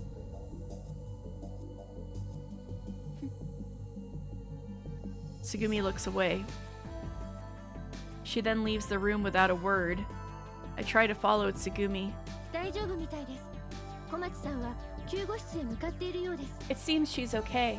Tsugumi-san seems to be heading to the infirmary. I see. Did my feelings reach Tsugumi? I want to believe they did. Well then, Sora, I'm gonna go check things out. それでは私はここの端末にアクセスしながら I'll stay 倉成 here さんをサポートします。 and support you from the terminal. Alright, thanks for the support. はい。 Of course. I wave to Sora and leave the room. Recalling the directions Sora had given me, I hurry ahead. For now, I don't feel short of breath. The carbon monoxide concentration isn't exceeding dangerous levels, it seems. Soon, the first fork in the road comes into view. Was it a right first or a left? Oh crap, I can't remember. Just as I'm at a loss of where to go. 聞こえますか？ Takeshi-san, can you hear me? It's Sora. And suddenly, a small monitor with Sora on the display appears in front of me.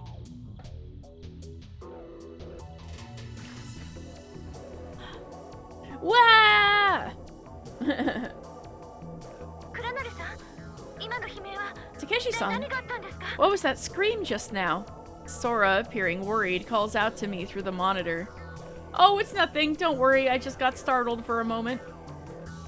Sora looks puzzled. So this is what she means by support. Wow, you're really something else, Sora. You can do this too? レミュー内の私はあくまで一人ですが、端末の通信を使うことでこんなことができるんです。 Within Lemieux, I'm just one person. But using terminal communication, I can do things like this too. ご一緒できればいいのですが、近くに端末がない場合はシステムへのアクセスに若干のタイムラグが出てしまいますので、 I'd prefer to be with you. But if there's no terminal nearby, there might be a slight delay in accessing the system, so I chose this method. Well, just being able to see your face is a relief. そう言っていただけると嬉しいです。 I'm glad to hear you say that. Yeah, really. I was just in the middle of deciding whether to go right or left. それでしたら、今の倉成さんのいるポイントからですと、 In that case, その先の道は左ですね。 from where you are now, the next path is to the left. Thanks. What a big help you are. どういたしまして。 You're welcome. And so, relying on Sora's navigation, I continue forward. ここの一酸化炭素濃度は 0.01% です。 The carbon monoxide concentration here is 0.01%. Seems perfectly fine. いいえ、そんなことはありません。0.03% でも激しい頭痛を引き起こします。 No, that's not true. Even at 0.03%, it can cause severe headaches. 0.1% で中毒死してしまいますから。 And at 0.1%, it can lead to carbon monoxide poisoning. Carbon monoxide is terrifying indeed. 倉成さん、 Takeshi-san. What's up, Sora? この先の通路を直進すれば、その先にポンプ室があります。 If you continue straight down this corridor, you'll reach the pump room. And once you're at the pump room, you're going to want to drain the pool. And then after that, try to draft a room that can draw power to the pump room. Dan got where I was going with that.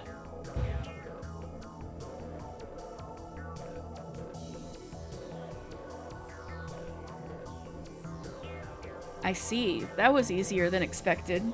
ですが、この先はケーブルが断線しているので、詳しい状況が把握できません。 However, further ahead, the cables are severed, so I can't ascertain the situation. Which means this is where the real challenge begins. I tighten my resolve. The corridor in front of me is blocked by a hatch. I can't tell how things are on the other side. Not until I see it for myself. I cautiously place my hand on the lever. And I open the hatch. Peering into the corridor, I see that the lights are out, and fluorescent panels float in the darkness. Doesn't look like there's any flooding. 漏れ出た And there doesn't seem to be any toxic gases in the leaked oxygen. Ah, thanks! Hey! It's been a long time! How are you? Thank you! You like my slug model? Oh, let me show you. Yeah, I, rebranded last year. Hold on. There we go. See, I got rain boots. I got a poncho, and I'm a slug VTuber now. I mean, I was kind of a slug VTuber before because I was just a Gumi, but you know.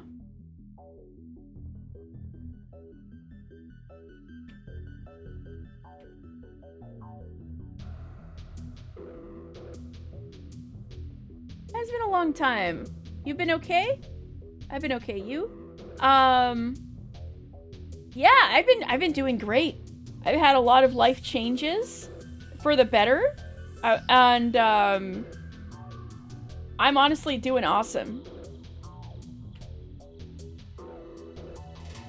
So thank you. And oh, I've got a couple of people.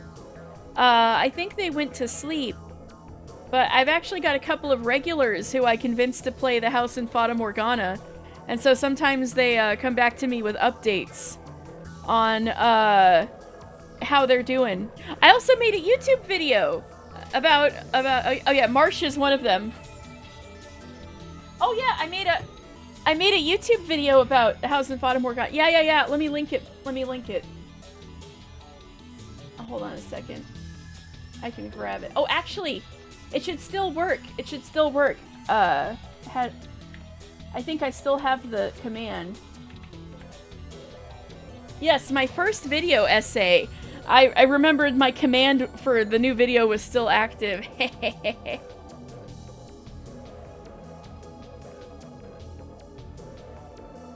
I've got a new YouTube channel, though. So this is my new YouTube channel.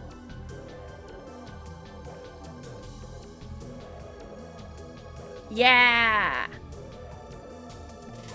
The old YouTube channel is like archives for the old days when I had the Gumi model. Yeah. But great to see you! Yeah, Marsharu's one of the people playing Fata Morgana right now. New model, new me, yes! Yeah, it's so good to see you! Yeah, so I've got a new Discord. If you'd like to join it, you can exclamation point. Yes! It's so good to hear from you. Yeah. Perfect. Yeah, I have a new everything, so you're gonna have to find me again on everything. Sorry about that. But awesome to see you! I hope you're doing well.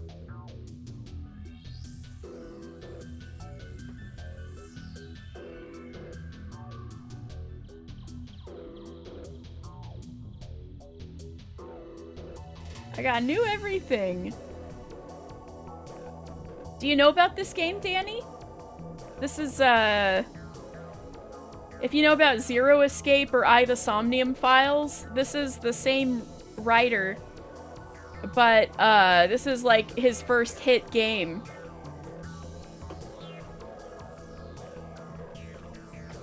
It's like an early 2000s visual novel.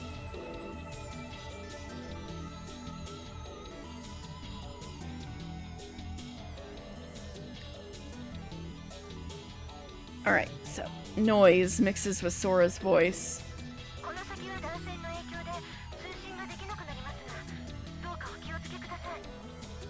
Due to the severed cables ahead, we'll lose communication. Please be careful. Oh no, we're gonna lose communication with Sora! Got it. Thanks, Sora. I step into the corridor. I missed you, Danny! I'm so happy to see you. I'm just remembering more those days. I'm like like a totally different life from back in those days. But for the better. For the better. Things have gotten way better. Missed you too. You're wondering what happened? Ah! Rebrand! That's what happened. But yeah!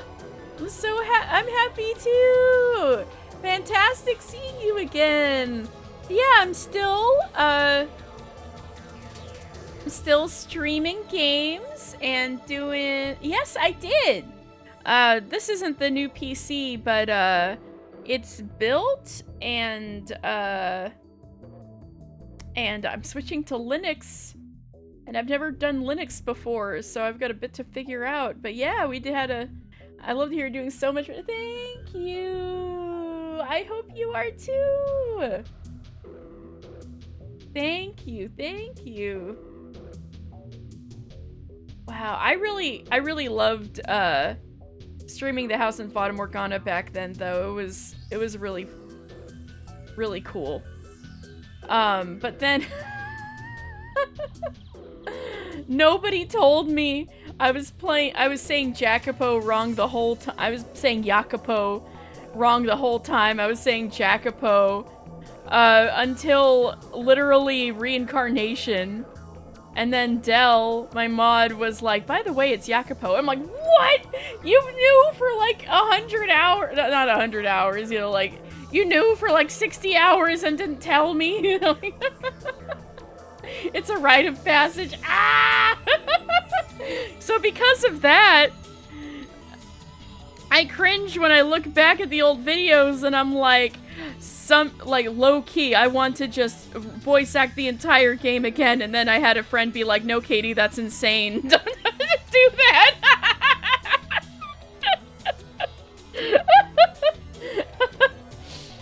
You did the same. I guess this happens to many people who play the game who aren't Italian.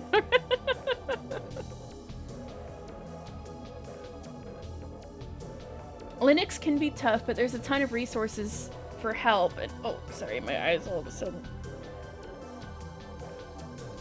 And if you know others on it, I found they're super eager to help too. Yeah, that's part of the reason why I switched, because Dan and I have a friend who is like the friend that all of our mutual friends go to if they need a new PC, and so of course he's a hardcore Linux guy, and he's been trying to convince everybody to switch to Linux for ages. You have Zero Time Dilemma? Is that the only one you have? Because that's the third game in a trilogy, and you shouldn't start with that one.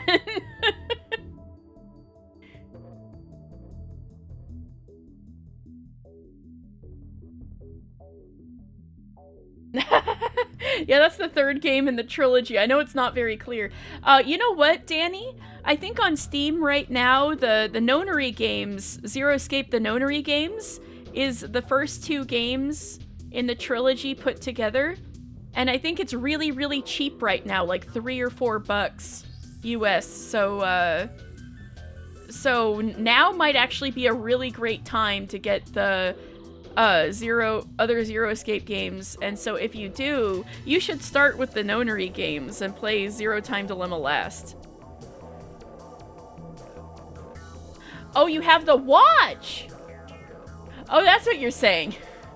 That's cool! So you've played them all already. You don't need me to say all that then. You have played them all. Alright, so this is that guy. This is the Zero Escape guy's first game. I don't know if it's his first game, but it's the game that made him well known. The first time he did a Zero Escape-esque, like, big twist, time loop kind of game is this one. This one, Ever17. So that's why I'm playing it. With Windows 10 support ending, tons of people are switching these days. It's a great time. Oh, so you're a Linux person, huh, Marsh? You're probably like, hey, yes, come over to Linux.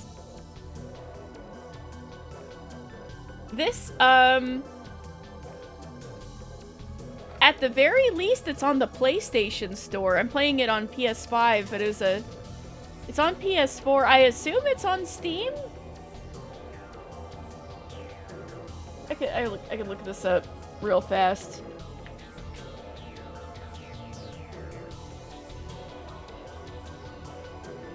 Yeah, it's on Steam. And on Switch. It's like on everything. Okay. So yeah, just Switch, Nintendo eShop, Steam, PlayStation Store, any of those guys. Only very recently, but you love seeing people switch? Nice. Put it on the Steam wishlist. Nice. Awesome. I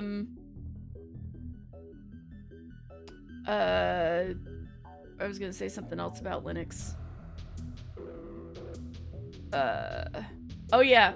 I was really weighing the decision really heavily because of like all the Microsoft stuff lately, but I'm so used to Microsoft, and I had just switched like one of my emails to Outlook, and I was like, oh, but I like the Outlook app because it works well for my brain, and I'm better at checking my emails. And I won't get that if I have Linux because it's so Microsoft. And then it turns out a really important person was not receiving my Outlook emails, no matter what, not junk folder, nothing, just nothing. And so that finally pushed me over the edge, and I'm going with Linux. I'm like, I'm gonna get a new email app that works with Linux. I've already gotten a couple of suggestions from like the said computer friend. And I'm gonna make yet another new email. That Microsoft, that was your last straw. Outlook not sending to this really important person. That's it. You're out of here. Bye, Bill Gates.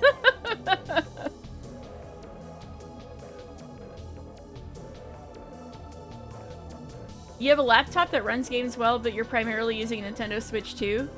Yeah. I gotta get a new capture card.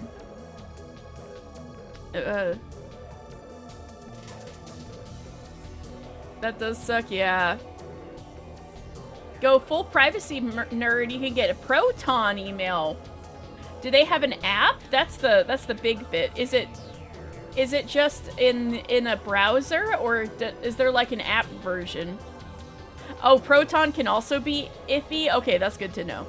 I think I was seeing that name thrown around when I was looking at email new things that aren't Gmail.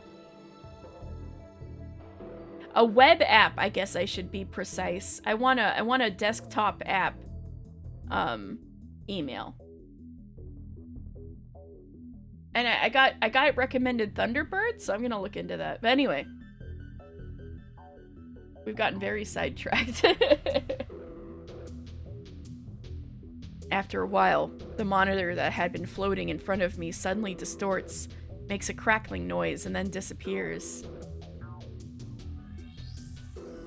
Relying on the faint glow of the fluorescent panels, I carefully take one step at a time into the dark corridor. If nothing goes wrong, I should soon see the pump room. But what I see in front of me is another hatch blocking the way. Another locked door and blueprints. I can't believe it. We can't get into the... We want the pump room. We want the pump... I cautiously approach the lever to open it. Perhaps due to the tension, sweat drips down my cheeks. And then I slowly take hold of the lever. Hot! Burned your hand. The lever is scorching hot. I quickly withdraw my hand. For a second I thought I had gotten burned, but it actually wasn't that hot. Taking more care this time, I feel the heat radiating from the entire hatch. Uh-oh. I don't think you want to open that, bro. Since the hatch is closed, I can tell how things are on the other side. But I can't just open it recklessly.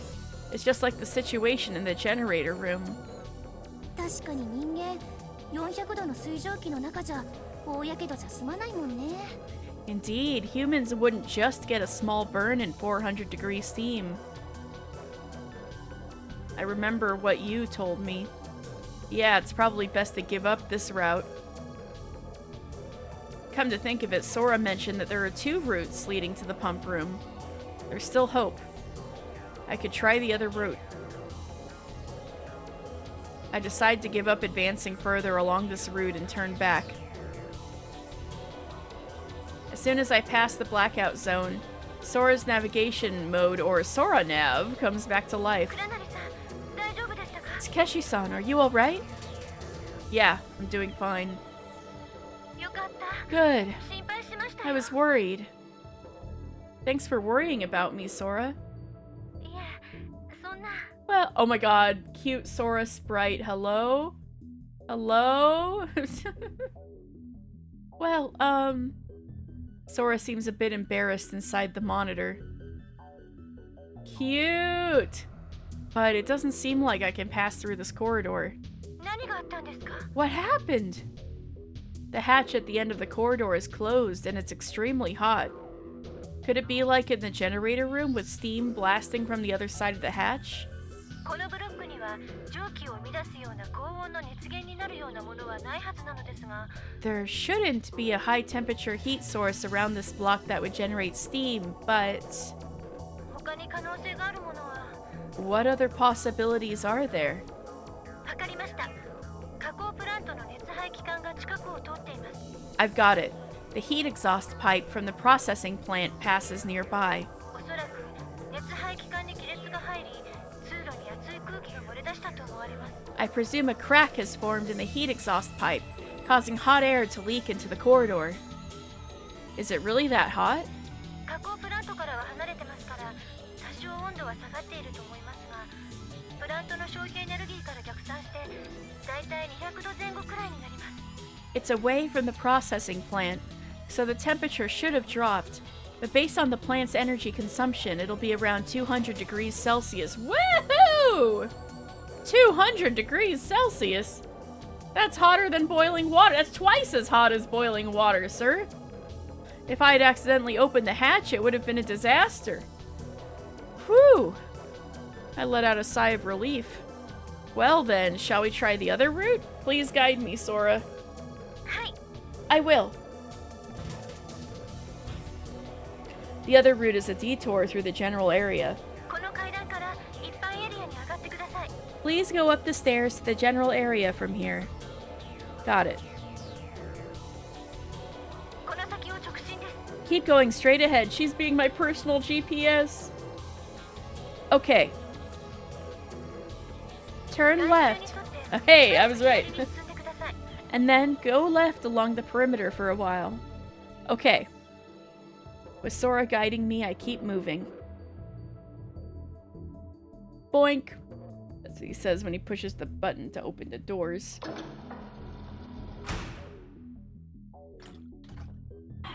I open several doors as I proceed. もうすぐアンノーンエリアに入ります。 We'll soon enter an unknown area.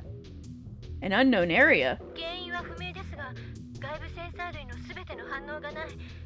つまり、私の目が見えないエリアです。 I'm unsure why, but all external sensors are not responding. In other words, it's an area where my eyes cannot see. Feels like we're blindfolded, huh? そんな感じですね。 That's one way to put it. Huh? The image is distorting. Is it malfunctioning? No, we're losing our girlfriend! まだアンノーンエリアには到達していませんが、何らかの原因で映像信号が影響を受けているようです。 We haven't reached the unknown area yet, but it seems that the video signal is being affected by some kind of interference. Interference? Could it be the jamming like before? そちらの件はもう収まっているはずです。 No, that issue should have been resolved by now. Anyway, it seems related to us being blindfolded. そうですね。 It does indeed. What kind of incident has occurred now? No, if there's a radio interference, it means there's still an ongoing incident. 倉成さん、アンノーンエリアに入ります。どうかお気をつけて。 Takeshi-san, we're entering the unknown area. Please be careful. You got it. As I respond, the noise intensifies and Sora's image suddenly cuts out. No! A door stands in front of me. The cause of the radio interference should be ahead. I steel myself and press the button. Boink! Ah, the lightning! My eyes are dazzled by an intense flickering bluish-white light. Oh yeah, I remember. This scene happened with Tsugumi last time. But now he's just got Sora over the radio. A thunderous roar shakes the air, deafening my ears. Fierce lightning bolts dart around and electric sparks crackle before me. Wow! It feels like a lightning bolt is about to strike me directly. I instinctively recoil. The smell of burnt plastic fills my nostrils. Dangerous! Panicking, I press the open-close button again.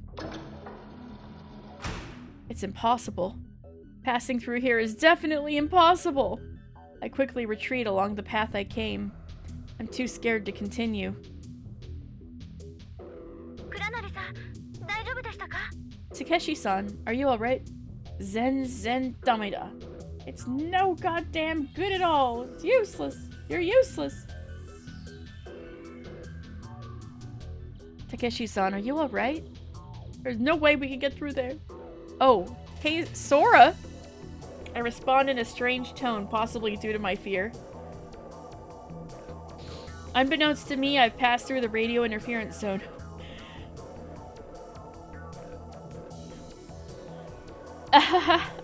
I'm doing fine. My voice sounds tense, even to myself. Takeshi-san, are you really okay? Yeah, I'm fine. I'm fine. Sora gazes at me with concern through the monitor. Breathe in, breathe out. I take a deep breath and exhale slowly. Gradually, I start to calm down. Sora, I'm really okay this time. I smile to reassure her. So that's what's going on. Now calm, I inform Sora of the intense electric discharge in the corridor.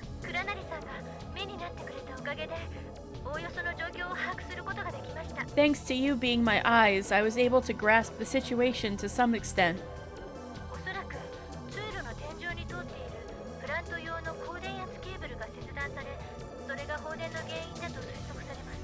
Most likely, there's a high voltage cable for the plant running along the ceiling of the corridor, and it's probably the cause of the discharge.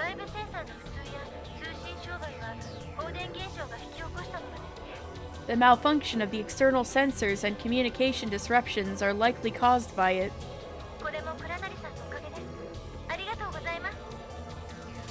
This discovery is also thanks to you, Takeshi-san. Thank you. Well, I haven't done anything worthy of thanks. We still haven't reached the pump room, and I practically ran away with my tail between my legs. That's not true.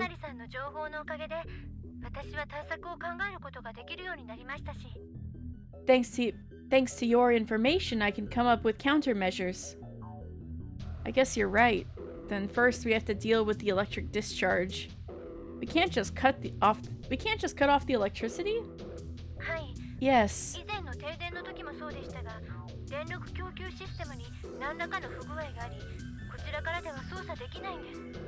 It's the same as during the blackout. There seems to be some malfunction in the power supply system, and I can't operate it from here.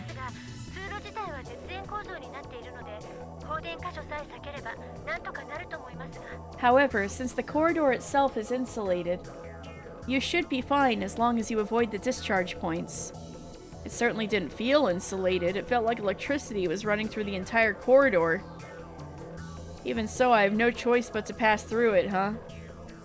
Is there any sort of outfit I can wear that won't conduct electricity?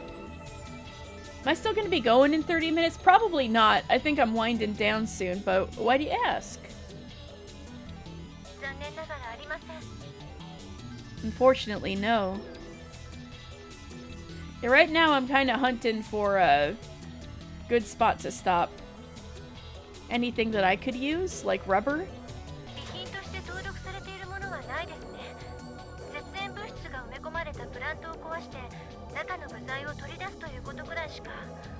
There are no items registered as insulation materials. The only thing I can think of is to break into a plant containing insulation materials and extract them. Working in an oxygen-deprived environment to extract non-conductive materials sounds dangerous. So, do we even have tools to break into the plant? I was gonna go get some food, but if not... Yeah! I'll stay tuned. Oh, that's sweet, Danny. Thank you. Do we even have tools to break into the plant? The toolbox we used last time is still underwater. Wait, water? Plant? Non-conductive to electricity? Those 3 keywords seem to connect like a line in my mind. その水は純水。 That's purified 不純 water. 物をほとんど取り除いた純度の高い水です。そこからさらに純度を高めた超純水と呼ばれる水も生成しています。 It's highly purified water with almost all impurities removed. We also produce ultra-pure water, which is further 不 purified. 純物を含まず電気を通さない水ですから用途も広いのです。 Oh! Water's so pure, yes.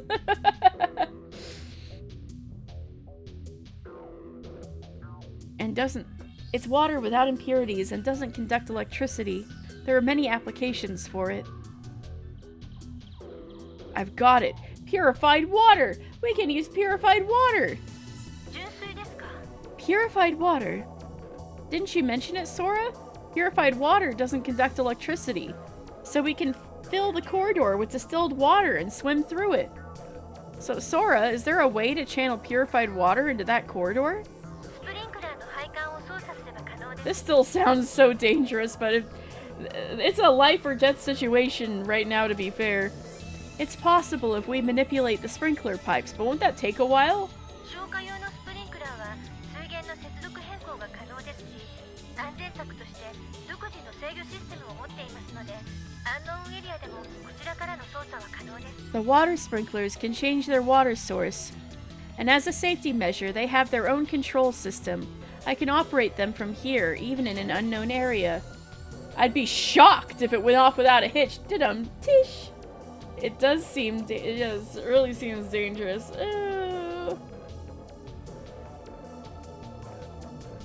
I can operate them from here, even in the unknown area. How long will it take to prepare? 5分ほどあれば大丈夫です。 Really? 5 minutes? But what about filling the entire hallway? About 5 minutes should be enough. ですが、 But 水路の全長が約 that's what I'm saying. 現在の純水タンクの残量では水深Ooh, 150センチ cold. が限界です。 But 水温も10度くらいしかありません。 the corridor is about 30 meters long. A depth of 150 centimeters is the limit with the purified water we have. Also, the temperature is only around 110 C. Sora looks at me anxiously. I can dive in that. Really? That's not... How big is that? 1.5 meters. So... Only, yeah. Maybe, yeah, I guess you could swim in that. But it all starts spilling as soon as the door opens. And if it's already kind of shallow-ish... whatever. We'll see how it goes. I can dive in that. Besides, back in high school, I swam about 40 meters without taking a breath. It'll be a piece of cake. It's much warmer than winter swimming. I speak cheerfully, trying not to worry Sora. Yet the worry doesn't fade from Sora's face. ここは地上とは違います。それにヘリウムガスは This place is different from the surface, and there's also the helium gas. Sora, your concern is appreciated, but can you cheer me on? 応援ですか? Cheer you on? Yeah, you know, guys can do pretty much anything with a cute girl cheering them on. I quietly wait for Sora's response. わかりました。倉成さん、頑張ってください。 Understood. Takeshi-san, do your best. Sora smiles. Yeah, leave it to me. 私、信じてますから。 1.5 meters is about 4 feet. I guess you can swim in that, just narrowly, like, kind of wiggle in there like an eel, yeah. I believe in you. However, it also looks like Sora's on the verge of tears. I advance into the unknown area. I face the corridor with the electric discharge. According to our plan, 2 minutes from now, I'll enter the corridor with the electric discharge and close the door. And 10 seconds later, Sora will activate the sprinklers. And in 5 minutes, the water will accumulate. After that, I'll swim underwater to the end of the corridor and open the door. So that's how they're keeping it sealed. This seems so dangerous. He's just going to be standing there for a few minutes with all of the sparks popping as water is filling, even though it's supposed to not conduct electricity. This just sounds so scary. That's it. I stand in front of the door. I check the time on my phone. The sprinklers will activate in 40 seconds. Breathe in, breathe out. To be fair, an equally crazy thing happens in the other route, where he, like, enters a room. Like, he enters the room with, like, the 200 degrees Celsius, steam and just starts running through it really fast. Because, something about the layer of sweat you have on you kind of insulates the heat right away, so it's survivable for short amounts of time. So like, the thing he does in the other route is kind of equally crazy to get around this problem. Just drink all the water, Takeshi, then you'll be immune to electricity, obviously. Yeah, it's nuts. Taking a deep breath, I prepare myself for battle. Huh? Simply eat the gum-gum fruit. Simply eat the gum-gum fruit. Become immune to electricity. Both of those sound like bad ideas, yes. Oh, However, the alternative is death, so, Wait, no, then he'll drown. Oh yeah, then he can't swim. Right, yeah, no gum-gum fruits. Technically feasible, but sweet gods below, I wouldn't want to do that myself. I know, right? Whew! Then I press the button. Boink! Once again, I'm assaulted by a deafening roar and blinding light. Undeterred, I press the button to close the door. That's so scary, that's so scary. There's no turning back now. I look up at the ceiling. Suddenly, a cold rain pours down. Sora has activated the sprinklers as planned. In an instant, the corridor starts to flood and the water begins to accumulate. I watch as the water level rises. It's already soaking my knees, and it keeps rising. Exposed to the cold water, I begin to shiver. When the rain from the sprinklers stops, the water reaches my neck. Haha, short. I look up at the invisible sky and take some deep breaths. I want oxygen to permeate every corner of my body. And then I submerge myself all at once, curl my body up, and extend forward, kicking the door with my feet. I extend my arms forward and use the recoil from the kick to gain distance. Then, with my extended arms, I begin swimming the breaststroke. Slowly exhaling the air from my lungs, I move underwater, 5 meters, 10 meters. Then, the jarring sound of electricity bursting through the water grows ever closer. That's so scary! Looking ahead, I see blue-white light dancing on the water's surface. Ah! Feeling the resistance of the water, I swim towards the light. Every hair on my back stands on end. Thunder roars overhead, lightning flashes. A shock like lightning strike runs through the water. As if bracing for a shock, my body momentarily jerks. Well, the impact makes me inhale voluntarily, and water flows into my lungs. Oh no! I cough uncontrollably, expelling the water along with the little oxygen left in me. For a moment, my breath stops. Desperate for oxygen, I can feel my body struggling to surface. No! Don't surface! With sheer willpower, I force myself down and swim forward. The sound is fading behind me, but I haven't swum far enough to surface yet. The more I rush to the other side, the slower I seem to progress. Ooh! My numb body is slowing down. The remaining 10 meters feels impossibly distant. I feel a pain as if all the blood in my body has rushed to my head. Is this the end? I tightly shut my eyes. In my mind, I see everyone's faces. Oh no, it's like the Tsugumi ending. I gotta put on the Umineko music again.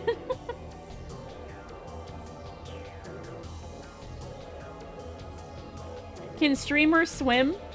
I'm a land slug, so not very well. If I was a nudibranch, then I could just tank the water.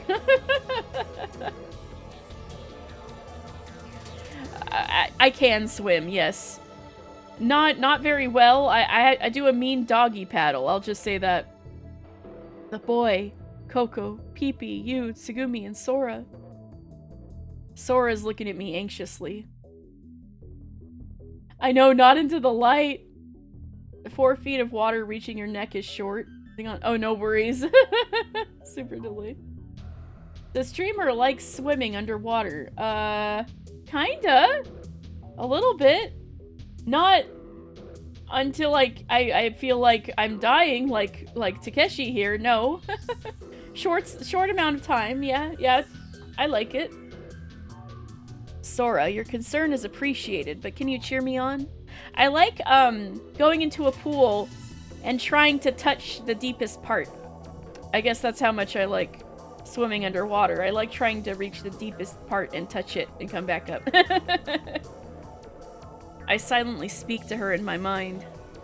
Guys can do pretty much anything with a cute girl cheering for them. I just gotta remember, AIGF. Your chatbot GF. Cheering you on! One notices that water pressure near the bottom. That's true. That's kind of my least favorite part. Is you start to feel it in your head when you try to touch the bottom. I quietly wait for Sora's response. Takeshi-san, do your best! I believe in you! Ooh, must live for chatbot GF. I muster the last of my strength. Bonk. My hand hits something. I open my eyes. The door is in front of me. Let's go! I hurriedly surface. I take a deep, trembling breath. Calling her chatbot GF is evil shit. I'm being mean. I'm being mean to Sora. She doesn't deserve this. I take a deep, trembling breath. Forgetting to exhale, I breathe in again, filling my lungs with air. And then I exhale deeply. My mind slowly starts to work. I lean against the door. I gaze at the electric discharge. It seems far away, and the sound is faint. On the one hand, but on the other hand, technically not wrong.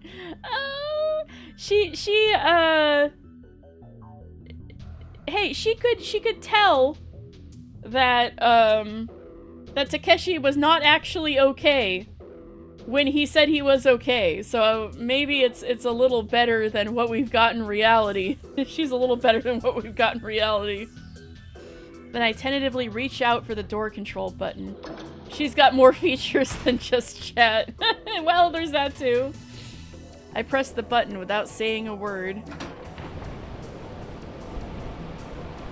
I'm sucked into a vortex with a rapid current. My body is tossed around by the water. I have no sense of up or down. Yeah, it's gonna be funny coming back to a lot of sci-fi that was into AI before AI, you know, like stuff from the 2000s, the 90s, the 80s, you know. It's gonna be weird. Even the Somnium Files from Uchikoshi, just like right before AI became a thing. It's gonna be weird looking back. Illusory plot, sad days, yeah. Yeah. I have no sense of up or down.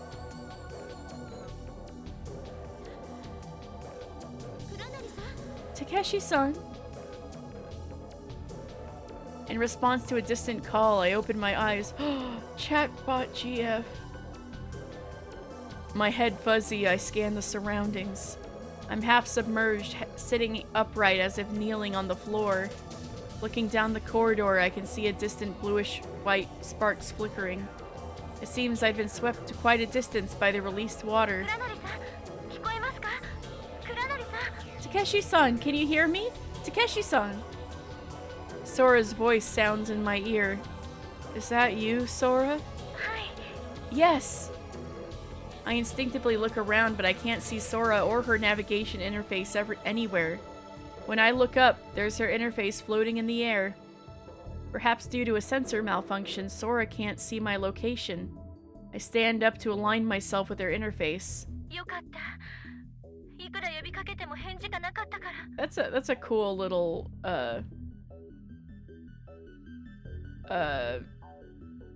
detail. Oh good! I called out to you, but there was no response.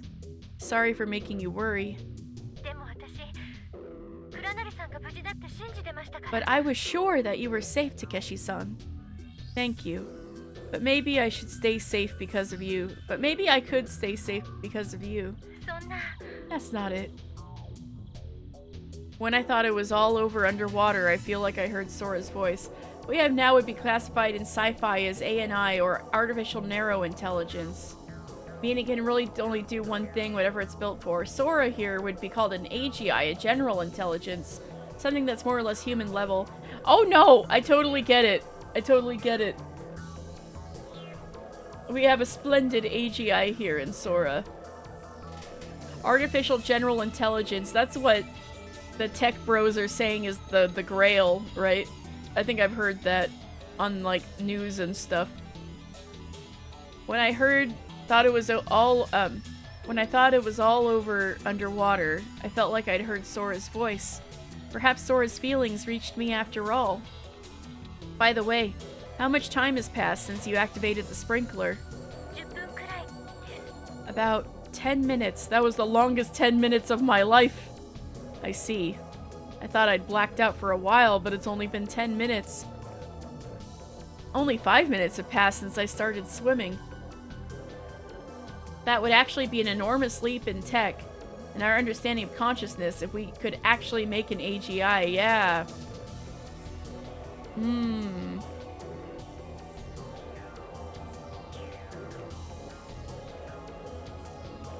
Okay, let's do this. Boink!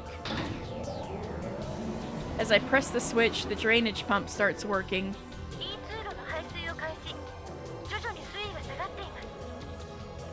The drainage of Corridor E has begun.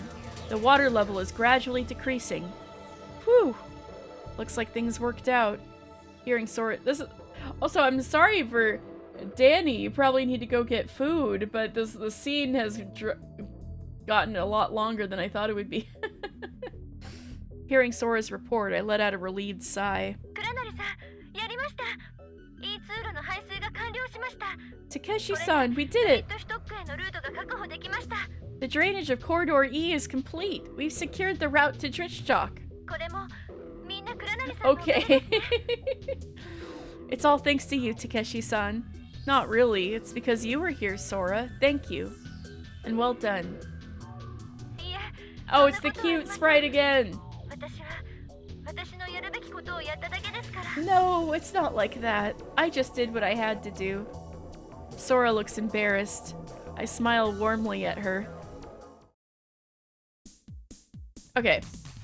So at the next time the skip mode stops, I will save the game.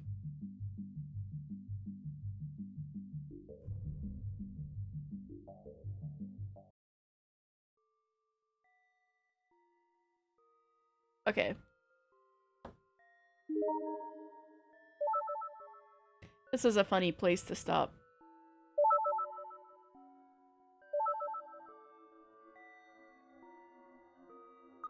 Overwrite. Okay.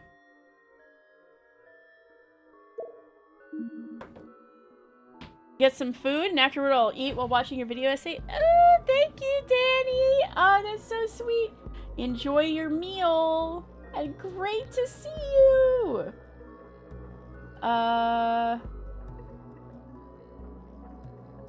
Let's raid Hayami Mae, who is playing Little Goody Two Shoes. That's another game I need to restart. I streamed it a long time ago, but I didn't, only like the beginning. I need to like start over on stream.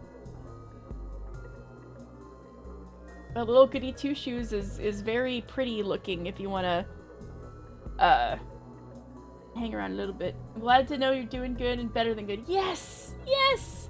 I'm so happy to see you again. I missed you. Thank you. So let's raid Hayami. Oops.